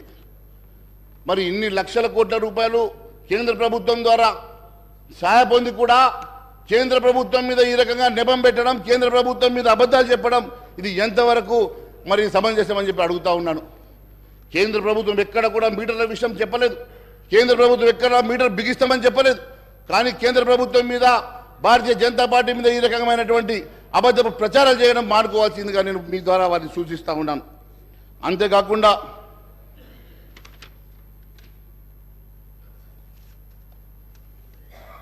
వారి మిత్రులు, వారి కేసీఆర్ గారి మిత్రులు, ఇప్పుడు ఆంధ్రప్రదేశ్ రాష్ట్ర గౌరవ ముఖ్యమంత్రి జగన్మోహన్ రెడ్డి గారు మాత్రం అక్కడ మీటర్లు పెట్టుకున్నారు అధ్యక్ష. మీటర్లు పెట్టుకొని ఆ మీటర్లకు కూడా ఒక సంజాయిషి ఇచ్చుకున్నాడు అధ్యక్ష. ఆయన ఇచ్చిన స్టేట్మెంట్ చెప్తా ఉన్నాను. వారికి ఒక జీవో ఇచ్చారు అధ్యక్ష, జీవో MS 22 తేదీ 1 సెప్టెంబర్ 2020 రోజు. ఆ ప్రభుత్వ ఉత్తర్వుల ప్రకారం చెప్తున్నాం అధ్యక్ష, అంటే మీటర్ల ఏర్పాటు రైతుకు ₹1 కూడా చెల్లించాల్సిన అవసరం లేదు. రైతులు ఎన్ని యూనిట్లు వినియోగిస్తారో దానికి అయ్యే ఖర్చు మొత్తం ప్రభుత్వమే భరిస్తుంది. రైతులు ప్రత్యేక ఖాతాల్లో డైరెక్ట్ బెనిఫిట్ ట్రాన్స్ఫర్ ద్వారా డైరెక్ట్ ఇది జమ అయిపోతాయి కాబట్టి డబ్బులు నేరుగా రైతుల ద్వారా డిస్కమ్లకు బదిలీ అవ్వడం వల్ల డిస్కమ్లు ప్రశ్నించే అధికారం ఉంటుంది. లీకేజీలు ఉండవు. దాంట్లో ఏదన్నా లీకేజీలు ఉన్నా అది మనము సేకరించవచ్చు అని చెప్పి వారు చెప్పినటువంటి బహుశా స్టేట్మెంట్ని వారు మా మీద పెట్టే ప్రయత్నం చేస్తూ ఉన్నారు. ఇది ఆంధ్రప్రదేశ్ రాష్ట్ర బిజినెస్ జీవో అధ్యక్ష. కానీ ఎక్కడ కూడా కేంద్ర ప్రభుత్వం కానీ భారతీయ జనతా పార్టీ కానీ ఎక్కడ కూడా చెప్పినటువంటి దాఖలాలు లేవు అధ్యక్ష. అంతేకాదు అధ్యక్ష, తెలంగాణ రాష్ట్రం ఈరోజు 6,71,757 కోట్ల రూపాయల అప్పు చేసి దాదాపుగా మనకొచ్చే రెవెన్యూలో 35% జీతాలకు శాలరీస్కి ఖర్చు అవుతా ఉంది అధ్యక్ష. రికరింగ్ ఎక్స్పెండిచర్ 34% రీపేమెంటు ఇంట్రెస్ట్లకు పోతుంది అధ్యక్ష. మరి 69% ఈ రకంగా ఖర్చు అవుతూ ఉంటే కేవలం మనకు మిగిలింది 31% అధ్యక్ష. మరి 31% రెవెన్యూ తోటి ఈ ప్రభుత్వం ఇవ్వాల్సినటువంటి సంక్షేమ కార్యక్రమం ఏ రకంగా ఇస్తుంది? ఎగ్జిస్టింగ్ ఉన్నటువంటి సంక్షేమ కార్యక్రమాలతో పాటు మీరు కొత్తగా ఇస్తామన్నటువంటి 6 గ్యారెంటీలు కూడా ఏ రకంగా ముందుకు తీసుకెళ్తారు అనేది పెద్ద ప్రశ్నార్థకంగా మారింది అధ్యక్ష. మరి ఏ రాష్ట్రంలోనైనా దాదాపు 69% మరి ఈ రకంగా ఖర్చు అయితే మనకు మిగిలే 31%లో మరి డెవలప్మెంట్ యాక్టివిటీస్ దాంట్లోనే సంక్షేమ కార్యక్రమాలు వాటిలోనే ఈ రకంగా సంక్షేమ కార్యక్రమాలు డెవలప్మెంట్ యాక్టివిటీస్ 31% రెవెన్యూ తోటి ఏ రకంగా ముందుకు తీసుకెళ్తారో మరి గౌరవ ముఖ్యమంత్రి గారు కూడా చెప్పాల్సిందిగా మేము కోరుతా ఉన్నాం. 6 గ్యారెంటీ స్కీమ్లకు దాదాపు 70,000 ఖర్చు అయితే నిపుణులు చెప్తా ఉన్నారు. మరి 412 హామీల సంగతి మరి ఇంకా మర్చిపోయారు. రుణమాఫీ ఉన్నది, నిరుద్యోగ భృతి ఉన్నది. ఈ రకంగా ఇన్ని రకాలుగా ఖర్చులున్నా మన దగ్గర ఉన్నటువంటి రెవెన్యూ మాత్రం అయ్యగారి ఆదాయం అంట భార్య పసుపు కుంకుమలు సరిపోయేటట్టు ఈరోజు మనకున్నటువంటి ఆర్థిక పరిస్థితి కేవలం మనకు వీటికే సరిపోని పక్షంలో కొత్తగా మీరు తీసుకొచ్చేటువంటి సంక్షేమ కార్యక్రమాలు ఏ రకంగా ముందుకు తీసుకెళ్తారు? కొత్తగా మీరు కేవలం అధికారం రావడం కోసమే మీరు ఈ రకమైన హామీలు ఇచ్చారా, లేక నిజంగా ఇది ఎప్పుడన్నా కూడా స్టడీ చేసి మన ఆర్థిక పరిస్థితులు స్టడీ చేసి ఎప్పుడన్నా మరి ఆలోచించి మరి చేశారా? ఒకసారి ప్రజలకు చెప్పాల్సిన అవసరం ఉంది అధ్యక్ష. కేవలం అధికారం రావాలని ఏదో ఒక రకంగా అధికారంలోకి వస్తే మేము కుర్చీలో కూర్చున్న తర్వాత ఆలోచిస్తామన్న ఆలోచనలతో మాత్రమే ప్రజల్ని మభ్యపెట్టడానికి మాత్రమే మరి మీరు ఇచ్చినటువంటి హామీలు కనబడతా ఉన్నాయి అధ్యక్ష. మరి ఈ రకంగా మన దగ్గర ఉన్నటువంటి వనరుల్లో 30% శాలరీలకు పోవడంతో పాటు ఇప్పటి వరకు ఇంకా 3 డిఎల్ ఇవ్వలేదు అధ్యక్ష. ఈ ప్రభుత్వ ఉద్యోగులకు ఇంకా 3 డిఎల్ పెండింగ్ ఉన్నాయి. కొత్తగా పిఆర్సీ కూడా వేయాల్సినటువంటి అవసరం ఉన్నది అధ్యక్ష. మరి కొత్తగా పిఆర్సీ వేసి కొత్తగా డిఎల్ ఇస్తే మరి మీకున్నటువంటి రెవెన్యూలో మనకి కొంత శాతం కూడా తగ్గుతుంది అధ్యక్ష. మన 30% మనకు మిగులు బడ్జెట్ తోటి ఏ రకంగా మీరు ఈ సంక్షేమ కార్యక్రమాన్ని ముందుకు తీసుకెళ్తారు ప్రజలకు చెప్పాల్సినటువంటి అవసరం ఉంది అధ్యక్ష. అంతేకాదు అధ్యక్ష, ఈ 6,71,757 కోట్ల అప్పుతో పాటు పెండింగ్ బిల్స్ గురించి ఎక్కడ ప్రస్తావన లేదు అధ్యక్ష. పెండింగ్ బిల్స్ కాంట్రాక్టర్లకు కానీ వేరే ఏజెన్సీస్ కానీ ఎంత ఉందో కూడా దాంట్లో ఇంకా మెన్షన్ చేయలేదు అధ్యక్ష. అవి కూడా ఒక కుదిబండంగానే మారబోతున్నాయి అధ్యక్ష. దాదాపు మరి 20,000 కోట్లను కొందరు అంటున్నారు. ఎంత ఉన్నాయో అది ఒకసారి మరి దాని మీద కూడా చర్చ చేస్తే బాగుంటుందని చెప్పి నేను అడుగుతా ఉన్నాను అధ్యక్ష. అంతేకాకుండా కాళేశ్వరం మీద గొప్పగా చెప్పారండి హరీష్ రావు గారు. కాళేశ్వరం మీద మేము ఒకటే అడుగుతా ఉన్నాం అధ్యక్ష. కాళేశ్వరం మీద మీరు తీసుకున్నటువంటి ఎస్పీవి ద్వారా తీసుకున్నటువంటి అప్పులు 9.69% వడ్డీ కమర్షియల్ వడ్డీకి తీసుకున్నారు. 9.69% కమర్షియల్ వడ్డీకి మీరు వడ్డీ తీసుకొని కాళేశ్వరం కడితే ఏ రెవెన్యూ దాంట్లో వస్తుంది కాబట్టి మీరు దాని నుంచి రీపేమెంట్ చేస్తారు. ఈ ఎస్పీవి అనేది ఒక బోగస్ ఎస్పీవా లేక నిజంగా ప్రభుత్వం దేనికోసం ఎస్పీవిని క్రియేట్ చేసింది? ఆ ఎస్పీవి క్రియేట్ చేస్తే మరి 9.69% తోటి వడ్డీతోటి కమర్షియల్ వడ్డీతోటి ఏ రకంగా మీరు రీపేమెంట్ చేయబోతున్నారో అవేమి చెప్పకుండా కేవలం బ్రహ్మాండంగా చేశాం. ఏం బ్రహ్మాండం చేశారు? బ్రహ్మాండంగా ఏం చేశారు? ఈ రాష్ట్రాన్ని కేవలం అప్పుల పాలు చేశారు. ఈ రాష్ట్రాన్ని పూర్తిగా ధ్వంసం చేశారు తప్ప ఈ రాష్ట్రానికి మీరు ఏం అభివృద్ధి పథంలో నడిపించారో చెప్పాల్సిన అవసరం ఉన్నది. కేవలం అంతేకాదు అధ్యక్ష, ఇంత గొప్ప ప్రాజెక్ట్ అయి ఉంటే నిజంగానే మరి కమర్షియల్ లోన్ పోవాల్సిన అవసరం లేకుండే కదా అధ్యక్ష. మరి వరల్డ్ బ్యాంక్ వెళ్ళి తీసుకొని వస్తుండే కదా. దానికంటూ ప్రాజెక్ట్ రిపోర్ట్ తయారు చేయరు. అప్పటికప్పుడు రాత్రి వాళ్ళకు ఆలోచన వస్తుందో కళ వస్తుందో తెల్లారికల్లా ప్రాజెక్ట్ ఒకటి కొత్త తయారు చేయాల్సిందే. ఇవన్నీ కాకుండా వాస్తవంగా ఒక ఆలోచనతో ప్రజలకు ఉపయోగపడేటువంటి కార్యక్రమాలు చేస్తే బాగుండేదని భావిస్తా ఉన్నాం అధ్యక్ష. అంతేకాకుండా ఈ ఎస్పీవికి క్రెడిట్ రేటింగ్ ఎంత ఉందో ఒకసారి మీ ద్వారా ముఖ్యమంత్రి గారిని కనుక్కోమంటున్నాను అధ్యక్ష. మరి కాళేశ్వరంకి ఇచ్చినటువంటి ఈ యూనిట్ మరి ఇంతకాలం లోన్ తీసుకున్నప్పుడు ఒక రేటింగ్ ఇస్తారు కదా అధ్యక్ష. మరి ఏ రేటింగ్ ఇచ్చారో కూడా అది ఒకసారి సభకు చెప్తే బాగుంటుంది అధ్యక్ష. మరి క్రెడిట్ రేటింగ్ అదే కాకుండా అధ్యక్ష, వీరు బ్రహ్మాండం అని చెప్తున్నటువంటి ఈ రాష్ట్రంలో దండనీయమైనటువంటి పరిస్థితి ఏంటంటే అధ్యక్ష, పూర్తిగా ప్రజలకు సంబంధించినటువంటి విద్యా వైద్యాన్ని విస్మరించారు అధ్యక్ష. పూర్తిగా విద్యా వైద్యాన్ని ఏ రకంగా విస్మరించారంటే అధ్యక్ష, భారతదేశంలోని అన్ని రాష్ట్రాల్లో చివరి స్థానంలో ఎడ్యుకేషన్ ఉందంటే ఇంతకన్నా సిగ్గుచడు లేదని చెప్పి నేను తెలియజేస్తాను అధ్యక్ష. యావత్ భారతదేశంలో చిట్ట చివరి స్థానంలో ఈరోజు ఎడ్యుకేషన్ అలొకేషన్ ఉందంటే 7% అలొకేషన్ తోటి చిట్ట చివరిలో యావత్ భారతదేశంలో ఉందంటే ఇంతకన్నా ఘోరం ఇంకొకటి లేదు అధ్యక్ష. అదే మాదిరిగా హెల్త్ కూడా 29వ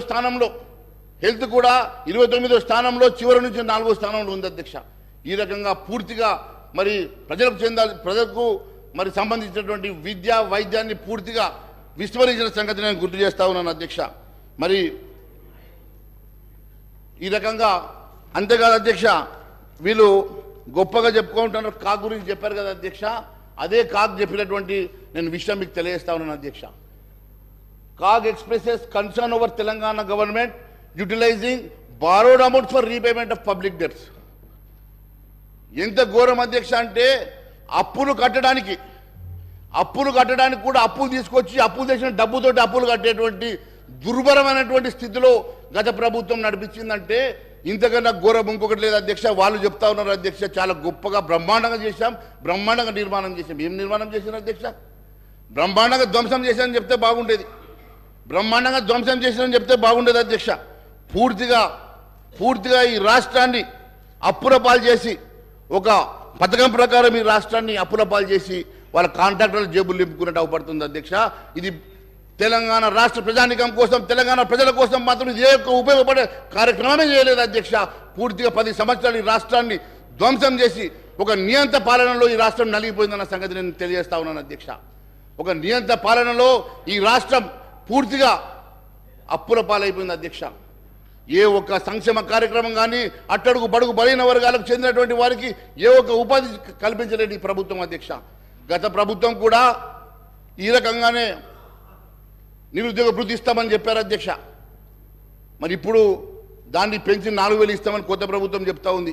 మీరు పూర్తిగా ఇవ్వలేదు కాబట్టి మేము కూడా ఎగ్గొడితే బాగుంటుందని అనుకుంటే మాత్రం మేము భారతీయ జనతా పార్టీ ఊరుకునే సమస్య లేదు. మీ భారతీయ జనతా పార్టీ తరఫున గౌరవ ముఖ్యమంత్రి గారికి, మీ ద్వారా గౌరవ ముఖ్యమంత్రి గారికి కూడా నేను విన్నవిస్తా ఉన్నాను అధ్యక్ష. ఖచ్చితంగా మీరు కేవలం 6 గ్యారంటీ స్కీమ్లే కాదు, 412 హామీలను కూడా నెరవేర్చాల్సిందే అధ్యక్ష. మరి మీకున్న నిధులు కేవలం యావత్ రెవెన్యూలో మీకున్న మిగులు కేవలం 31% అధ్యక్ష.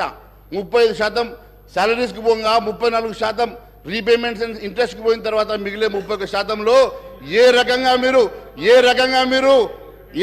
మీరు కొత్త సంక్షేమ కార్యక్రమం నడిపిస్తారు, పాత సంక్షేమ కార్యక్రమాలని కంటిన్యూ చేసుకుంటూనే కొత్త సంక్షేమ ఇచ్చినటువంటి హామీలు నెరవేరుస్తారో ప్రజలకు చెప్పాల్సిన అవసరం ఉంది అధ్యక్ష.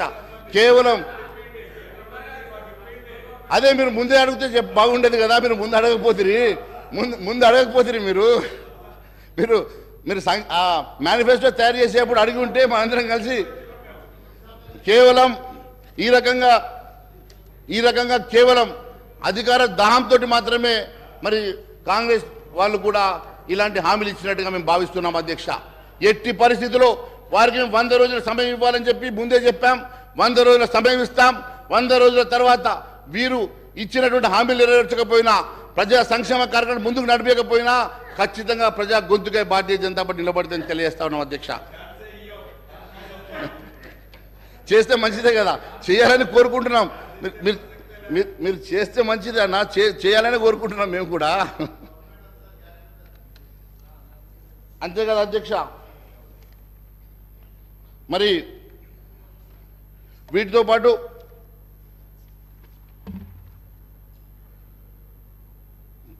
పాత పాలకుల వైఫల్యాలను ఎండగడుతూ ఎన్నికల్లో ప్రచారానికి వెళ్ళి అధికారానికి వచ్చినటువంటి ఈ ప్రభుత్వం మరి ఏ రకంగా ముందుకు వెళ్తుందో, ఏ రకంగా నిధులు సమకూర్చుకుంటుందో, ఏ రకంగా ఇవన్నీ సంక్షేమ కార్యక్రమాలు మరి తీసుకొని మరి ప్రజలకు అందిస్తుందో అనే సంగతి ఇప్పటి వరకు వాళ్ళు చెప్పలేకపోయినారు అధ్యక్ష. వారికి కావాల్సిన నిధులు ఇప్పుడు వాళ్ళ చేతిలో ఉన్నది కేవలం స్వల్పంగా నిధులు ఉన్నాయి, కావాల్సింది బారెడు ఉంది. ఉన్నది మూరడు, కావాల్సింది బారెడు అన్నట్టు కేవలం వారి దగ్గర ఉన్నది తక్కువ నిధులు. వారి ఇవ్వాల్సినటువంటి సంక్షేమ కార్యక్రమం కానీ, ప్రజలకు ఇచ్చినటువంటి హామీలు కానీ మరి అవన్నీ నెరవేర్చాలంటే మరి ఏ రకంగా చేయగలుగుతారో మరి ప్రజలకు చెప్పాల్సిన అవసరం ఉంది, సభకు కూడా చెప్పాల్సిన అవసరం ఉంది అధ్యక్ష. ఎంతసేపు గతంలో చేసిన అప్పులు అని చెప్పి మనం చెప్తా ఉన్నాం అధ్యక్ష. మరి గతం చేసిన అప్పులు ఈ రకంగా ఇంత ఓపెన్గా మనం ఈరోజు సభ ద్వారా శ్వేతపత్రం ఇచ్చినాం కదా అధ్యక్ష. మరి కొత్త అప్పులు ఎట్లా పుడతాయి అధ్యక్ష? కొత్త అప్పుల కోసం రీపేమెంట్ షెడ్యూల్ ఎట్లా చూపిస్తాం అధ్యక్ష? మన దగ్గర రెవెన్యూ సర్ప్లస్ ఉంటేనే, రెవెన్యూ అనుకుంటేనే ఎదుటి వాళ్ళు మనకు నిధులు ఇస్తారు అధ్యక్ష, లోన్లు ఇస్తారు అధ్యక్ష. మరి మనమే పూర్తిగా అప్పుల్లో కూరుకుపోయి కట్టలేని పరిస్థితుల్లో, జీతాలు ఇవ్వలేని పరిస్థితుల్లో ఈ రాష్ట్రం ఉందని చెప్పినప్పుడు కొత్తగా నిధులు ఏ రకంగా సమకూర్చుకోగలుగుతారో కూడా చెప్పాల్సిన బాధ్యత ముఖ్యమంత్రి గారి మీద ఉంది అధ్యక్ష. మరి ఈ రకంగా మీరు మొత్తం శ్వేతపత్రం ఇచ్చేసి ఈ రాష్ట్ర ప్రజానీకానికే కాదు యావత్ దేశానికి మన ఆర్థిక పరిస్థితిని చూపించేసి ఈరోజు ఆర్థిక పరిస్థితి ఇంత ఘోరంగా ఉన్నదని చెప్పిన తర్వాత కొత్తగా మీరు ఏ రకంగా నిధులు సమకూర్చుకుంటారో కూడా ఒక పెద్ద ప్రశ్నార్థకంగా మారబోతుంది అధ్యక్ష. నేను ఒకటే తెలియజేస్తాను అధ్యక్ష, కేవలం అధికారం కోసమే మాట్లాడాం, అధికారం వచ్చాం, తర్వాత ఎట్లయితే చూసుకుందాం అన్నట్టుగా మీరు విరవిపోతే ప్రజలు గమనిస్తున్నారు అధ్యక్ష. ప్రజలు ఊరుకోపోయారు లేదు అధ్యక్ష, ప్రజలు ఖచ్చితంగా మీ వెంట పడతారు అధ్యక్ష. మీరు గ్రామాల్లో తిరగాల్సి ఉన్నది, గ్రామంలో తిరిగే రోజు మీకు అన్ని అర్థమైంది అధ్యక్ష. ఖచ్చితంగా తెలియజేస్తా ఉన్నాం. ఈ రకంగా కేవలం మీరు గత ప్రభుత్వాన్ని కార్నర్ చేయడానికో, ఆ పార్టీని కార్నర్ చేయడానికో చేసినటువంటి మరి ఈ చర్య వల్ల ఎంతవరకు లబ్ధి జరుగుతుందో నాకు తెలియదు, కానీ నష్టం మాత్రం చాలా పెద్ద నష్టం జరగబోతుంది అధ్యక్ష. అంతేకాకుండా మొన్న గౌరవ ముఖ్యమంత్రి గారు కూడా రిటైర్డ్ ఆర్బీఐ గవర్నర్ గారిని కూడా కలిసినట్టుగా మేము పేపర్లు చూసినాం. రఘురాం రాజన్ గారు కూడా ఒక స్టేట్మెంట్ ఇచ్చారు అధ్యక్ష. ఇంకా ఇప్పుడున్నటువంటి పరిస్థితుల వల్ల ఇంకా అప్పులు చేస్తే మన రాష్ట్ర ఆర్థిక పరిస్థితి మరింత క్షీణించిపోతుందని చెప్పేసి వారు చెప్పారు అధ్యక్ష. ఇప్పుడున్న పరిస్థితిలోనే బయటపడడం కష్టంగా ఉన్నటువంటి పరిస్థితి. ఇప్పుడు మళ్ళా కొత్తగా అప్పులు తీసుకుంటే ఈ రాష్ట్ర పరిస్థితి ఇంకా క్షీణిస్తుందని చెప్పేసి వారే చెప్పినట్టుగా పేపర్లు చూసాం అధ్యక్ష. మరి వారు అడ్వైజ్ తీసుకోవడానికి పిలిచినటువంటి వారే ఈ రకంగా మాట్లాడిందంటే మరి మీరు ఎక్కడ కూడా మీ మేనిఫెస్టోలో కొత్తగా అప్పులు తెస్తామని చెప్పలే, ఏ రకంగా సమకూర్చుకుంటామో చెప్పలే. కానీ ఈ సంక్షేమ కార్యక్రమాలని మాత్రం పూర్తిగా మేము నెరవేరుస్తామని మాత్రం చెప్పారు. ఎట్టి పరిస్థితుల్లో కొత్తగా అప్పు తీసుకురావడానికి వీల్లేదు. అన్నిటికన్నా ముఖ్యం ప్రజల మీద భారం మోపడానికి అసలే మేము ఒప్పుకొని లేదని చెప్పి తెలియజేస్తా ఉన్నాను. ఏదో ఒక రకంగా ప్రజల మీద భారం మోపుతాం, ట్యాక్సులు పెంచుతాం, ప్రజల్ని నడ్డి విరుస్తామంటే మాత్రం ఎట్టి పరిస్థితుల్లో భారతీయ జనతా పార్టీ ఊరుకున్న సమస్య లేదు, ప్రజా గొంతుగా మేము నిలదీస్తామని చెప్పి కూడా తెలియజేస్తా ఉన్నాను అధ్యక్ష. అంతేకాదు అధ్యక్ష,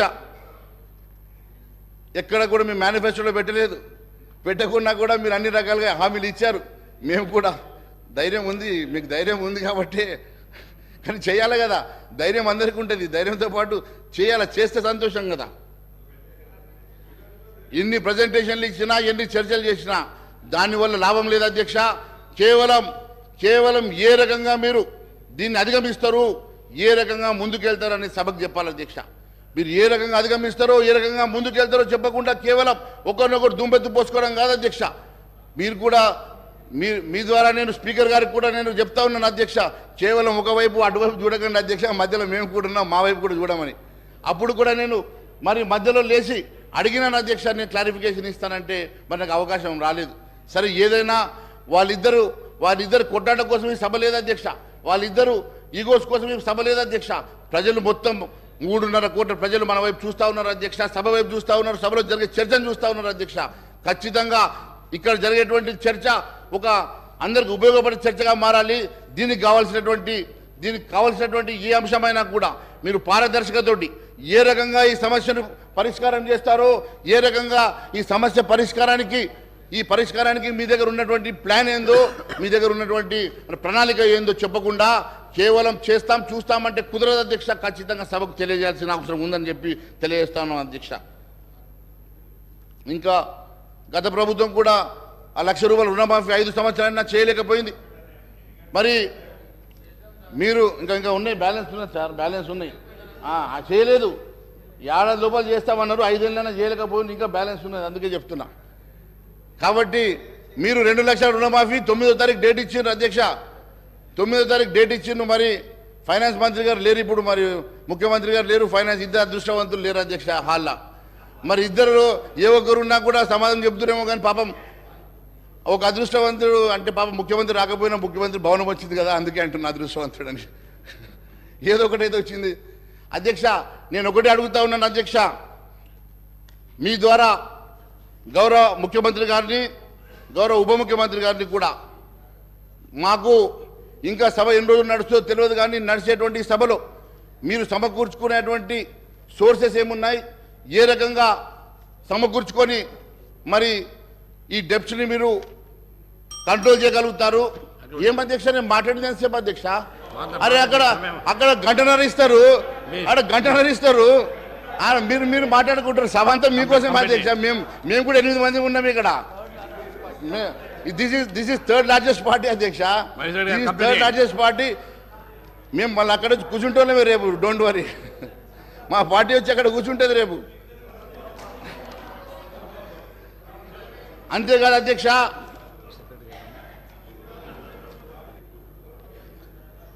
ప్రజెంటేషన్ల వల్లనో చర్చల వల్లనో కాదు అధ్యక్ష, ఖచ్చితంగా మరి మీరు ఇవ్వాల్సినటువంటి అన్ని హామీలు కూడా ఖచ్చితంగా నెరవేర్చే వరకు మేము ప్రజా గొంతుగా నిలబడతామని మరొకసారి తెలియజేసుకుంటూ,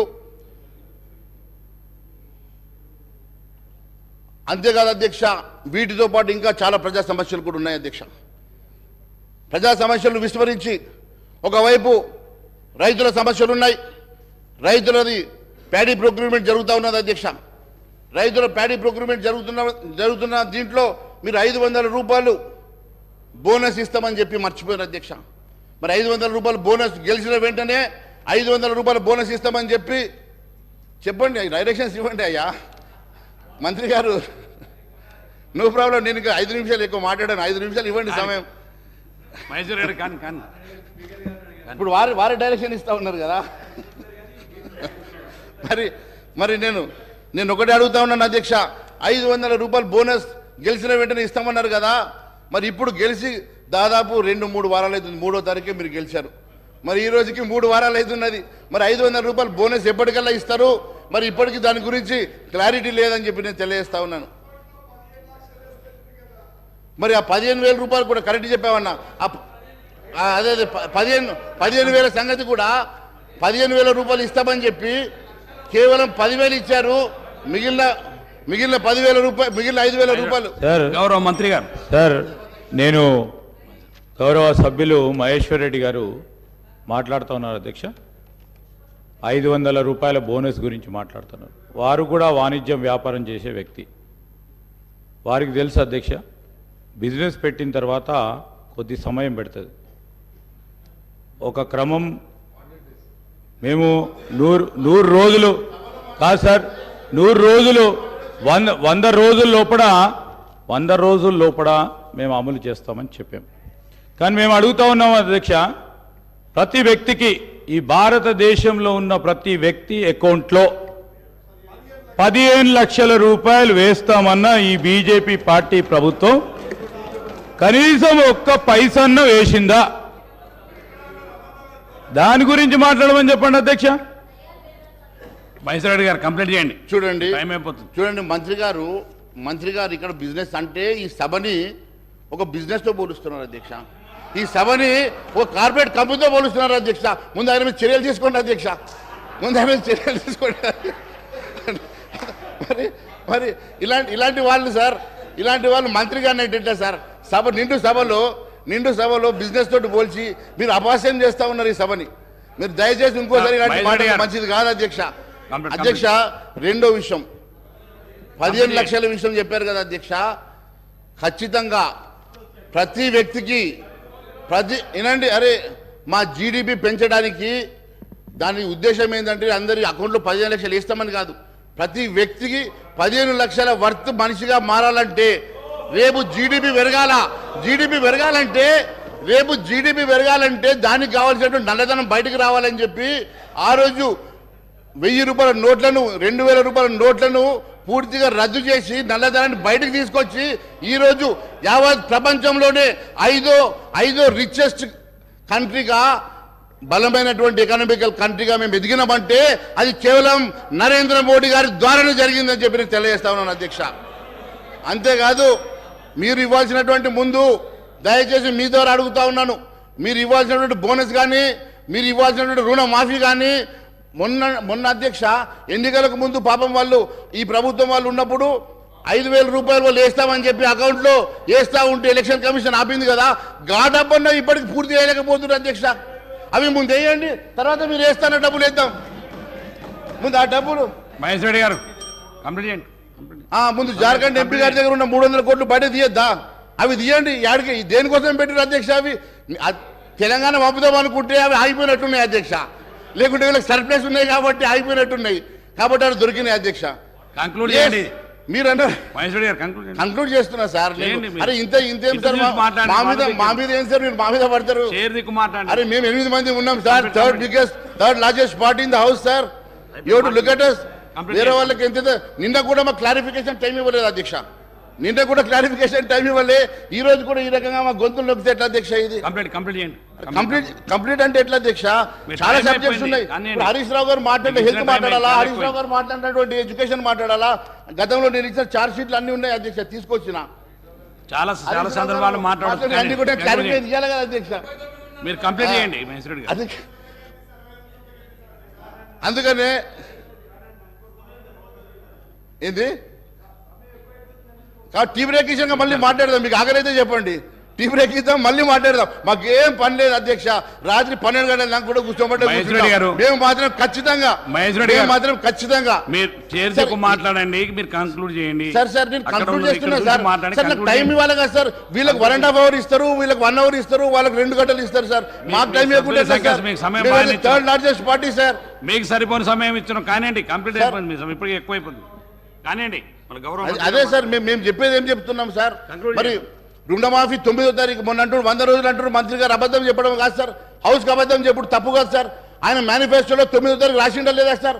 9వ తారీఖు రాసినప్పుడు ఆయన 100 రోజులు టైం పెట్టి అడుగుతాడు సార్. ఇట్లా అంటుండే సార్. ఇట్లా అంటే ఏమంటే ఇయ్యమనా, ఇయ్యకుండా ఇట్లా పెట్టామనా, ఇయ్యకుండా ఇట్లా పెట్టాం మేము, ఇట్లా అంటున్నాడు. సభను గౌరవ సభ్యులు పూర్తి స్థాయిలో ప్రకదారి పట్టిస్తా ఉన్నారు అధ్యక్ష. మేమేం చెప్పాము, మా 6 గ్యారెంటీలు ఇది కాంగ్రెస్ పార్టీ గ్యారెంటీ 100 రోజుల్లో అమలు చేస్తామని చెప్పాము. వారు కావాలనే 9వ తారీఖు నాడు ఇస్తామని చెప్పామని వారు ఒక పక్కన వారి మిత్రపక్షమైన టీఆర్ఎస్ వారు చెప్తూ పోతూ నడుస్తూ ఉన్నారు అధ్యక్ష. ఈరోజు మేము చెప్తా ఉన్నాం అధ్యక్ష, ఈరోజు మేము చెప్తా ఉన్నాం 100 రోజుల లోపల మా మేము 6 గ్యారెంటీలను అమలు చేసే కార్యక్రమం చేయటం జరుగుతుంది. నేను గౌరవ మహేశ్వర్ రెడ్డి గారిని కోరుతా ఉన్నాను, సబ్జెక్ట్ పరంగా 2 నిమిషాలు మాట్లాడి చాలా సమయం ఇచ్చారు. 9 మంది సభ్యులు, 8 మంది సభ్యులు, మరి 7 సభ్యులు, మరి వీళ్ళందరూ ఉన్నట్టు అందరికీ కూడా అవకాశం ఇవ్వాలి. వారికి ప్రధాన ప్రతిపక్షం కనుక వారికి ఎక్కువ సమయం వస్తుంది. మరి వారంత సమయం రావాలని అనుకున్నప్పుడు మీరు ప్రధాన ప్రతిపక్షమై కూర్చునేందుకు ప్రయత్నం చేయండి. వారు మీ స్థానంలోకి వస్తారు, మరి అప్పుడు చూద్దాము. కానీ దయచేసి నేను గౌరవ శాసన సభాపతి గారిని కోరుతా ఉన్నాం అధ్యక్ష, గౌరవ శాసనం కంక్లూడ్ చేసి సార్ అధ్యక్ష, ఇంకా ఎంఐఎం వారు మాట్లాడేది ఉంది, సిపిఐ వారు మాట్లాడేది ఉంది, మళ్ళా మంత్రి గారు కూడా రిప్లై చేసేది ఉంది అధ్యక్ష. I would like to request honourable member to conclude. Mahesh Reddy గారు మీరు కంప్లైంట్ చేయండి అధ్యక్ష. ఒక నిమిషం సార్, ఒక నిమిషం అధ్యక్ష. ఆయన కంప్లీట్ చేయండి.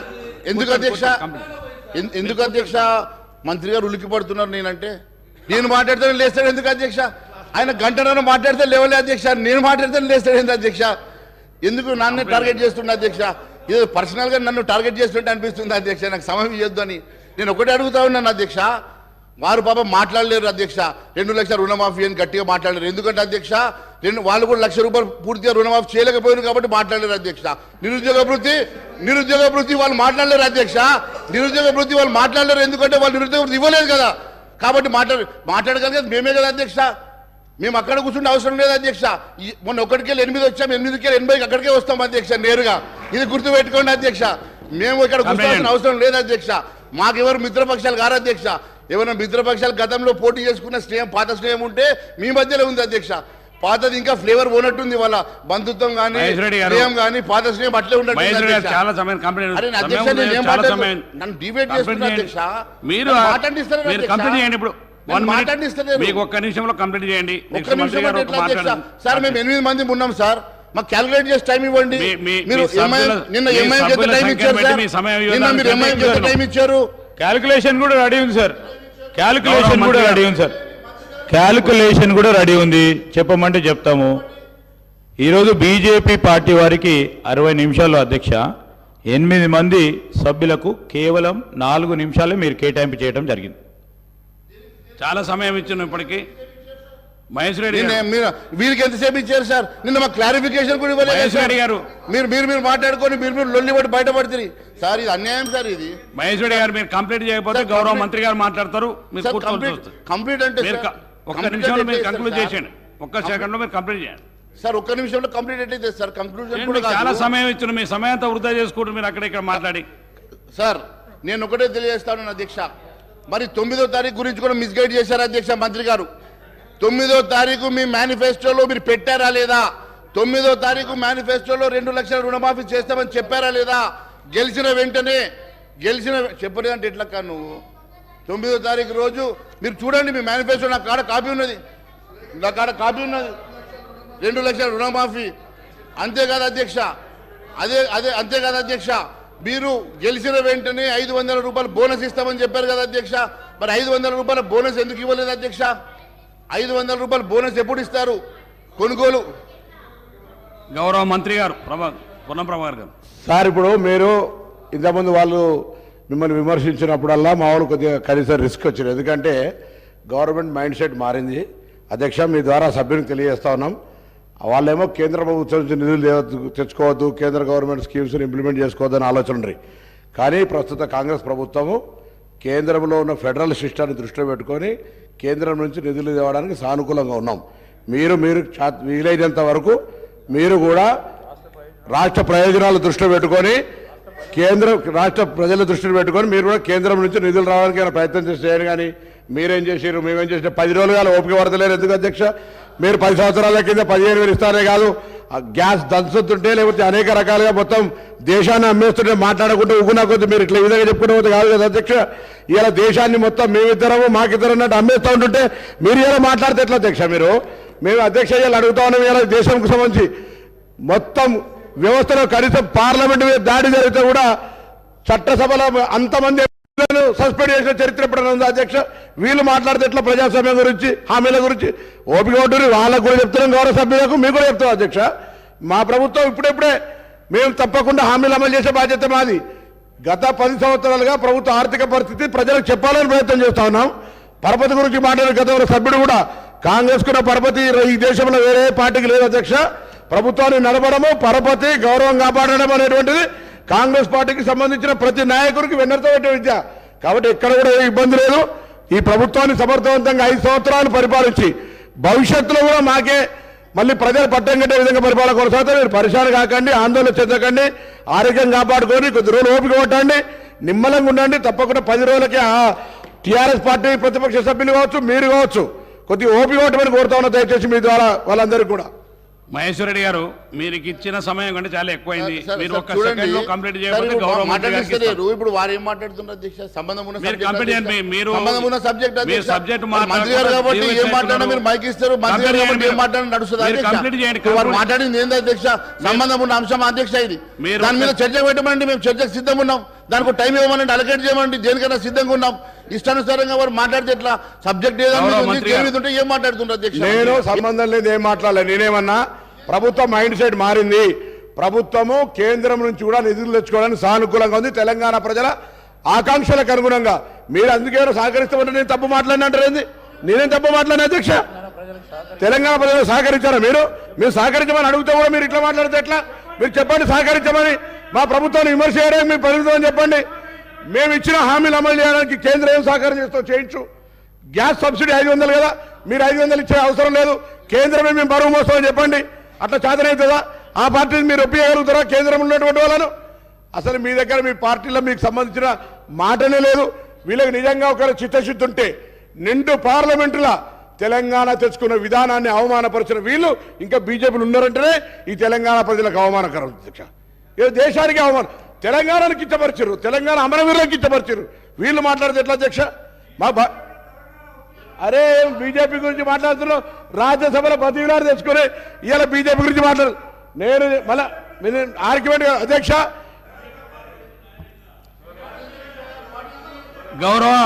గౌరవ మంత్రి ఇరిగేషన్ శాఖ మంత్రి ఉత్తమ్ కుమార్ రెడ్డి గారిని మాట్లాడాల్సి కోరుతున్నాను. కంక్లూడ్ అయిపోయింది. మీకు చాలా సార్లు సమయం ఇచ్చినాను, మీరు కంక్లూడ్ చేయట్లేరు. మీరు చైర్ దిక్కు మాట్లాడకుండా అక్కడ మాట్లాడకుండా మీ సమయానంతా గౌరవ మంత్రి మీరు ఒక్క నిమిషంలో కంప్లీట్ చేయండి. ఒక్కటే సార్, నాకు అందరికి ఇచ్చాడు, నాకు సమయం ఇవ్వండి. మీకు అందరికంటే ఎక్కువ సమయం ఇచ్చినాం. మీ సమయాన్ని మీరే వృధా చేసుకుంటున్నారు. చాలా సమయం ఇచ్చినాం మీకు ఇవ్వాల్సిన దానికంటే ఎక్కువ సమయం ఇచ్చాము. ఒక్క నిమిషం మాట్లాడమంటే ఎట్లా సార్? మీకు మీ సంఖ్యాబలానికంటే మీకు 40 minutes పైన సార్, మీ సంఖ్యాబలం కంటే ఎక్కువ ఇచ్చినాం మీకు సార్. దానిలో ఏం అనుమానం మీరు ఒక్క గౌరవ మంత్రి పొన్నం ప్రభాకర్ గారు మీరు మీ సబ్జెక్ట్ మాట్లాడితే చెప్తున్నాను సార్. గౌరవ మంత్రి పొన్నం ప్రభాకర్ గారు పదే పార్లమెంటు దాడి గురించో ఇంకో దాని గురించో మాట్లాడితే దానికి ఒక చర్చకు పెట్టమనండి, మేము సిద్ధంగా ఉన్నాం. వారు చెప్పాలనుకున్నటువంటి అది పార్లమెంట్ మీద దాడి గురించి వాడు పదే మాట్లాడుతూ ఉన్నారు, దాని మీద చర్చకు పెట్టండి, మేము దానికి సిద్ధంగా ఉన్నాం. అంతేకాకుండా వారు ఫస్ట్ లేరు సార్. సబ్జెక్ట్ చెప్పినప్పుడు వారు లేరు. దయచేసి వినండి. పొన్నం ప్రభాకర్ గారు, నేనేమన్నాను, మీకు నిధులు కావాలంటే కేంద్ర ప్రభుత్వం గతంలో ఇన్ని లక్షల కోట్ల నిధులు ఇచ్చింది, మన ఈ రాష్ట్ర ప్రభుత్వం కాదు ఇవ్వడానికి కూడా కేంద్ర ప్రభుత్వం ఖచ్చితంగా సిద్ధంగా ఉంటుంది. కాకపోతే ఈరోజు ఈ రాష్ట్ర ప్రభుత్వం చేసిన ఒక చరిత్రాత్మకమైన తప్పిదం ఏంటంటే సార్, ఈ రాష్ట్ర ప్రభుత్వం శ్వేతపత్రం పేరు మీద 6,50,000 కోట్ల రూపాయలు అప్పు ఉందని చెప్పి ప్రజానీకానికి కాదు యావత్ భారతదేశానికి చెప్పడం వలన ఈరోజు 70% మన వనరులు కేవలం సాలరీస్కి, రికరింగ్ ఎక్స్పెండిచర్స్కి, ఇంట్రెస్ట్లకు, రీపేమెంట్లకే వెళ్తే 30%లో ఈ రాష్ట్రం సంక్షేమ కార్యక్రమం నడపగలుగుతుందా? రేపు కొత్త లోన్లు తీసుకొస్తే వాటికి మరి రీపేమెంట్ చేయగలిగే శక్తి ఈ రాష్ట్రానికి ఉన్నదా అని చెప్పి రేపు అడుగుతారా లేదా? ఒక్కసారి మీరు ఆలోచన చేయండి అని అడుగుతా ఉన్నాను. మీ ఆర్థిక నిపుణులతో మాట్లాడండి. ఆర్థిక నిపుణులు ఒప్పుకుంటారా చెప్పండి. మీరు ఒక చిన్న బ్యాంకుకు వెళ్ళి 1 లక్ష రూపాయలు లోన్ అడిగితే 100 పేపర్లు అడిగేటప్పుడు ఈరోజు లక్షల కోట్ల రూపాయలు మీరు నిధులు తీసుకురావాలన్నా, లోన్ తీసుకురావాలంటే ఏ రకంగా రీపేమెంట్ చేస్తారో మరి రాష్ట్రాన్ని అడుగుతారు కదా. ఈ రకంగా మీరు యావత్ రాష్ట్రానికి సంబంధించినటువంటి పూర్తి మరి అంశాన్ని 6,50,000 కోట్ల రూపాయల అప్పులను తీసుకొచ్చి ఇలా మీరు ఈ రకంగా సభలో పెట్టి యావత్ దేశానికి మీరు చెప్పినంటే ఏ రకంగా మనం ముందుకెళ్తాం? ఏ రకంగా లోన్లు వస్తాయి? మేము మీతో రావడానికి సిద్ధంగా ఉన్నాం. మీకు ఈ రాష్ట్రానికి లోన్లు వచ్చినా, నిధులు వచ్చినా మాకు సంతోషమే. కానీ మీరు తీసుకురావడానికి గాల మరి కనీసం ఉన్నటువంటి హోప్ను కూడా మీరు పోగొట్టి ఈరోజు మీరు కేవలం కేంద్రాన్ని నిందిస్తామంటే ఊరుకునే సమస్య లేదు అధ్యక్ష. కేంద్ర ప్రభుత్వం గతంలో కూడా లక్షల కోట్ల రూపాయలు ఇచ్చినటువంటి చరిత్ర ఉన్నది. మొన్న గత 10 సంవత్సరాల్లో కూడా కొన్ని లక్షల కోట్ల రూపాయలు ఇచ్చి మరి ఈ రాష్ట్రాన్ని ఆదుకున్నటువంటి చరిత్ర ఉన్నది. రేపు మీకు కావాలంటే కూడా మరి ఖచ్చితంగా నిధులు ఇస్తారు, సమకూరుస్తారు. కానీ మరి మీరు ఇచ్చేటువంటి మరి ఈ రకమైనటువంటి నివేదికల వల్ల ఈ రాష్ట్రంలో కేంద్ర ప్రభుత్వమే కాదు ఏ ఒక్క ఫినాన్షియల్ ఇన్స్టిట్యూషన్ కూడా ముందుకు వచ్చే సమస్య ఉండదు. మనము పడే ప్రమాదం ఉండదని చెప్పి తెలియజేస్తా ఉన్నాను అధ్యక్ష. కేవలం మన ఎవరినో దాడి చేయబోయి మనం ఉన్నదాన్ని మనము ఎలుకల బాధకు ఇల్లు కాలబెట్టుకున్నట్లు ఎవరినో దాడి చేయబోయి ఈరోజు చేసినటువంటి ఒక తప్పిదం వల్ల రాష్ట్రమే నష్టపోయేటువంటి ప్రమాదం ఉన్నది అధ్యక్ష. నేను చెప్పేది దయచేసి నేను మంచిగా ఆలోచన చేసి మీరు స్వీకరించాల్సిందిగా కోరుతా ఉన్నాను అధ్యక్ష. నేను ఏ రోజు కూడా తప్పుగా నేను చెప్పడం లేదు అధ్యక్ష. అదే మాదిరిగా అధ్యక్ష మహేష్ రెడ్డి గారు మీకు ఇచ్చిన సమయం 40 మినిట్స్ పైన ఇచ్చాను, 45 మినిట్స్ అధ్యక్ష, ఇచ్చాను. ఇంకా మీరు మరి ఇంకా వారు వైద్యం మీద మాట్లాడి మేము మాట్లాడలేదు కదా అధ్యక్ష. వారి సంఖ్యాబలాన్ని బట్టి వారికి ఇచ్చినాం. అవును, ప్రధాన అంశాలు ప్రతిపక్షం ఆన్సర్ అయితే చేయాలి కదా మీకున్న అధ్యక్ష. 8 మంది సభ్యులకు మీ సమయాన్ని మీకు ఇచ్చినాం. గౌరవ మంత్రి గారు ఉత్తమ్ కుమార్ రెడ్డి గారిని ఇప్పుడు మాట్లాడు. ఉత్తమ్ కుమార్ రెడ్డి గారు. అధ్యక్ష, ఈరోజు సీనియర్ శాసనసభ్యులు హరీష్ రావు గారు మాట్లాడుతూ, మొన్న కేటీ రామారావు గారు మాట్లాడుతూ సివిల్ సప్లైస్ కార్పొరేషన్ మీద చేసిన, సివిల్ సప్లైస్ డిపార్ట్మెంట్ చేసిన కొన్ని విషయాలని నేను ఇంటర్వ్యూని ఎందుకు అవుతున్నానంటే, ఆన్ రికార్డ్గా వారు చెప్పిన విషయాలు వాస్తవాలు కాదనే విషయానికి నేను ఈ సభ్యులందరూ కూడా ఈ క్లారిఫికేషన్ ఇస్తున్నాను. సివిల్ సప్లైస్ కార్పొరేషన్ బేసిక్గా రేషన్ బియ్యం ఇవ్వడానికి గతంలో చాలా కమోడిటీ ఇచ్చేది. ఈ ప్రభుత్వం వచ్చిన తర్వాత కేవలం బియ్యం ఇవ్వడానికే పరిమితమైంది.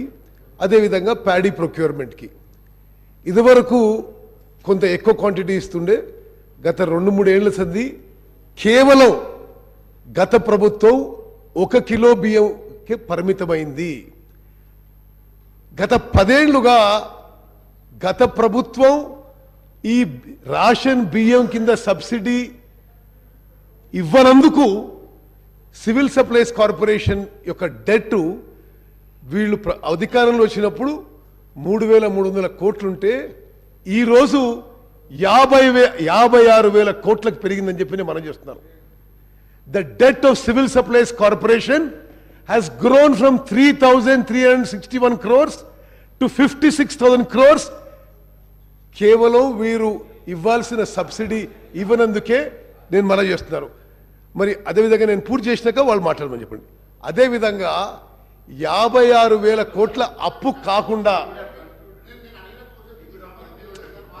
మహేష్ రెడ్డి గారు, నేను అయినాక మీరు మాట్లాడండి, నేను అయినాక మీరు మాట్లాడండి ప్లీజ్, అయినాక మాట్లాడండి. సరే, ఫైనల్ స్పీకర్ గారు, ఒక విషయము అంటే సివిల్ సప్లైస్ కార్పొరేషన్ నిరుపేదలకి బియ్యం ఇచ్చే కార్పొరేషన్కి గత ప్రభుత్వం 10 ఏళ్లలో 1 సంవత్సరం కూడా పూర్తి సబ్సిడీ విడుదల చేయనందుకు 56,000 కోట్లకు అప్పు పెరిగింది. 56,000 కోట్ల అప్పు పెరగడమే కాకుండా ఈరోజు సివిల్ సప్లైస్ కార్పొరేషన్ యొక్క నష్టాలు, లాసెస్, సివిల్ సప్లైస్ కార్పొరేషన్ గత ప్రభుత్వం యొక్క లెగసీ నష్టాలు 11,500 కోట్లు. సివిల్ సప్లైస్ కార్పొరేషన్లో వాళ్ళు వదిలిపెట్టిన నష్టాలు 11,500 కోట్లు. ఏ స్టేట్లో అంటే అన్నిట్లో మీరు ఎట్లా అవుట్ స్టాండింగ్ పబ్లిక్ డెట్ వదిలిపెట్టినంటే, కేవలం సివిల్ సప్లైస్ కార్పొరేషన్కే ఇప్పుడు యాన్యువల్ ఇంట్రెస్ట్ పేమెంట్ 3,000 కోట్లు కట్టాల్సి ఉంది. అది మరి గత ప్రభుత్వం యొక్క నిర్వాహకం అని చెప్పి నేను మనవి చేస్తూ, అదేవిధంగా 11,500 కోట్లు నష్టం ఎప్పుడు, ఈరోజు అన్సెక్యూర్డ్గా 22,000 కోట్ల ప్యాడీ స్టాక్ మీరు రైస్ మిల్లర్ దగ్గర పెట్టారు. Any security, nothing, bank guarantee ఏం లేదు. ఈరోజు 22,000 కోట్ల ప్యాడీ మీరు ఫాలో అయిన ప్రొసీజర్ మేరకు రైస్ మిల్లర్ దగ్గర ఉంది. అది ఎంత మేరకు రిట్రీవ్ అవుతుందో నోబడీ నోస్. ఆడిట్ అండి సివిల్ సప్లైస్ కార్పొరేషన్ది, ఫైనల్ స్పీకర్ గారు, లాస్ట్ ఆడిట్ ఇయర్ 2018-19 ఇప్పుడు పూర్తవుతుంది. అంటే గత 4 ఏళ్ల సంది ఆడిట్ కూడా లేదని చెప్పి నేను మనవి చేస్తున్నాను. ఇప్పుడు సప్లై చేస్తున్న బియ్యం గురించి 5 కిలోలు కేంద్ర ప్రభుత్వం, కేవలం 1 కిలో బియ్యం గత ప్రభుత్వం సప్లై చేసిన విషయం కూడా నేను యావత్ తెలంగాణ ప్రజానికాన్ని గుర్తు చేస్తున్నా. ఈ 6 కిలోలు కూడా ఈరోజు 70-75% రేషన్ బెనిఫిషరీస్ ఎవరూ తినడం లేదు. క్వాలిటీ పూర్ ఉండడంతో కేంద్ర ప్రభుత్వం ఆ 5 కిలోలకు కానీ, రాష్ట్ర ప్రభుత్వం 1 కిలోకి కానీ మీరు ఖర్చు పెడుతుంది రైస్ ప్రొక్యూర్మెంట్కి 39 రూపాయలు కిలో ఖర్చు పెట్టి, నో ఆఫ్టర్ ఐ ఫినిష్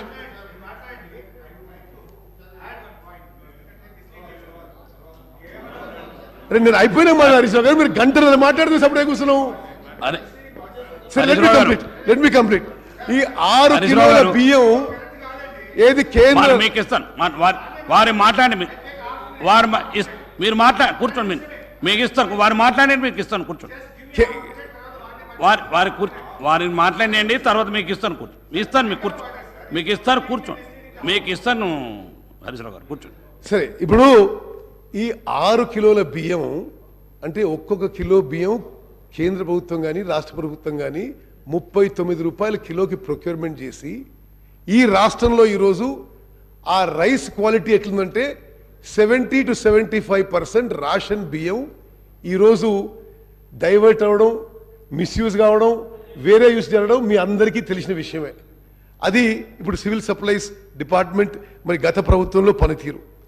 అదేవిధంగా వీళ్ళు ఎంత పొలిటిసైజ్ చేశారంటే సివిల్ సప్లైస్ కార్పొరేషన్ ఇంత ఇండెట్ ఉన్నా కర్ణాటక తమిళనాడు రాష్ట్రాలు ఈ స్టాకులు మేము కొంత కొనుక్కుంటాం, నెలకి 2.5 లక్షల టన్నులు మీ దగ్గర బియ్యం కొనుక్కుంటుంటే స్టాక్ ఉన్నా సరే కేవలం పొలిటికల్ కారణాల వల్ల వారికి ఆ రైస్ అమ్మలేదనే విషయం కూడా నేను ఈ సభ దృష్టికి తీసుకొస్తున్నాను. అదేవిధంగా ప్రొక్యూర్మెంట్ ప్యాడీ ప్రొక్యూర్మెంట్ విషయంలో మరి చాలా చాలా విషయాలు మాట్లాడుతున్నారు. ప్యాడీ ప్రొక్యూర్మెంటు సెంట్రల్ గవర్నమెంటు ఇవ్వాల్సిన డబ్బులు కూడా ఎన్నో సంవత్సరాల నుంచి సరే కొంత సెంట్రల్ గవర్నమెంట్ ఫెయిలియర్ ఉన్నా డాక్యుమెంటేషన్ సరిగ్గా చేయనందువల్ల కొన్ని వేల కోట్లు సెంట్రల్ గవర్నమెంట్ నుంచి కూడా రావాల్సింది. మీరు సబ్సిడీ ఇవ్వరు రైస్ కింద, ప్రొక్యూర్మెంట్ కింద సెంట్రల్ గవర్నమెంట్ డిలే చేస్తుంది. మరి ఈ విధంగా సివిల్ సప్లైస్ కార్పొరేషన్ ఈరోజు 56,000 కోట్ల అప్పు 11,000 కోట్ల నష్టంలో ఉన్న విషయం కూడా నేను మనవి చేస్తున్నాను. అదేవిధంగా హరీష్ రావు గారు మీరు కొత్త ప్రాజెక్టులు మాట్లాడారు, ఎంక్వైరీ చేయండి అన్నారు.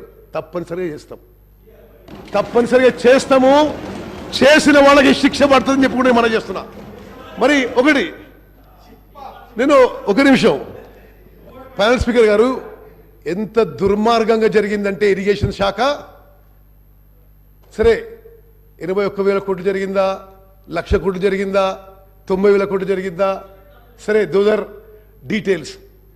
90 to 95,000 crores ఖర్చు పెడితే మరి మీ సభ్యులకు కూడా తెలవాలి 90 to 95,000 crores మీరు ఖర్చు పెట్టిన తర్వాత కాళేశ్వరం ప్రాజెక్ట్ మీద కొత్త ఆయకట్టు జనరేట్ ఎంత అయిందండి? న్యూ ఆయకట్ ఎంత జనరేట్ అయింది? సిఏజీ రిపోర్ట్ ప్రకారము 40,000 ఎకరాలు. సరే ఇప్పుడు మన ఇంజనీరింగ్ డిపార్ట్మెంట్ చెప్పే లెక్కలు 1,00,000 ఎకరాల కంటే కొద్ది ఎక్కువ, అంటే ఆల్మోస్ట్ 1,00,000 crores ఖర్చు పెడితే ఓహో అని చెప్పుకున్నారు, ప్రపంచం చెప్పుకున్నారు, ప్రపంచంలోనే గొప్ప ప్రాజెక్ట్ చెప్పుకున్నారు. కొత్త ఆయకట్ created is only about 1,00,000 acres, 1,00,000 కోట్లు ఖర్చు పెడితే. మరి పాలమూరు రంగారెడ్డికి 25,000 కోట్లు ఖర్చు పెట్టారు. కొత్త ఆయకట్ క్రియేటెడ్ 0 నో బికాస్ మీరు it is on state finances. మీరేమన్నారు క్యాపిటల్ ఎక్స్పెండిచర్ అద్భుతంగా చేసినారు.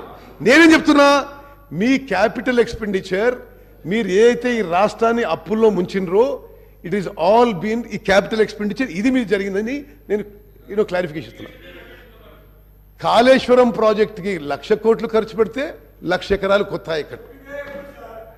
పాలమూరు రంగారెడ్డికి 25,000 కోట్లు ఖర్చు పెడితే 25,000 కోట్లు ఖర్చు పెడితే కొత్త ఆయకట్టు క్రియేటెడ్ 0 acres. సీతారాం సాగర్ కి 7,500 కోట్లు ఖర్చు పెడితే కొత్త ఆయకట్టు క్రియేటెడ్ 0 acres. అంటే ఇన్ని లక్షల కోట్లు అప్పులు తీసుకొచ్చి మీరు కొత్త ఆయకట్టు క్రియేట్ చేయకుంటే ఈ రాష్ట్రాన్ని అప్పులో ముంచిన వాళ్ళు కాదా అని నేను అడుగుతున్నా. అదేవిధంగా స్పీకర్ గారు ఇది మొత్తం శాసనసభకి తెలంగాణ ప్రజానికాన్ని తిరగాలి. మేడిగడ్డలో జరిగిన విషయం క్రిమినల్ నెగ్లిజెన్స్. వరుస సమీక్షల తర్వాత నేను చెప్తున్నా Medigadda barrage purely design, purely built. స్వతంత్ర భారతదేశ చరిత్రలో ఎక్కడ కూడా ఇన్ని వేల కోట్లు ఖర్చు పెట్టి ఒక బ్యారేజ్ కొలాప్స్ కావడం అసలు నేను ఏ డేట్ జరిగిందండి? October 21. వాళ్ళ ప్రభుత్వం ఉన్నది ఎప్పటి వరకు? బహుశా వారం 10 రోజుల కింద వరకు. ఆనాటి ముఖ్యమంత్రి ఒక్క మాట మాట్లాడలేదు. ఇప్పుడు చూస్తుంటే there are many alarming signals. ఎవరు రియాక్ట్ కాలేదు, ఎవరు దాని మీద ఏమి రెక్టిఫికేషన్ చర్యలు తీసుకోలేదు. నిన్న ఏది ఏజెన్సీ కన్స్ట్రక్షన్ వచ్చిండ్రో వాళ్ళు ఏమంటారు, మీరు డిజైన్ ఇచ్చిండ్రు, మీరే స్పెసిఫికేషన్ ఇచ్చిండ్రు, మీరే మెటీరియల్ చెప్పిండ్రు, దాని ప్రకారం కట్టినాం. ఇంజనీర్లు అడిగితే ఇదేం డిజైన్ అంటే అప్పుడు ఎవరు సార్ మొత్తం డిజైన్ ఒక ఆయన కదా, ఆయన కట్టమని మేము కట్టినాం. ఇట్ ఈస్ అంటే I'm saying with great responsibility, nothing is great response చెప్తున్నది. మేడిగడ్డ బ్యారేజ్ పియర్, ఆ పియర్ ఉంటుంది కదా బ్లాక్ నెంబర్ 7, వాళ్ళని ఐ విట్నెస్ అడిగితే పెద్ద శబ్దం వచ్చింది, కొలాప్స్ అయిపోయింది. ఒక్కసారి 5 feet కొలాప్స్ అయిపోయింది లోపలికి. సరే నేను అడిగిన what is the worst scenario, what is the best scenario.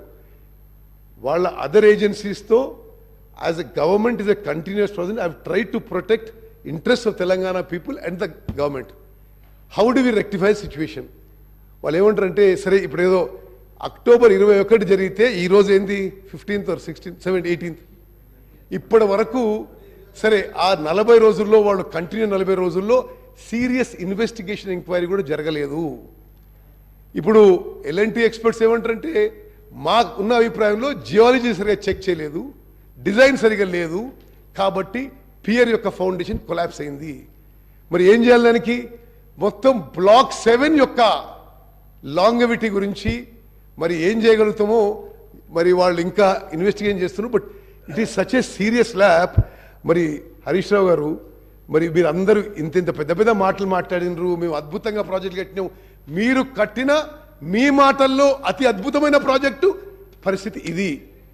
అంటే అప్పు తీసుకొచ్చి కట్టినది ఇది మేడిగడ్డ బ్యారేజ్. అన్నారం సుందిల్లా రెండిటికి క్రాక్స్, దానికి ఇప్పుడు రిపేర్స్ చేపట్టాలి. అలా 2 TMC వాటర్ ఉంటే డీ వాటర్ చేయాలి. అంటే ఒకటి ఇది నిజంగా కూడా తెలంగాణలో ప్రతి పౌరుడు అలార్మ్ అయ్యే సిచ్యువేషన్. టోటలీ యాడ్హాక్ డెసిషన్స్ గత ప్రభుత్వంలో. మరి అసలు నిజంగా సమీక్ష చేస్తుంటే ఎవరు నిర్ణయాలు తీసుకున్నారు? What is on record? It is really alarming situation. Panel speaker గారు, నేను ఎందుకు ఈ విషయం ఈ సబ్జెక్ట్ మీద చెప్తున్నా అంటే, ఇప్పుడు గత ప్రభుత్వం అప్పులు తీసుకొచ్చిండ్రు, మేము ప్రొడక్టివ్గా చేసినాం, మేము ఏదో ఉపయోగించినాం అంటే ఉపయోగించింది ఈ విధంగా మన అందరినీ, మన పిల్లల్ని, వాళ్ళ పిల్లల్ని తాకట్టు పెట్టి హై కాస్ట్ లోన్స్ తీసుకొచ్చి ఈ విధంగా మరి ప్రజాధనాన్ని దుర్వినియోగం చేసిన విషయం తప్పనిసరిగా ఎంక్వైరీ చేస్తాం. తప్పనిసరి తప్పు చేసిన వాళ్ళకి శిక్ష పడుతుందని చెప్పి కూడా నేను మనవి చేస్తూ ముగిస్తున్నాను. మహేశ్వర రెడ్డి గారు మీకు ఇస్తాను సార్, వారికి మాట్లాడండి, కూర్చోండి. మీకు ఇస్తాను, మీకు ఇస్తాను సార్, మీకు ఇస్తాను. మహేశ్వర రెడ్డి గారు కంప్లీట్ చేయండి. కంక్లూడ్ చేస్తాను సార్. మహేశ్వర రెడ్డి గారు థ్యాంక్ యూ సార్. మరి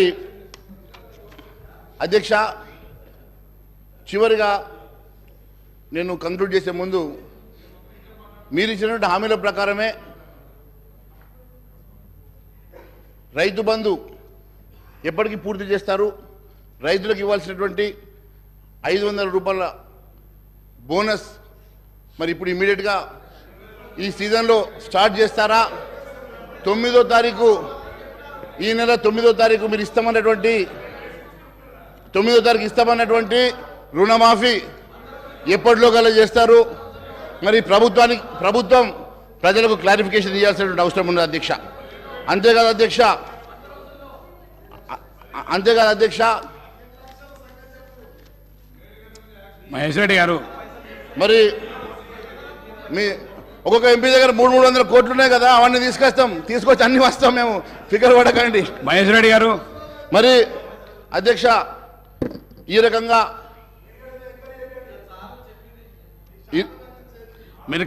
మీరు కంక్లూడ్ చేసేయండి. యా, మీకు ఇచ్చి ఇన్నిసార్లు అదే మాదిరిగా గౌరవ ముఖ్యమంత్రి గారిని మీ ద్వారా అడుగుతా ఉన్నాను అధ్యక్ష. కనీసం మన రెవెన్యూ పెంచడానికి గత ప్రభుత్వం అమ్మినట్లు మరి హైదరాబాద్ చుట్టూ భూములు అమ్మాలనుకుంటున్నారా? మరి అంతేకాకుండా ఎందుకంటే గతంలో భూములు అమ్మేటప్పుడు వారితో పాటు నేను కూడా ఉద్యోగం చేసిన అధ్యక్ష, వారితో పాటు నేను కూడా ఉన్నాను కాబట్టి వారికి తెలుసు. మరి అంతేకాకుండా మరి చాలా అంశాలలో వారు మాట్లాడారు. ఐటీ సెజ్కి సంబంధించిన భూములు ఇలా కమర్షియల్ రెసిడెన్షియల్ భూములుగా మారాయి. రెసిడెన్షియల్ కమర్షియల్ భూములుగా మారి కోట్ల రూపాయలకు అమ్ముడుపోతూ ఉన్నాయి. దీని మీద వేల కోట్ల రూపాయల కుంభకోణం ఉందని చెప్పి వారి గతంలో చెప్పిన మాట నాకు గుర్తున్నది అధ్యక్ష. మరి వాటి మీద మరి చర్యలు తీసుకుంటారా? అదే మాదిరిగా ప్రభుత్వ భూములను ఐడెంటిఫై చేస్తారా? వాటన్నిటికి కూడా మరి సేఫ్ గార్డ్ చేయడానికి ఏమైనా కార్యాచరణ చేస్తారా? మరి వారితో పాటు ఈ రెవెన్యూ పెంచుకోవడానికి కానీ లేకపోతే రేపు మీరు ఇచ్చినటువంటి హామీలు అంటే రాష్ట్ర ప్రజలకు రావాల్సినటువంటి సంక్షేమ కార్యక్రమాల కోసం మీరు మొబిలైజ్ చేయాలనుకున్నటువంటి దాంట్లో మా వంతు సహాయ సహకారం ఉంటే కూడా మా పార్టీ తరఫున మేము ఖచ్చితంగా మీకు సాయం చేయడానికి మేము సిద్ధంగా ఉంటాం. ఖచ్చితంగా మేము తెలియజేస్తూ ఉన్నాం. మరి అంతేకాకుండా మీరు ఇచ్చినటువంటి ప్రతి హామీ నెరవేర్చాలని చెప్పేసి మీ ద్వారా ముఖ్యమంత్రి గారిని కోరుతూ ప్రజల సంక్షేమమే ముఖ్యం, ప్రజలకు ఇవ్వాల్సినటువంటి అందుకోవాల్సినటువంటి సంక్షేమ కార్యక్రమం ప్రజలకు అందే విధంగా చర్యలు తీసుకోవాల్సిందిగా కోరుతా ఉన్నాను. Thank you sir. Shri Akbaruddin Owaisi గారు మీకు ఇస్తాను, మీ క్లారిఫికేషన్ ఇస్తాను, మీకు సమయం ఇస్తాను. హరీశ్రావు గారు ఓవైసీ గారిది అయిపోయి మీకు ఇస్తాను. Honorable Speaker, sir. క్లారిఫికేషన్ ఇస్తాను సార్, ఇస్తాను మీకు క్లారిఫికేషన్కు టైం ఇస్తాను. ఓవైసీ గారిది అయిపోయిన తర్వాత మీకు ఇస్తాను. కూర్చో కానీ Honorable Speaker, sir. ఓవైసీ గారు కానీ Sir, at the outset, I thank the Honorable Speaker, sir, and Honorable Panel Speaker, sir, for giving me this opportunity to participate in the discussion on the white paper on the state finances. The Honorable Deputy Chief Minister Saab had and the Finance Minister Saab had made opening remarks while tabling the white paper. He also mentioned that there is a lack of funds to even meet the daily expenses. Before I speak on the data mentioned in the white paper, sir, I would like to know as to what is the exact purpose behind publication of the white paper on the state finances. Is it to highlight the acts of omission or commission of the previous government in managing the state finances? Or is it to lay the blame on the previous government for allegedly mismanaging the state finances and creating a grim situation where it is becoming difficult for the new government to implement its poll promises, including the 6 guarantees, the 5 declaration, and obtain other promises, sir? Unless there is clarity on the objectives behind the white paper, any discussion on the same will not be useful, sir. Sir, Honorable Panel Speaker, sir, whatever be the reasons or motive behind the release of white paper on the state finances, sir, I would request those on the treasury benches not to give out message that Telangana has become a bankrupt and a debt-ridden state with no finances left to carry on the day-to-day activities. Yes, I am a politician. मैं सियासतदान हूं जरूर, लेकिन मेरे सियासी मकासद, मेरे सियासी कामयाबियों से बढ़कर अगर कोई चीज है तो मेरे लिए मेरा मुल्क है, मेरी रियासत है और मेरे लिए मेरा तेलंगाना। मेरे मकासद, मेरी कामयाबी बाद में, मेरे तेलंगाना की कामयाबी सबसे पहले। मैं ये चाहता हूं those on the treasury benches and the opposition benches may have political scores to settle with one another, but this does not give a good message across the country, more so to those in residency Andhra Pradesh who were opposed to the formation of Telangana state, sir. Sir, there were leaders such as Kiran Kumar Reddy who were claiming that the Telangana would be a failed state, financially bankrupt state, state steeped in darkness due to power crisis, state without drinking water, and state with no finances for payment of staff and salaries, sir. I was the member then in the Andhra Pradesh Legislative Assembly. I have seen with my own eyes and I am witness to it. A PowerPoint presentation was also made. तो मैं यह चाहूंगा कि there is a very thin line. Yes, as a politician, we need to support and we need to protect our political interest. But at the same time, it's not just mine. It's the responsibility of all of us sitting here to first come forward and protect the interest of the state and see that the integrity and the credibility of state is not lost. But I'm saddened, sir, today when I see all these debate. I also understand why does the white paper talk about the resources spent in Telangana region in United Andhra Pradesh, sir. Sir, we may have political differences and divergent views of state finances, but let us not give the message that Telangana is not a viable state. Telangana is a viable state, sir. Let us make it loud and clear for the investors and the people coming here that the state is viable. You are welcome. Please come. We have power. We have water. We have lands. We want you to come and establish your industries, sir. Sir, the state has borrowed money and added to its debt, but the state has made progress and development in all sectors beside providing welfare to all the sections of society, sir. Sir, I was just seeing the white paper, sir. So I'm talking about the government of India, sir. India budgets versus expenditure. But we could have mentioned about the depth of the central government also, sir. Sir, which has increased. Honorable ex-MP is also here, and Honorable CM Saab also has been a member of parliament. If I am wrong, please correct me, sir. So the debt burden of government of India, which has increased from 44,25,347.66 crores in 2013 and 14 to rupees now 1,53,915.16 crores. 152 lakhs crores in the current financial year for the year 23 and 24, sir. The central government debt has increased to rupees 1,08,28,568 crores in absolute term. That is an increase of 244.69% in 10 years. In 10 years, sir. Sir, going further ahead, sir, on the Telangana State Finances White Paper, sir. Sir, Honorable Panel Speaker, sir. Sir, I have a strong objection, sir. The reason is that when we are discussing on these papers laid, these figures should be accurate, sir.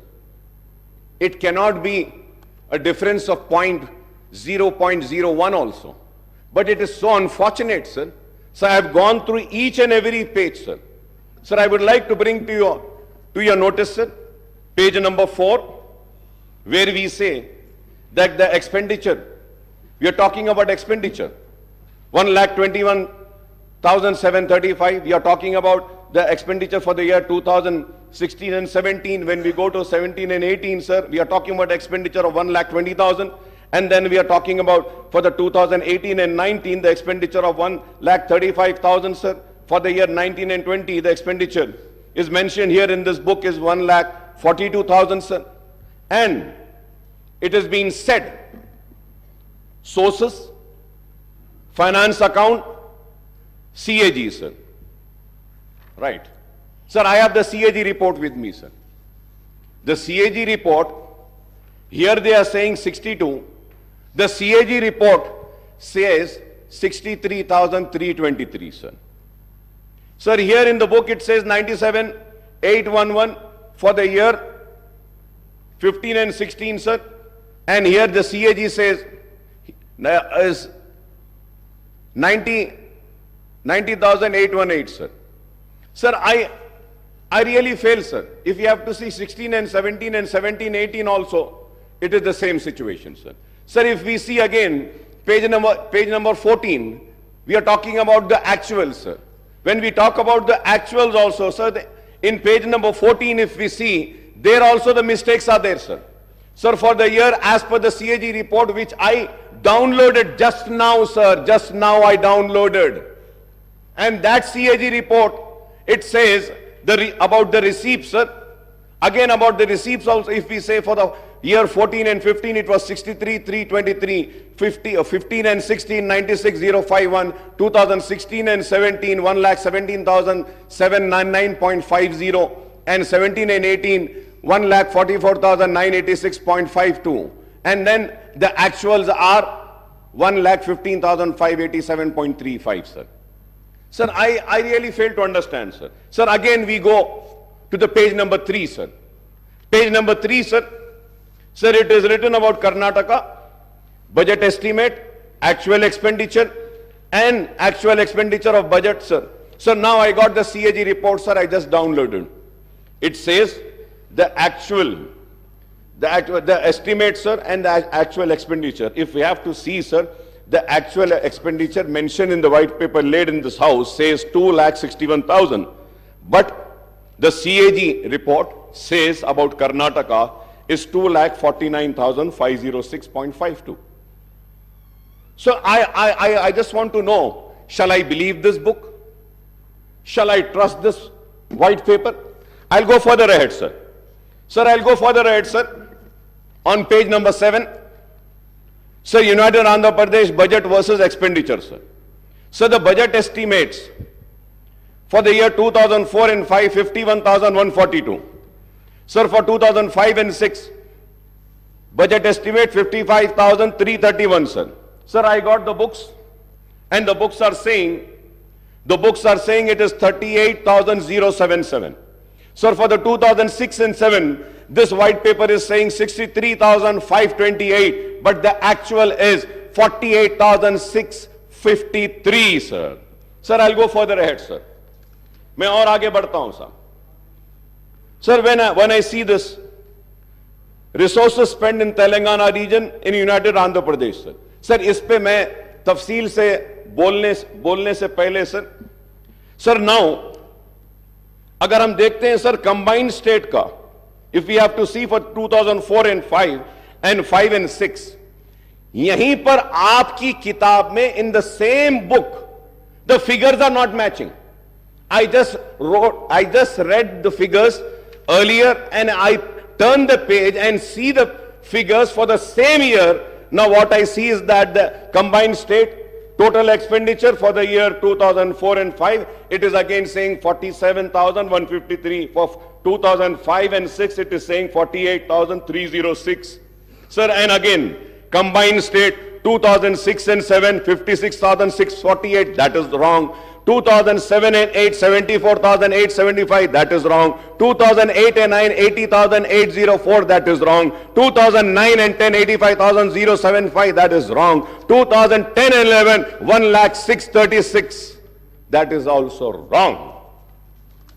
Now let me go further ahead, sir. Sir, और एक चीज, sir, important. Sir, here, on page number 4, sir. Page number 4, the first table. Sir, it is saying, right from for the year 2014 and 15 se leke 2022 se 23 tak. Sir, it says, budget estimate total, sir, 14,87,834. Expenditure, 12,24,877. Sir, now let us go to the resources spent in the Telangana region, United Andhra Pradesh, right from 1956. 1956 से लेकर हम 57 financial years को लेते हैं, the total amount, combined state total expenditure is 1,94,945. 11,94,945, sir. Sir, again if we go, अगर हम पीछे जाते हैं पेज नंबर 4 पे, सर, तो हमको देखना चाहिए कि तेलंगाना में हम क्या खर्चे हैं. How much?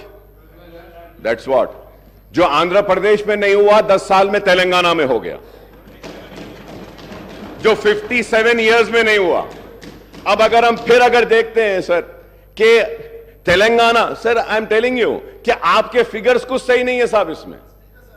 Please please. Akbaruddin Owaisi ji, जो कर्नाटका एस्टिमेट्स का जो पेज नंबर 5 में कर्नाटका जो डेटा के बारे में कुछ कहा, again I am quoting official record of Karnataka state budget. I'm going to place this record in front of the House. 2021 estimated budget, Karnataka budget 2021 budget estimates 2,31 crores 442.14, and expenditure incurred accounts 2021 and 22 2,61,931.86 crores. This is Karnataka official budget source. So here my learned friend is quoting from CAG report. We have quoted Karnataka state budgetary document. So please correct yourself or please correct myself. Sir, thank you so much, sir. Now the question arises, in your white paper, very conveniently, you are using RBI, you are using CAG, you are using Telangana budget in brief. So I want to know, and in fact I would say that we all would like to know, shall we follow RBI, shall we follow CAG, or shall we follow Telangana budget in brief? What does the Constitution say? What does the rule position say? The state budget we need to follow, we need to discuss on this, and CAG is the authority which audits. Yes, report देते हो, तो हम ये देखते हैं. तो now if you have to see your white paper, honorable CM साहब, इसमें हम RBI भी ले रहे, CAG भी ले रहे, state budget भी ले रहे, wherever it is convenient for us, we are taking it. Sir, I am not here to protect anybody, sir. Let me make it very clear. I am here to protect my state of Telangana, sir. I do not want a wrong message to be sent by this house that this state is in distress. ये state बीमारू हो गया, ये state तबाह हो गया, ये state में अब कुछ नहीं है, ये मैसेज हमको नहीं भेजना है sir. Let us criticize the wrongdoing, sir. Any wrongdoings, any inquiry, we are here to support. Yeah, sir. The point here, sir. The point here, sir.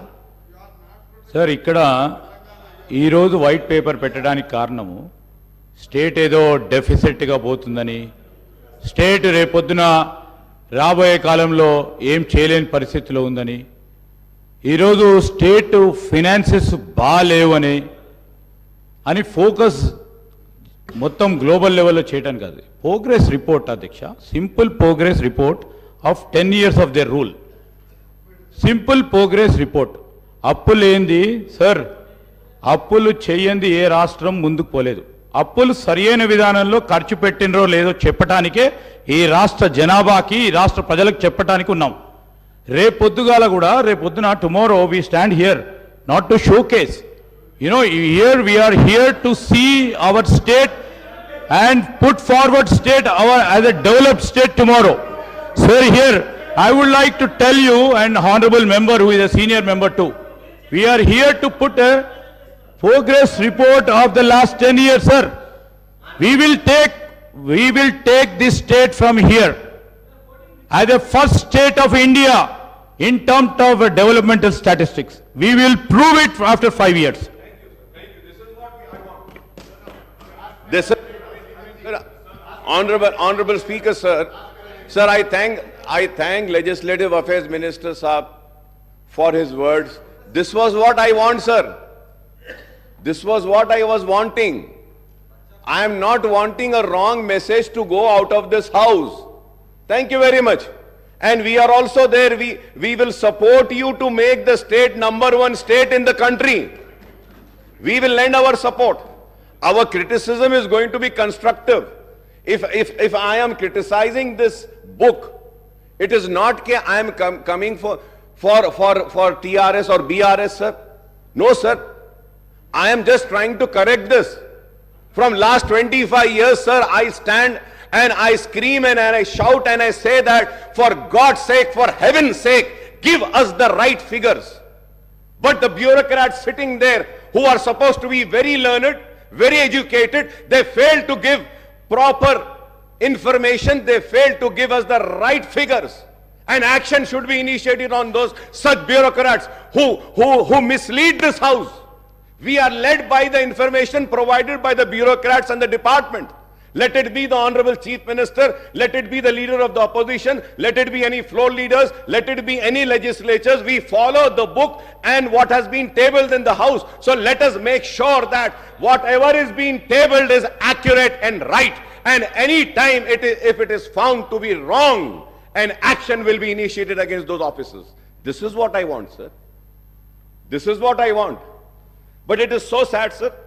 When I go further ahead also, sir, again when I go on the outstanding debt trend, sir, page number 18, what is it saying, sir, from the year 2014, 15, 15, 16 se lekar 23, 24 tak, sir. Sir, this table is saying that this source is RBI. The source is RBI. My source is this. My source is this. And my source is CAG. What does the CAG say, sir? Sir, for every year, here it is saying 2014 and 14, 15, 72, 658. So 14, 15, sir, it is 83,845, sir. Net increase of 22,135. This is 16.06%, sir. 14 and 15, sir, here it is saying 90,000, sir, but here with the information which I have is saying 93,115, sir. So the information which I gathered is not my information, sir. Sir, I just downloaded it from CAG site, sir. Kindly go through, sir. With all responsibility, I'm saying this, sir. Sir, if we have to see 16 and 17, sir, this book says 16 and 17, this book says 81,821, sir.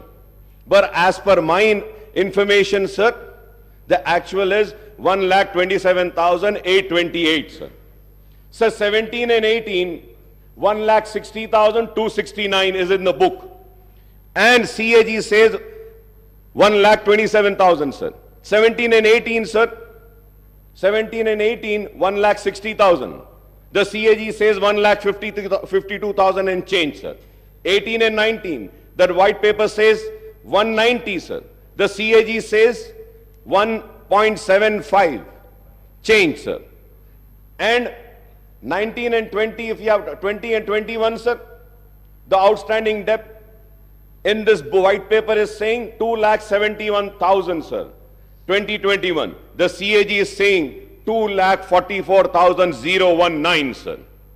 Sir, again, 21 and 22, 3,14,000 this book is saying. Well, the CAG is saying 2,83,000, sir. So now I just, sir, if I am wrong, I may be corrected, sir. I am a person who wants to be corrected. I want to be corrected, sir. Sir, I want to know which book should I follow, which figures should I see. I will see the same figures, sir. CAG देखना है, CAG देखूंगा. नहीं, ये book आपकी सही है, तो मैं इसको देखूंगा. Sir, again, if we have to go, sir, on the page number 29, sir, expenditures on salary and pension, sir. Salary and pension, sir. What is this book saying, sir, and what is the CAG saying? The CAG, आप देखते हैं, sir, for the year 18 and 19, the total salaries and pensions are 32,378.19. And what does the white paper says? 38,210.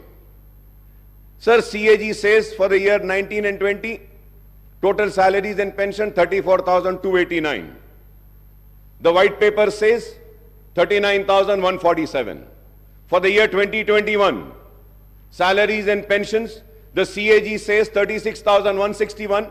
This book says 41,819. Sir, the CAG says for 21-22, 44,403.08. The white paper says 48,809. Sir, 22-23, the CAG says 51,082. The white paper says 55,925. So I just want to know who's right. Please correct me, who's right. अब ये पूरे इसमें, sir, it took so much of time to go through, to study. और अब सवाल ये है, हम अगर बहस करें और हम अगर किसी की नाकामी का जिक्र करें तो कैसे करें, कौन से फिगर्स को लेके करें? So going. Sir, as far my knowledge goes, I also stand corrected. I was just talking to the secretary. Sir, here in the page number 18, if you see, sir, here we have to see what is important to note is that the debt figures stated above do not include the off-budget borrowings of the government. Off-budget borrowings include loans availed by the entities outside the government system but guaranteed by the state. The point here is, my learned friend was also a PAC committee chairman. We were both together, sir. Audit accounts, until and unless the audit paras have been cleared, it is not final, sir. So most of the audit paras wouldn't have got finalized. So that may have the reason the RBI report and the audit report is differing. So we thought of taking the clarification and I'll get back to you. Thank you, sir. No. I'm saying it.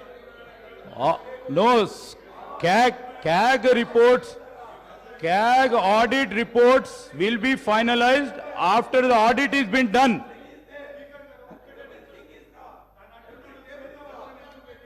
Honorable Speaker, sir.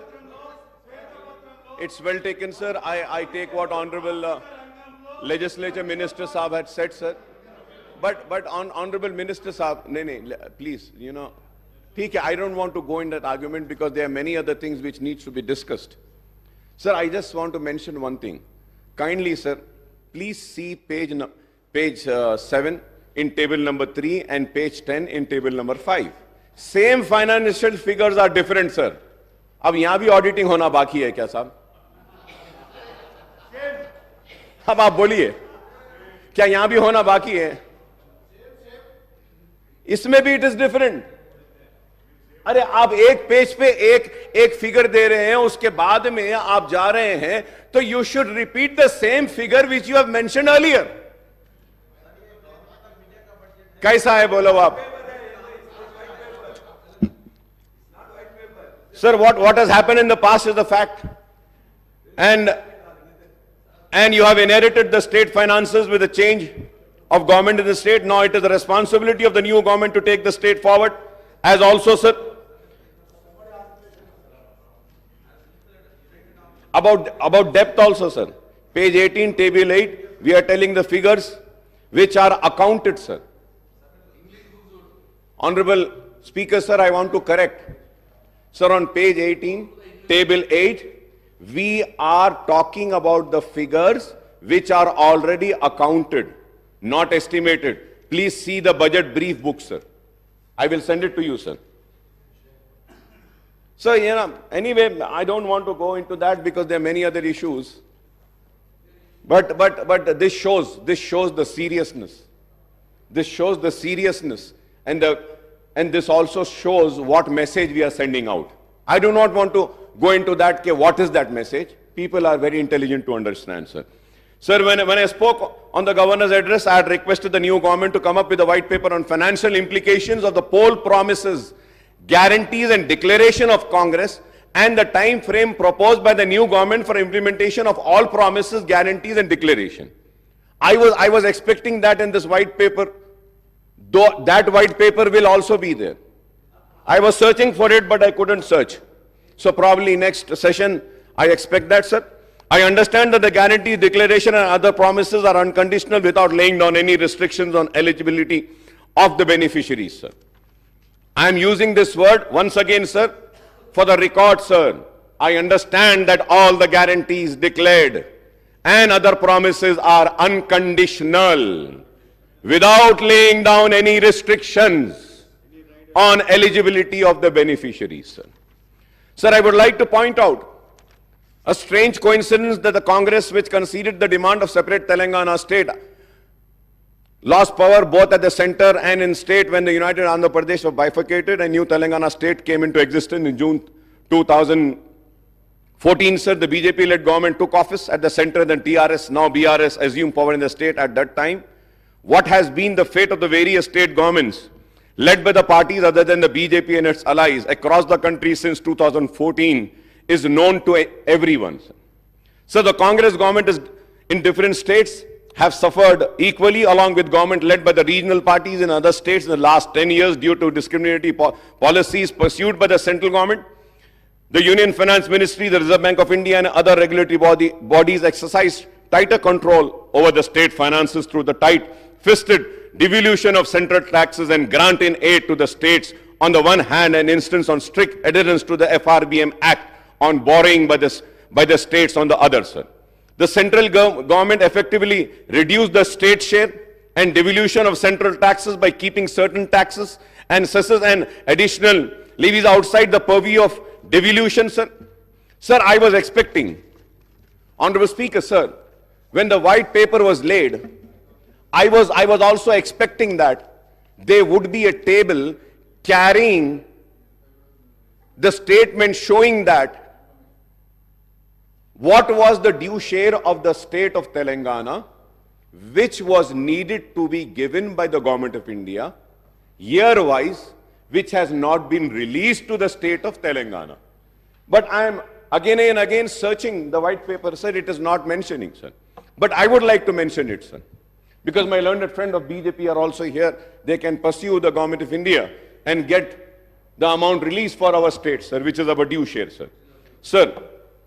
Sir, state share and central taxes, sir, right from the year 2014 and 15 and 16, 17, the total amount in budget estimate was 1,42,843.82, sir. Central taxes, sir. The actual releases were 1,31,790.70. That is 92.26, sir. Sir, I'm talking about the central taxes, sir. So now let us check in grant in aid, sir. Sir, in grant in aid, sir, the total amount which was anticipated by the state government from the year 2014 and say later 2022-23 tak, sir, it was 2,02,951.97. I repeat, sir, 2,02,951.97. But the actual releases by the government of India is only 91,368.71, sir. तो जब हम ये देखते हैं, sir, if we have to calculate the total releases, sir, it is only 45%. The due share of Telangana, which was denied by the government of India, is 1,11,583, sir. If I am wrong, I may be corrected. 55%. So, going further ahead, sir, the Finance Commission recommendation were twisted to deny the rightful share of states in central taxes, as well as the grant in aid for the central scheme implemented in the state. The white paper of Telangana state finances table today hides more than it reveals as statistics and sources of data have been used conveniently to suit the premise that the state finances have not been managed properly, sir. You make the budget, which is an estimate on the revenue that you expect and the expenditure you would like to incur basing on your needs and priorities. एक हमारी उम्मीद रहती, तवक्को रहती है कि इतने पैसे आएंगे. जब उतने पैसे नहीं आते हैं तो हमको कट डाउन करके जितने पैसे आए हैं वही खर्चना पड़ेगा. It is as simple as that, sir. So, however, for the first time we hear only about expenditure without reference to the revenues. So, table 1 compares only the budget estimate of expenditure and actual expenditure without any reference to budget estimate of revenues and actual receipts. You should have taken into account the actual receipts, which the white paper is not. Sir, going further ahead, sir, in this sense, it is loop-sided way of looking at the budget where you talk about expenditure shortfall without any reference to the revenue shortfall. Sir, the standard norm of budget making for the central government and the state government is that the estimates are 10 to 15% higher than the actual achievement of the targets. Again, I would say if I am wrong, I may be corrected, sir. So the white paper, table 3, compares the United AP budget estimate of the expenditure versus actual expenditure. Sir, this comparison looks loop-sided because it gives the data of the 10 years period prior to AP reorganization. A better comparison would have been with the residuary Andhra Pradesh state after the bifurcation, that is for the 10 years period from 2014 and 15 to the 23-24, that is 5 years of TDP and 5 years of YSR rule, sir. Unnecessary, sir. The white paper compares the resources spent in Telangana region in United Andhra Pradesh right from 96 to 57 to 2013 and 14, showing the figures of Telangana share, which are simply, I would say, sir, they have no reference to the actual expenditure incurred in Telangana region. That's what I'm saying. How can you make it 41%? 1956 में क्या था population? आप कैसा देख सकते हैं? 1960 में क्या था? क्या उस वक्त की आंध्र प्रदेश की असेंबली में was any book or any finances tabled in the house? That this much amount has been spent on Telangana, this much on Andhra, this much on Rayalaseema? No. How did we arrive to this figure, sir? The assets and liabilities of United AP were divided among the residuary AP and new Telangana state based on a 2011 population ratio of two regions, that is 58.32% of residuary AP and 41.68% of Telangana state. How can you revoke the combined AP state figures by enmarking 41.68% proportion of Telangana region? What is the population ratio of Seema Andhra and Telangana in 96 and 57 to 2010 and 11 is a question which needs to be answered. I hope that Honorable Chief Minister Saab or the Finance Minister Saab would give an answer to this, sir. So this is how the bureaucrats play with the credibility of their political bosses by passing off the cooked up figures, sir. They don't give the right figures, sir. The source is shown as budget document in the United AP for this data. Can you show one budget document of United AP where the cited data is shown in Telangana? For Telangana, it is shown. The white paper talks about the trends in actual revenue receipt, again without reference to budget estimate of the revenue receipts. Again, the white paper cites the actual outstanding debt trend without reference to estimates and making comparison with the FRBM norm. The white paper also cites the year-wise principal and interest repayment leading to increased debt servicing burden. The data is cited from the state budget document and not from the CAG, sir. Honorable Speaker, sir, not from the CAG, sir. So the white paper lists out the government guarantees, loans raised by the special purpose vehicle, corporation and serviced by the government, and the loans raised by SPVs and serviced by them, and non-guarantee loans which are raised and serviced by SPs and corporations and institutions.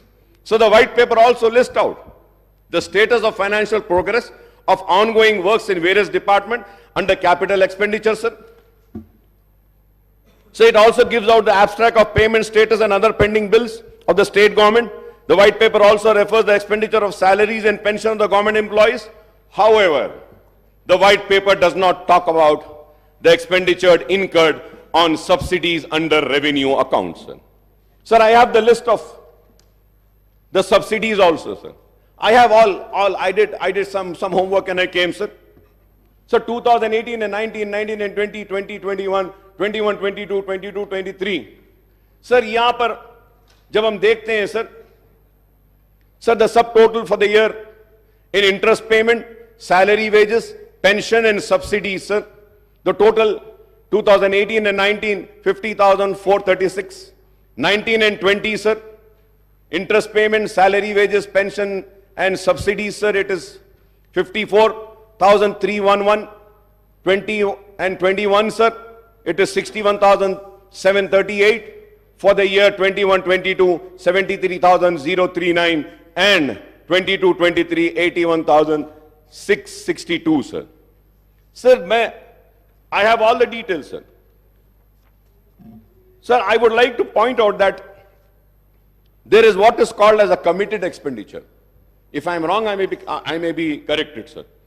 Committed expenditure of the government, which is incurred any circumstances, even when budgetary cuts or expenditure freezes are imposed. So the committed expenditure of the government on revenue account mainly consists of interest payment, expenditure on salaries and wages and pension of government employees, and subsidies, sir. Sir, these four heads of accounts are unaffected by any expenditure freeze or austerity measures resorted by the government to curtail the expenditure in wake of shortfall in revenues. So the white paper also talks about increasing reliance on ways of means advances by giving out the year-wise data utilization of these advances. Honorable Speaker, sir, I may point out here that the successive governments in United Andhra Pradesh as well as in residuary Andhra Pradesh and Telangana state after bifurcation have been resorting to ways and means advance overdraft and special drawing limits. The TDP and the Congress government in United Andhra Pradesh and the TRS and BRS government in Telangana and the TDP and YSR governments in the residuary AP have been resorting to the ways and mean advances virtually almost every day of the year except for the bank holidays. Sir. But, sir, I must recall that it was K. Roshaya Saab who had avoided the ways and means advances and overdraft when he served as the state finance minister and later as the chief minister also, sir. So the white paper cites different sources for its data as per its convenience, and these includes finance accounts of CAG, RBI State Finances Report 23-24, budget documents of United Andhra Pradesh, Government of India budget monthly accounts of CGA, Reserve Bank of India, IFMIS portal of Telangana government, Director Works Account Concerned Department, State Finance Department, etc.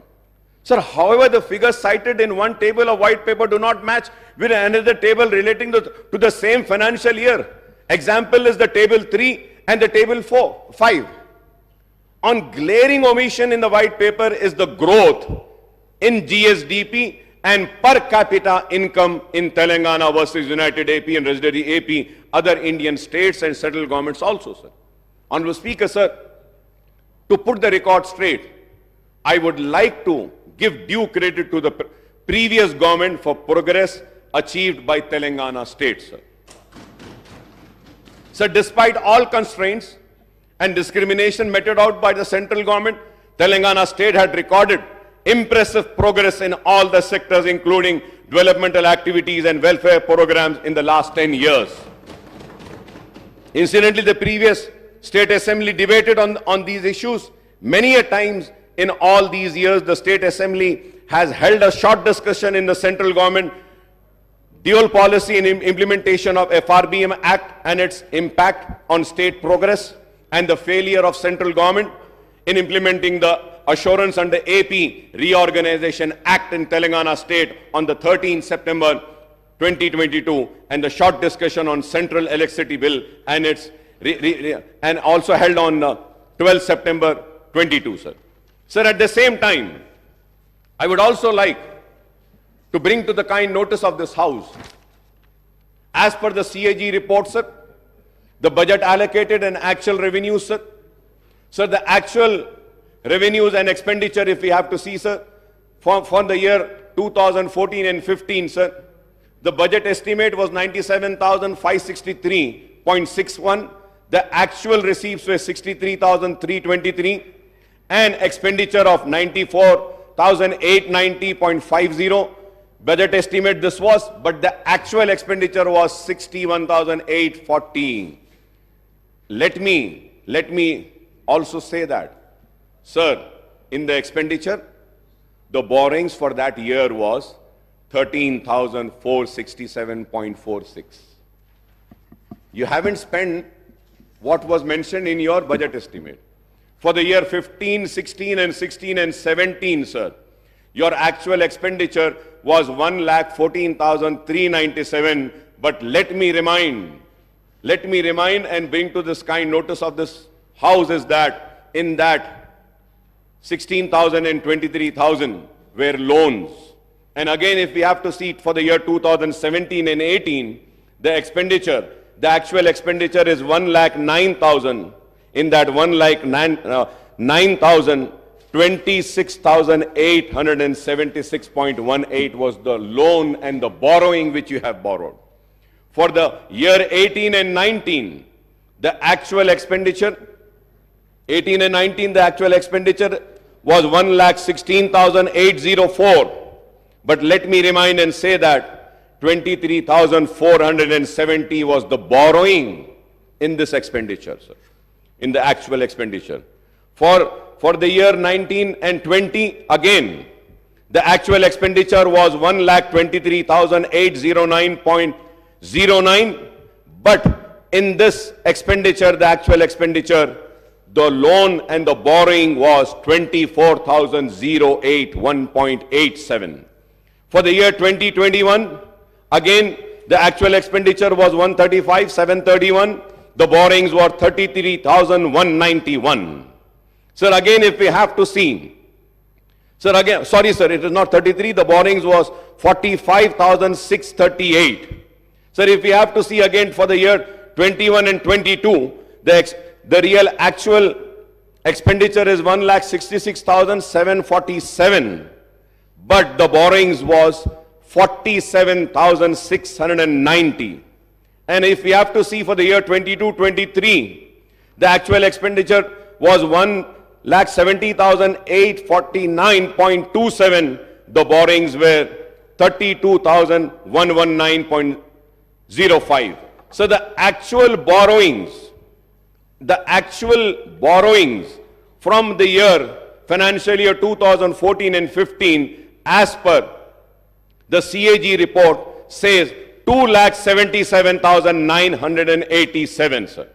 So now if we have to again budget estimate agar dekh lete hain, the expected is that for the year, for October 2023, it is 38 lakhs 234.94. तो अगर इसको भी मिला लेते हैं तो 3 लाख चिल्लर कुछ होता है. Sir, going further ahead, sir, during the last session of the Second Assembly on the 6th of August 23, short discussion was held on Telangana state formation, progress achieved in own states, sir, from the Congress side. My friend and Honorable Finance Minister and Deputy Chief Minister Bhatti Vikrama had participated in the debate and expressed his views on the progress registered in the states since 2014. Everyone knows that under what circumstances the state came into being, and there were apprehensions about its financial viability, as it solely depends on economic activities and revenues generated in Hyderabad metropolitan region. And also let us not forget that we had COVID for 2 years continuous. The world was held, सारी दुनिया रुकी हुई थी, बंद हो गई थी, लेकिन उसके बाद भी हमारे स्टेट में काम हुआ और काम करने की कोशिश हुई. The new state faced many challenges, right from grave power electricity crisis, the distress in farm sector, to the specter of fall in revenues due to bifurcation of lack of resources for taking of welfare schemes on the large scale. I think the state has overcome all these obstacles and hurdles and emerged as a model young state in the country, overtaking the several other bigger states in social and economic indices, sir. Sir, incidentally, the new Finance Minister Saab has released 2 booklets on Telangana economy and Telangana state at a glance on 13th of December, which I have, sir. This book, sir. Sir, this booklet gives the data on the progress achieved by the state since 2002 to 14. Sir, I don't know. अगर ये book गलत थी और white paper सही था, तो या तो इसको रिलीज नहीं करना था या उसको रिलीज नहीं करना था, रोक लेना था. दोनों को रिलीज कर दिए, sir. According to the provisional estimates of Telangana gross state domestic product GSDP at the current prices in 22-23 is rupees 13,13,391 crores with a growth rate of 16.3%, which is higher than the India's growth rate of 16.1%. So per capita income PCI of Telangana at current prices at 22-23 is rupees 3,12,398, which is rupees 1,40,122, higher than the national per capita income of rupees 1,72,276. So Telangana ranked third. Telangana ranked third among the state and union territories according to the Ministry of Statistics and Program Implementation in per capita income in the country, sir.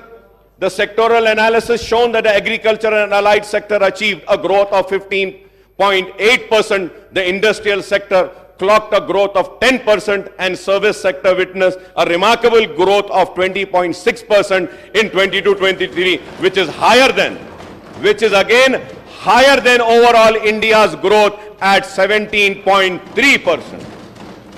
Sir, the GSDP, Honorable Speaker, sir, the GSDP of Telangana has grown from 5,05,849 crores in 2014 and 15 to rupees 13,13,391 crores in the year 22-23, sir, recording a compound annual growth rate of 12.7%, sir.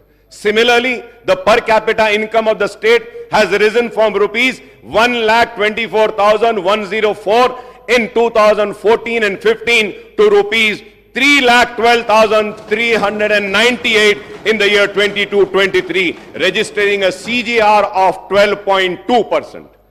Sir, it again, sir, अब सब बोलेंगे अकबर साहब खड़े रह के वो TRS की तायद कर, मैं तायद नहीं कर रहा हूं साहब, ये बुक पढ़ रहा हूं, मैं बुक पढ़ रहा हूं sir. Third, thanks to this economic growth, the state merchandise exports have risen from rupees 35,444 crores in 2014 and 15 to rupees 91,967 crores in the year 22-23, sir. The services of information technology and IT enabled services exports have increased from 75,070 crores in 2014 and 15 to rupees 2,41,275 crores in the year 22-23, sir. So the overall export of state have jumped threefold from 1,10,515 crores in 2014 and 15 to rupees 3,33,042 crores in 22-23, sir. So the state social economic growth would not have been possible without substantial investments by way of capital expenditure of the state government in primary agriculture, secondary industry and territory services sector in the last 1 decade, sir. Sir, when I spoke on the governor's address earlier, sir, I had referred to Reserve Bank of India's report on state finances, a study of budget of 23-24, revenue dynamics and fiscal capacity of Indian states. The RBI report also speaks positively about the economic and revenue indices of Telangana state in comparison to other states in the country, sir. Telangana state initiated reforms, measures to augment the tax and non-tax revenues to meet the ever-rising expenditure of state government on development and non-development activities, including salaries and pensions of government employees, subsidies on power, RTC and other sectors, and the interest on the state debt. According to RBI report 23-24, page number 181, Appendix 1, Telangana state own tax revenue SOTR accounts to rupees to 85.92% of the state's total revenue in the current financial year. 85.92, sir. Sir, as per the CAG report, the total actual receipts of Telangana government have increased from rupees 63,323.29 crores in the year 2014 and 15 to rupees 1,92,097.68 crores in 22-23.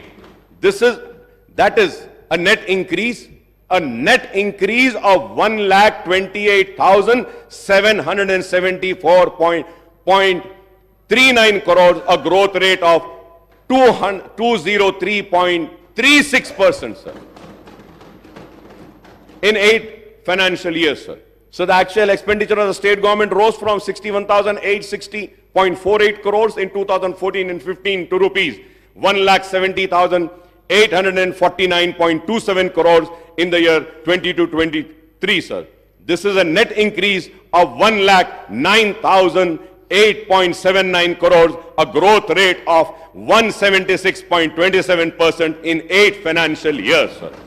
So the actual borrowings of state have increased from rupees 13,467.46 crores in the year 2014 and 15 to rupees 32,119.05 crores in 22-23, and this figure excludes the guarantees given by the state government on the borrowing of the state-run corporation and cooperative bodies, sir. The state debt burden outstanding has consequently increased from rupees 61,710 crores inherited by Telangana from undivided Andhra Pradesh at the time of bifurcation in June 2014 to revised estimate of rupees 3,22,993 crores at the end of 2022-23 financial year, a net increase of 2,61,283 crores in a period of 8 financial years, sir.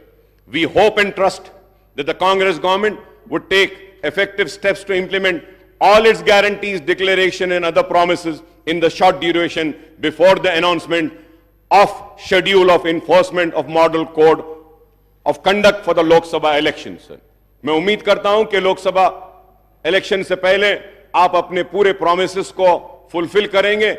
आपने कहा कि 2 promises करें, लेकिन सिर्फ एक promise में A B C था, उसमें से एक करें, और दूसरी प्रॉमिस में ए एंड बी था, उसमें से एक करें, अभी बी बाकी है. मैं उम्मीद करता हूं कि आप वो सारे प्रॉमिसेस को फुलफिल करेंगे, और वो प्रॉमिसेस को फुलफिल करने के लिए जो भी ताउन, जो भी सपोर्ट हमको देना है, हम जरूर आपको देंगे, क्योंकि हम चाहते हैं कि अवाम से किए गए वादे पूरे हों. हम चाहते हैं अवाम ने जिस उम्मीद के साथ वोट दिया है वो उम्मीद पूरी हो. हम चाहते हैं कि अवाम जिस तवक्को के साथ वोट दिया है वो पूरा हो. हम नहीं चाहते कि उनके ख्वाब चुकनाचूर हों. But sir, at the same time I would like to, मैं कांग्रेस की हुकूमत को आगाह करना चाहता हूं, आपकी नाकामी ऐसे ना हो कि बीजेपी की कामयाबी का सबब बन जाए. होशियार रहिए और बारीक नजर के साथ, दूरंदेशी के साथ, सब्र के साथ, इस्तिकलाल के साथ काम करें. बीजेपी नहीं तो आगे बढ़ जाएगी, इख्तिदार पे आ जाएगी. आपने देखा है कि क्या नताइज हैं मध्य प्रदेश के, राजस्थान के और दूसरे रियासतों के. तो हमको इन नताइज से भी सबक सीखना है और बीजेपी के बढ़ते हुए कदम को रोकना है, और आपकी गलती उनका फायदा ना हो जाए. उम्मीद करते हैं कि पार्लियामेंट के इलेक्शन में सेक्युलर ताकतें, बीआरएस हो या कांग्रेस हो या मजलिस हो, ये कामयाब होंगी, और मुल्क को आज बेरोजगारी की तरफ ले जाने वाली वो ताकतें, मुल्क को नफरत की बुनियाद पर बांटने वाली ताकतें और मुल्क को कमजोर करने वाली वो ताकतों को शिकस्त होगी और सेक्युलर ताकतें कामयाब होगी. सर, मैं इसके साथ ही साथ ये भी कहूंगा जरूर कि फाइनेंशियल स्टेटस में जैसा भी फाइनेंशियल स्टेटस था, लेकिन उस रियासत में व्हाइट पेपर में तो कहा गया कि कुछ भी नहीं था, बहुत ही तबाही है. लेकिन यह बात जरूर कहूंगा कि 9-9.5 बरस में पोस्ट मैट्रिक स्कॉलरशिप पर जो खर्च हुआ है वो 474 करोड़ हुआ है. बेनिफिशियरीज जो मुस्लिम थे, मुस्लिम बेनिफिशियरीज की बात कर रहा हूं, 14,27,714 था. रिएम्बर्समेंट ऑफ ट्यूशन फीस में जो एक्सपेंडिचर हुआ 9.5 साल में वो 1,748 करोड़ था. बेनिफिशियरीज थे 10,01,561. प्री मैट्रिक स्कॉलरशिप पर जो एक्सपेंडिचर हुआ उसमें 21 करोड़ हुआ. मुस्लिम बेनिफिशियरीज थे, मैं मुसलमानों की बात कर रहा हूं honourable speaker sir, 87,225 sir. CM overseas scholarship पर जो एक्सपेंडिचर हुआ 9.5 बरस में 492 करोड़, और टोटल बेनिफिशियरीज हुए 3,224 सर. टिमरी स्कूल में 97,000 आज करेंटली पढ़ रहे हैं स्कूल्स में। मैं उम्मीद करता हूं कि 97,000 बच्चों के मुस्तकबिल को सजाने संवारने का काम आप बीआरएस से ज्यादा अच्छा करेंगे, हम सब मिलकर उससे अच्छा करेंगे। मैं उम्मीद करता हूं कि टिमरीज में 32,640 स्टूडेंट्स जूनियर कॉलेजेस में पढ़ रहे हैं, उनके मुस्तकबिल को भी हम संवारेंगे। 80,000 बच्चे टिमरीज में पास आउट हो चुके हैं। 9.5 साल में 3,068 करोड़ स्पेंड हुए हैं। Centre for education development of minorities में का भी मैं एक्सपेंडिचर 14 करोड़ मुसलमानों पे हुआ। बेनिफिशियरीज 49,310 था। माइनॉरिटी स्टडी सर्कल पर 17 करोड़ हुए।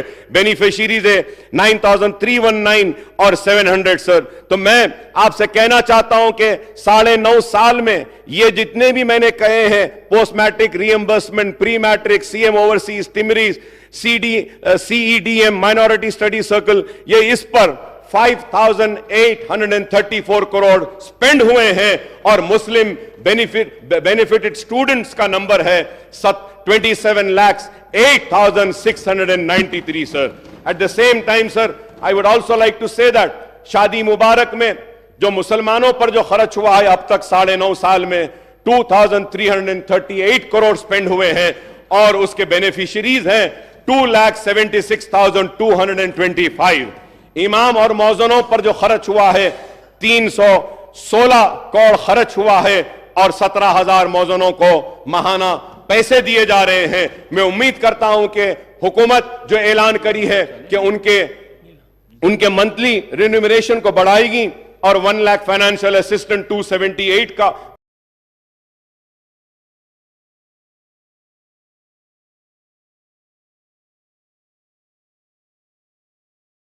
है। वक्फ ग्रांटिंग एड में 531 करोड़ स्पेंड हुए हैं और उसके बाद दावत इफ्तार पर भी हुआ। तो टोटल मुस्लिम बेनिफिशियरीज 9.5 साल में 31,50,000 थे। ये सारे चीजों से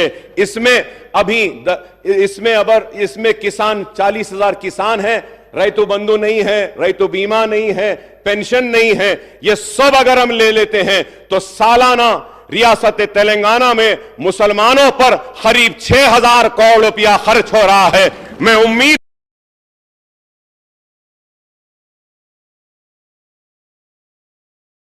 करता हूं कि ये कांग्रेस की हुकूमत भी ये सारे मिनिस्टर्स जो हैं कैबिनेट के, इनकी रहनुमाई में 6,000 से बढ़ाकर 10,000 करोड़ रुपया मुसलमानों पे खर्च होगा। मुसलमान पसमानदा है, मुसलमान कमजोर है, मुसलमान पिछड़ा हुआ है। अगर मैं यहां खड़े होकर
है, मुसलमान पिछड़ा हुआ है। अगर मैं यहां खड़े होकर मुसलमान की बात कर रहा हूं तो इसलिए कर रहा हूं कि हम चाहते हैं कि मुसलमान जो पीछे हैं उसको आगे लाएं, मुसलमान जो पिछड़ा हुआ है उसके पिछड़ेपन को दूर करें। हम चाहते हैं कि पुराने शहर में तरक्की आए, SRDP हो, SNDP हो, जो भी मंजूरियां हैं, बराए मेहरबानी चीफ मिनिस्टर साहब से दरखास्त करूंगा कि आप वो अमाउंट को रिलीज कर दीजिए। और उस दिन आपने क्लैरिफिकेशन नहीं दिया स्पीकर साहब। मैं एक बात पुरजोर अल्फाज में कहना चाहता हूं कि असेंबली के हर सेशन में अगर किसी मेंबर ने ड्रग्स के खिलाफ आवाज उठाई है, चाहे वो ड्रग्स हो, चाहे वो व्हाइटनर्स हो या कुछ भी हो, टैबलेट्स हो, तो वह MIM थी और मैं था, बार बार उठाता था। मैं वेलकम करता हूं और रियासती हुकूमत ने जो फैसला लिया है, जो इक़दामात उठा रहे हैं ये ड्रग्स के, ये लानत को खत्म करने के लिए, इसके लिए हम हमारा मुकम्मल ताउन आपको देंगे। हम चाहते हैं कि हमारी आने वाली नस्ल इस लानत से दूर रहे। हम चाहते हैं कि हमारा आने वाले फ्यूचर जनरेशन को ये जो तबाह बर्बाद करने की एक साजिश है उसको हम रोकें। इसके लिए जो भी हमारे तरफ से ताउन होना है हम ताउन करेंगे। उस दिन मैं क्लैरिफिकेशन में ये भी पूछना चाहता था कि धरनी पोर्टल का क्या होगा। मैं उम्मीद करता हूं कि आपने जो वादा किया धरनी के ताल्लुक से उसको अमलावरी जल्द अज जल्द करेंगे। मैं ये भी कहना चाहूंगा कि राशन कार्ड बहुत से लोगों के पास नहीं है, उनके नामों का इंक्लूजन नहीं हो रहा है, तो आप मौका दीजिए ताकि उनके नामों का इंक्लूजन हो सके। और मजलिस इत्तेहादुल मुस्लिमीन की नुमाइंदगी पर हमने मंजूर करवाया था कि पेंशन की एज को कम करवाया था, वो भी पेंडिंग है एप्लीकेशन, बिलखुसूस वो सिंगल मदर और जो है उनके पेंडिंग है। मैं उम्मीद करूंगा कि आप इस पे भी देखेंगे। मोहतरम स्पीकर साहब, मैं आखिर में यह कहते हुए रुखसत होता हूं और यह कहना चाहता हूं कि बार बार हम चीखते रहे, चिल्लाते रहे, मुतालबा करते रहे, औकाफ की जायदादों का तहफ्फुज कीजिए, औकाफ की जायदादों का तहफ्फुज कीजिए।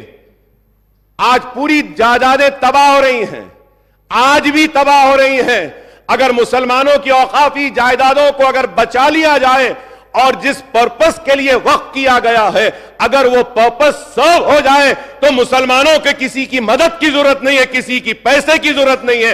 वो वक्फ बोर्ड के पैसों से ही हम मुसलमानों की तालीम का काम कर सकते हैं, बेरोजगारी को दूर कर सकते हैं, हम बेवाओं की मदद कर सकते हैं, यतीमों की मदद कर सकते हैं। तो मैं आपसे कहूंगा कि वक्फ बोर्ड पर तवज्जो दीजिए।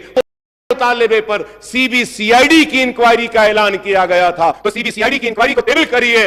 और मैं फिर से स्पीकर साहब ये कहूंगा, बड़े दर्द के साथ, बड़ी तड़प के साथ कहूंगा कि आलेर में मुसलमान बच्चों का एनकाउंटर कर दिया गया था, आज तक भी वो रिपोर्ट टेबल नहीं हुई, आज तक भी वो रिपोर्ट नहीं आई। मैं उम्मीद करूंगा कि आप वो रिपोर्ट को टेबल करेंगे आलेर की और इंसाफ दिलाएंगे उनके अफराद खानदान को और वो कातिलों को सजा देंगे, उनको जेल में भेजाएंगे। मैं उम्मीद करता हूं कि पुराने शहर को भी आप डेवलप करेंगे, नए शहर की तरह, एलबी नगर की तरह, हाईटेक सिटी की तरह, सिकंदराबाद की तरह। और एक बात कहता रुखसत हो जाऊंगा कि सिटी का मसला है, ट्रैफिक जैम्स है, पोल्यूशन का मसला है, साउंड पोल्यूशन भी है और उसके बाद व्हीकुलर पोल्यूशन भी है। इस पर भी एक मीटिंग बुलाइए। सिवरेज का है, इस पर भी बुलाइए। मूसीक प्रोजेक्ट को आप ले रहे हैं, मेट्रो ट्रेन के ताल्लुक से भी कहूंगा कि मैं आपको कहूंगा कि आप आइए पुराने शहर को, मीटिंग करिए। आप और हम जाते हैं, मेट्रो का हैं और दूसरे कामों का आगाज करते हैं। मैंने इतनी देर अपनी बातों को रखा और यही सोच कर रखा कि मेरे लिए मेरी रियासत अजीज है, मेरे सियासी मकासद से ज्यादा। तो मैं फिर से कहूंगा कि रियासत को नेक नाम दीजिए, रियासत को बदनाम ना कीजिए। रियासत आज तरक्की कर रही है, इस तरक्की को चलिए आप और हम मिलकर और आगे ले जाते हैं और रियासत तेलंगाना को हिंदुस्तान का नंबर 1 स्टेट बनाएंगे। इर्रेगुलरिटीज हुए हैं, अगर कोई काम गलत हुआ है तो इंक्वायरी जरूर करिए, कमीशन जरूर बिठाइए, चाहे वो सिटिंग जज हो या कोई हो। अगर किसी ने गलती की है तो सजा होनी चाहिए और सजा के लिए जो भी कानून कहता है वो कानून के जरिए कार्रवाई होनी चाहिए। मैं हमारे उत्तम कुमार रेड्डी साहब ने बताया, सिविल डिपार्टमेंट के ताल्लुक से बताया और फिर इरिगेशन के ताल्लुक से भी कहा, तो आपने इंक्वायरी बिठाने का वादा किया है। मैं मेरी पार्टी की जानिब से इसका इस्तकबाल करता हूं। बराबर इंक्वायरी करना है तो करिए, सही क्या है गलत क्या है दुनिया के सामने आ जाएगा और कोई भी किसी को भी जबरदस्ती सजा नहीं दे सकता और कोई भी किसी को एक हीरो नहीं बना सकता। मुझे उम्मीद है कि हर एक के साथ इंसाफ होगा, मुसलमान के साथ इंसाफ होगा, एससी के साथ होगा, एसटी के साथ होगा, बीसीज के साथ होगा, हमारे हिंदू भाइयों के साथ होगा, मुसलमान के साथ होगा, सिख के साथ होगा, ईसाई के साथ होगा, पारसी के साथ होगा, और हम सब मिलके इस स्टेट को आगे बढ़ाते हैं। आई thank you very much for giving me this opportunity. बहुत बहुत शुक्रिया स्पीकर साहब। ముఖ్యమంత్రి ఎంఐఎం సభాపక్ష నాయకుడు ఈ ప్రభుత్వం ప్రవేశపెట్టిన తెలంగాణ రాష్ట్ర ఆర్థిక శ్వేతపత్రానికి సంబంధించి ఆర్థిక శాఖ తయారు చేసిన నివేదిక మీద కొన్ని దగ్గరలో మీరు బడ్జెట్ నుంచి అంకెలు తీసుకున్నారు, కొన్ని దగ్గరలో సిఏజీ నుంచి అంకెలు తీసుకున్నారు, ఇంకొన్ని దగ్గర ఆర్బీఐకి సంబంధించిన సమాచారాన్ని పొందుపరిచిండ్రు. మేము దేన్ని పరిగణలోకి వారు అనుమానాలు వ్యక్తం చేసిండ్రు అధ్యక్ష. ఈ ప్రభుత్వము వాస్తవ పరిస్థితులను ప్రజల ముందలు పెట్టి తెలంగాణ రాకంటే ముందు ఉన్న పరిస్థితులను, తెలంగాణ వచ్చిన తర్వాత 10 సంవత్సరాలలో ప్రజలు ఎన్నుకున్న గత ప్రభుత్వం తీసుకున్న నిర్ణయాలు, ఆ నిర్ణయాల వల్ల వచ్చిన ఫలితాలు, దుష్ఫలితాలను ప్రజల ముందు పెట్టి ప్రజాస్వామిక పద్ధతిలో ఈ చట్టసభలో చర్చించి వాస్తవాలను ప్రజలకు వివరించి భవిష్యత్ కార్యాచరణను తీసుకోవాలన్న ఆలోచనతోటే సమర్థవంతమైన ప్రతిపక్షంగా మీ సలహాలు సూచనలు తీసుకొని ప్రజలకు మంచి చేయాలన్న ఉద్దేశంతో నిస్సహాయులకు సహాయాన్ని అందించడమే కాకుండా నిజమైన అర్హులకు మాత్రమే సంక్షేమాన్ని అందించి అర్హులైన వాళ్లకు అవకాశాలు కల్పించి ఈ రాష్ట్రాన్ని బలమైన రాష్ట్రంగా నిర్మించాలన్న ఆలోచనతోటి ఈ దేశంలో ఉండే మిగతా రాష్ట్రాలతోనే కాదు ప్రపంచంతో పోటీ పడే విధంగా తెలంగాణ రాష్ట్రాన్ని నిర్మించాలనేదే మా ప్రభుత్వం యొక్క లక్ష్యము, ఉద్దేశము అధ్యక్ష. రెండవది, వారు అడిగిన అనుమానాలను నివృత్తి చేయాల్సిన బాధ్యత సభాపక్ష నాయకుడిగా నా మీద ఉంది. బడ్జెట్ ఎస్టిమేట్స్ కానీ యాక్చువల్ ఎక్స్పెండిచర్ని మనము చర్చించాల్సి వచ్చినప్పుడు వివిధ బడ్జెట్లను మేము కొలబద్దగా తీసుకొని అక్కడి నుంచి సమాచారాన్ని సేకరించినాం. మేము కాగ్ రిపోర్ట్స్ను ఎక్కడ తీసుకున్నామంటే రెవెన్యూ రిసీట్స్ అండ్ ఎక్స్పెండిచర్ని మెన్షన్ చేయాల్సి వచ్చినప్పుడు కాగ్ నివేదికలను తీసుకున్నాం. అదేవిధంగా అధ్యక్ష, ఎక్కడైనా అంటే ఆర్బీఐ ఫిగర్స్ను మేము ఎక్కడైతే పరిగణలోకి తీసుకున్నామో లోన్స్ అండ్ అడ్వాన్సెస్, ఎందుకంటే ఎందులో అయినా లోన్లు తీసుకున్నా అడ్వాన్సులు తీసుకున్నా ఏది తీసుకున్నా కొలబద్ద రిజర్వ్ బ్యాంక్ కాబట్టి ఆ సమాచారాన్ని రిజర్వ్ బ్యాంకు పొందుపరిచిన నివేదికల నుంచి తీసుకున్నాం. అదేవిధంగా శాలరీస్ అండ్ పెన్షన్స్ టేబుల్స్ను వాడినప్పుడు మేము రెగ్యులర్ అంటే కాగ్ నుంచి ఏదైతే నివేదిక తీసుకున్నామో రెగ్యులర్ ఎంప్లాయీస్కు సంబంధించిన వాటిని మాత్రమే కాగ్ నుంచి తీసుకున్నాం. కాబట్టి ఇక్కడ మీరు బడ్జెట్ ఎస్టిమేట్స్ యాక్చువల్ ఎక్స్పెండిచర్ని మనం చర్చించుకున్నప్పుడు గత బడ్జెట్లు ప్రభుత్వం ప్రవేశపెట్టిన సంవత్సరం పూర్తయినప్పుడు ఖర్చు పెట్టిన వివరాలను అక్కడి నుంచి తీసుకున్నాం. వీటి మీద నివేదికలు అవి సరైన విధంగా ఖర్చు అయినాయా, ప్రభుత్వం సరైన ఉద్దేశంతోనే ఖర్చు పెట్టిందా, లేకపోతే ప్రభుత్వం అంచనాలు ప్రభుత్వం పెట్టిన ఖర్చు సహేతుకంగా ఉందా లేదా, ఒకవేళ లోపభూయిష్టంగా ఉంటే ప్రభుత్వం తప్పిదాలు ఏంటి అనేది కాగ్ నివేదిక ఇస్తుంది. అట్లాంటి నివేదికలను అట్లాంటి వాటిని మనము కాగ్ నుంచి తీసుకున్నాం. మనం చేసే అప్పులు ఇప్పుడు ఉదాహరణ ఒక విషయం నేను చెప్పదలుచుకున్నా అధ్యక్ష. రిజర్వ్ బ్యాంక్ దగ్గర ప్రతిరోజు ఒక నివేదిక మనకు వస్తుంది. ఆ నివేదిక ప్రకారము ప్రతిరోజు మనం ఎంత ఖర్చు పెడుతున్నాము, మన దగ్గర ఎంత ఉన్నది, లేకపోతే మన అవసరాలు ఏమున్నాయని చెప్పి రిజర్వ్ బ్యాంకు మనకు నివేదిక ఇస్తుంది అధ్యక్ష. దాని ప్రకారం తెలంగాణ రాష్ట్రం వచ్చినప్పుడు నేను ఈ బుక్లో పొందుపరిచిన అధ్యక్ష మా ప్రభుత్వము దీని ఒకసారి నేను ఆ పేజీ నెంబర్ వాటి వివరాలను చెప్తాను, ఒకసారి వాటిని చూసుకోమని నేను సభ్యులకు తెలియజేస్తూ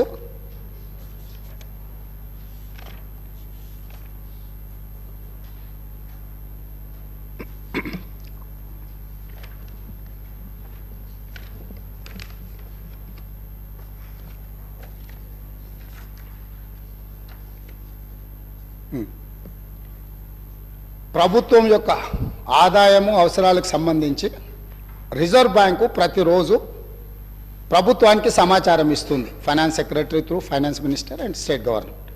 ఇందులో 2014 రాష్ట్రం ఏర్పడిన రోజు ప్రతిరోజు మనం ఏ రకంగా వాడుకున్నాం సంవత్సరం పూర్తి అయిన తర్వాత చెప్తారు. 2014-15 సంవత్సరంలో రిజర్వ్ బ్యాంకు దగ్గర మనకు మిగులు నిధులు ఉన్నది 303 రోజులు. ఆ ఫైనాన్షియల్ ఇయర్లో బీఆర్ఎస్ గత ప్రభుత్వము సమర్థవంతమైన ఆర్థిక మంత్రిగా హరీష్ రావు గారు ప్రస్తావన చేస్తూ వారు ఆర్థిక మంత్రిగా ఉన్నప్పుడు 2022-23లో 37 రోజులు మాత్రమే. అదేవిధంగా 2021-22లో 57 రోజులు మాత్రమే. 2020-21లో 122 రోజులు మాత్రమే. అదేవిధంగా 2023-24 ఇప్పటి వరకు నవంబర్ 23 వరకు కేవలం 30 రోజులు మాత్రమే. అంటే 2014-15 కాంగ్రెస్ పార్టీ రాష్ట్రాన్ని ఏర్పాటు చేసి రాష్ట్రం యొక్క ఆర్థిక పరిస్థితులను గత ప్రభుత్వానికి అప్పజెప్పినప్పుడు 365 రోజులల్లా 303 రోజులు రిజర్వ్ బ్యాంకు దగ్గర మనవి మిగులు నిధులు ఉండే. ఏ అవసరాలు కూడా రిజర్వ్ బ్యాంకు దగ్గర అప్పు చేయాల్సిన పరిస్థితి లేకుండా ఆర్థిక శాఖను రాష్ట్రం యొక్క ఆర్థిక స్థితిగతులను నిర్వహించినము. గత ప్రభుత్వంలో ఉన్న ఆర్థిక మంత్రి గారు నిర్వహించిన 5 సంవత్సరాలను లెక్కేస్తే ఏ సంవత్సరం కూడా ఇందులో సగం రోజులు కూడా ప్రభుత్వం దగ్గర డబ్బులు లేవు. ప్రతిరోజు రిజర్వ్ బ్యాంకు దగ్గర వెళ్ళి నించొని మా జీతభత్యాలకు మా రోజువారీ ఖర్చులకు మా ఆర్థిక పరిస్థితి బాగలేదు మాకు అప్పులు ఇవ్వండి అని అడుక్కునే పరిస్థితి గత ప్రభుత్వంలో ఉండే. ఇవి వాస్తవాలు అధ్యక్ష. ఒకవేళ ఈ వాస్తవాలను కప్పిపుచ్చి మనం ఇంకా అద్భుతంగా ఉన్నాం గొప్పగా ఉన్నాం అని ఆ గొప్పల కోసం దుబారా ఖర్చులు పెట్టుకుంటూ పోతే ఈరోజు జీతభత్యాలు ఇవ్వలేని పరిస్థితికి వచ్చింది. ఇది వాస్తవం. జీతాలు ఇవ్వడానికే అభివృద్ధి సంగతి దేవుడెరుగు. సంక్షేమం గురించి చర్చించాల్సిన అవసరం లేదు.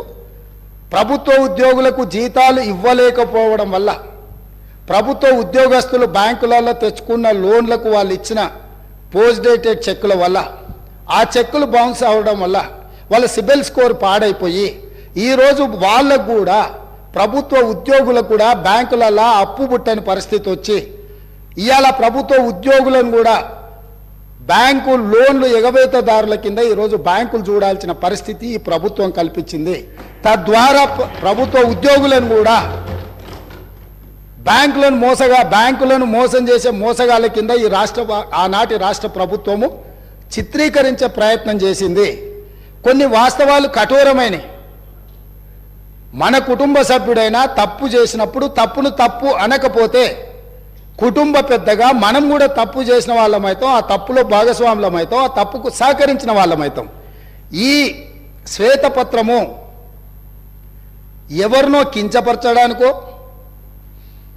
ఎవరినో తక్కువ చేసి చూపించడానికో లేకపోతే మేమేదో రాజకీయంగా ప్రయోజనం పొందడానికో లేదా మేమిచ్చిన ప్రజలకిచ్చిన గ్యారంటీలను ఎగవేయడానికో ఈరోజు ఇది పెట్టలే. ఇప్పటి వరకు అవాస్తవాలతో అభూత కల్పనలతో ఆర్భాటపు ప్రచారాలతో ఈ రాష్ట్రమంతా బాగుంది మేము అద్భుతాలను ఆవిష్కరించినామని చెప్పుకుంటున్నప్పుడు వాస్తవ పరిస్థితులను ఇక్కడ పెట్టినాం. ఈ వాస్తవ పరిస్థితులు కొంతమందికి చేదుగా ఉండొచ్చు, కొంతమందికి కళ్ళు తెరిపించే విధంగా ఉండొచ్చు, ఇంకొంతమందికి ఉన్న పరిస్థితులను అర్థం చేసుకొని పకడ్బందీ భవిష్యత్తు ప్రణాళికలను మనం నిర్ణయించుకొని ముందుకు వెళ్ళడానికి ఉపయోగపడుతుందని ఇంకొంతమందికి ఉండొచ్చు. మా ఉద్దేశం, మా ప్రభుత్వం ఉద్దేశం ప్రజలు అన్ని గుర్తించింది కాబట్టే 10 సంవత్సరాల తర్వాత వాళ్ళని అధికారంలో నుంచి ప్రతిపక్షానికి పంపించిండ్రు, మాకు అధికారాన్ని ఇచ్చిండ్రు. అధికారం ఇచ్చిన 10వ రోజే ఎందుకు ఈరోజు ప్రజల ముందు ఈ వాస్తవాలన్నీ పెడుతున్నాము? ప్రజలకు నిజాలు చెప్పి మనకున్న పరిస్థితిని వివరించి కష్టమైన ఈ ప్రభుత్వం నిస్సహాయులకు సహాయాన్ని అందిస్తుంది, అర్హులైన వాళ్ళకు అవకాశాలు ఇస్తుంది, మీకు అండగా నిలబడుతుంది అని చెప్పడానికి ప్రభుత్వం ప్రయత్నం చేస్తుంది అధ్యక్ష. ఇందులో ఎవరు వ్యక్తిగతంగా తీసుకోవాల్సిన అవసరం లేదు అధ్యక్ష. దీంట్లో ఏముంది, మేము ఈ మొత్తం నివేదికలో ఎక్కడైనా 42 పేజీల నివేదికలో ఎవరినైనా నిందించినట్టు కానీ ఎవరినైనా వ్యక్తిగతంగా దూషించినట్టు కానీ ఇక్కడ నివేదికలు ఉన్నాయి అధ్యక్ష. మాజీ మంత్రి గారు మాట్లాడతారు పక్క రాష్ట్రంలో పనిచేసిన నుంచి సమాచారం సేకరించిందని. ఇదేనా పద్ధతి అధ్యక్ష? 10 సంవత్సరాల నుంచి తెలంగాణ నిర్మాణం కోసం అహర్నిశలు కష్టపడి పనిచేసిన మన రాష్ట్ర అధికారులను ఈ రకంగా అవమానించడం కరెక్టా అధ్యక్ష? ప్రతి శాఖ యొక్క నివేదిక ఆ శాఖ యొక్క ప్రిన్సిపల్ సెక్రటరీ ప్రాపర్ ఫార్మేట్లో ఫిలప్ చేసి సంతకాలు పెట్టి ఆర్థిక శాఖకు పంపించిన తర్వాత ఆర్థిక శాఖ కార్యదర్శి గారు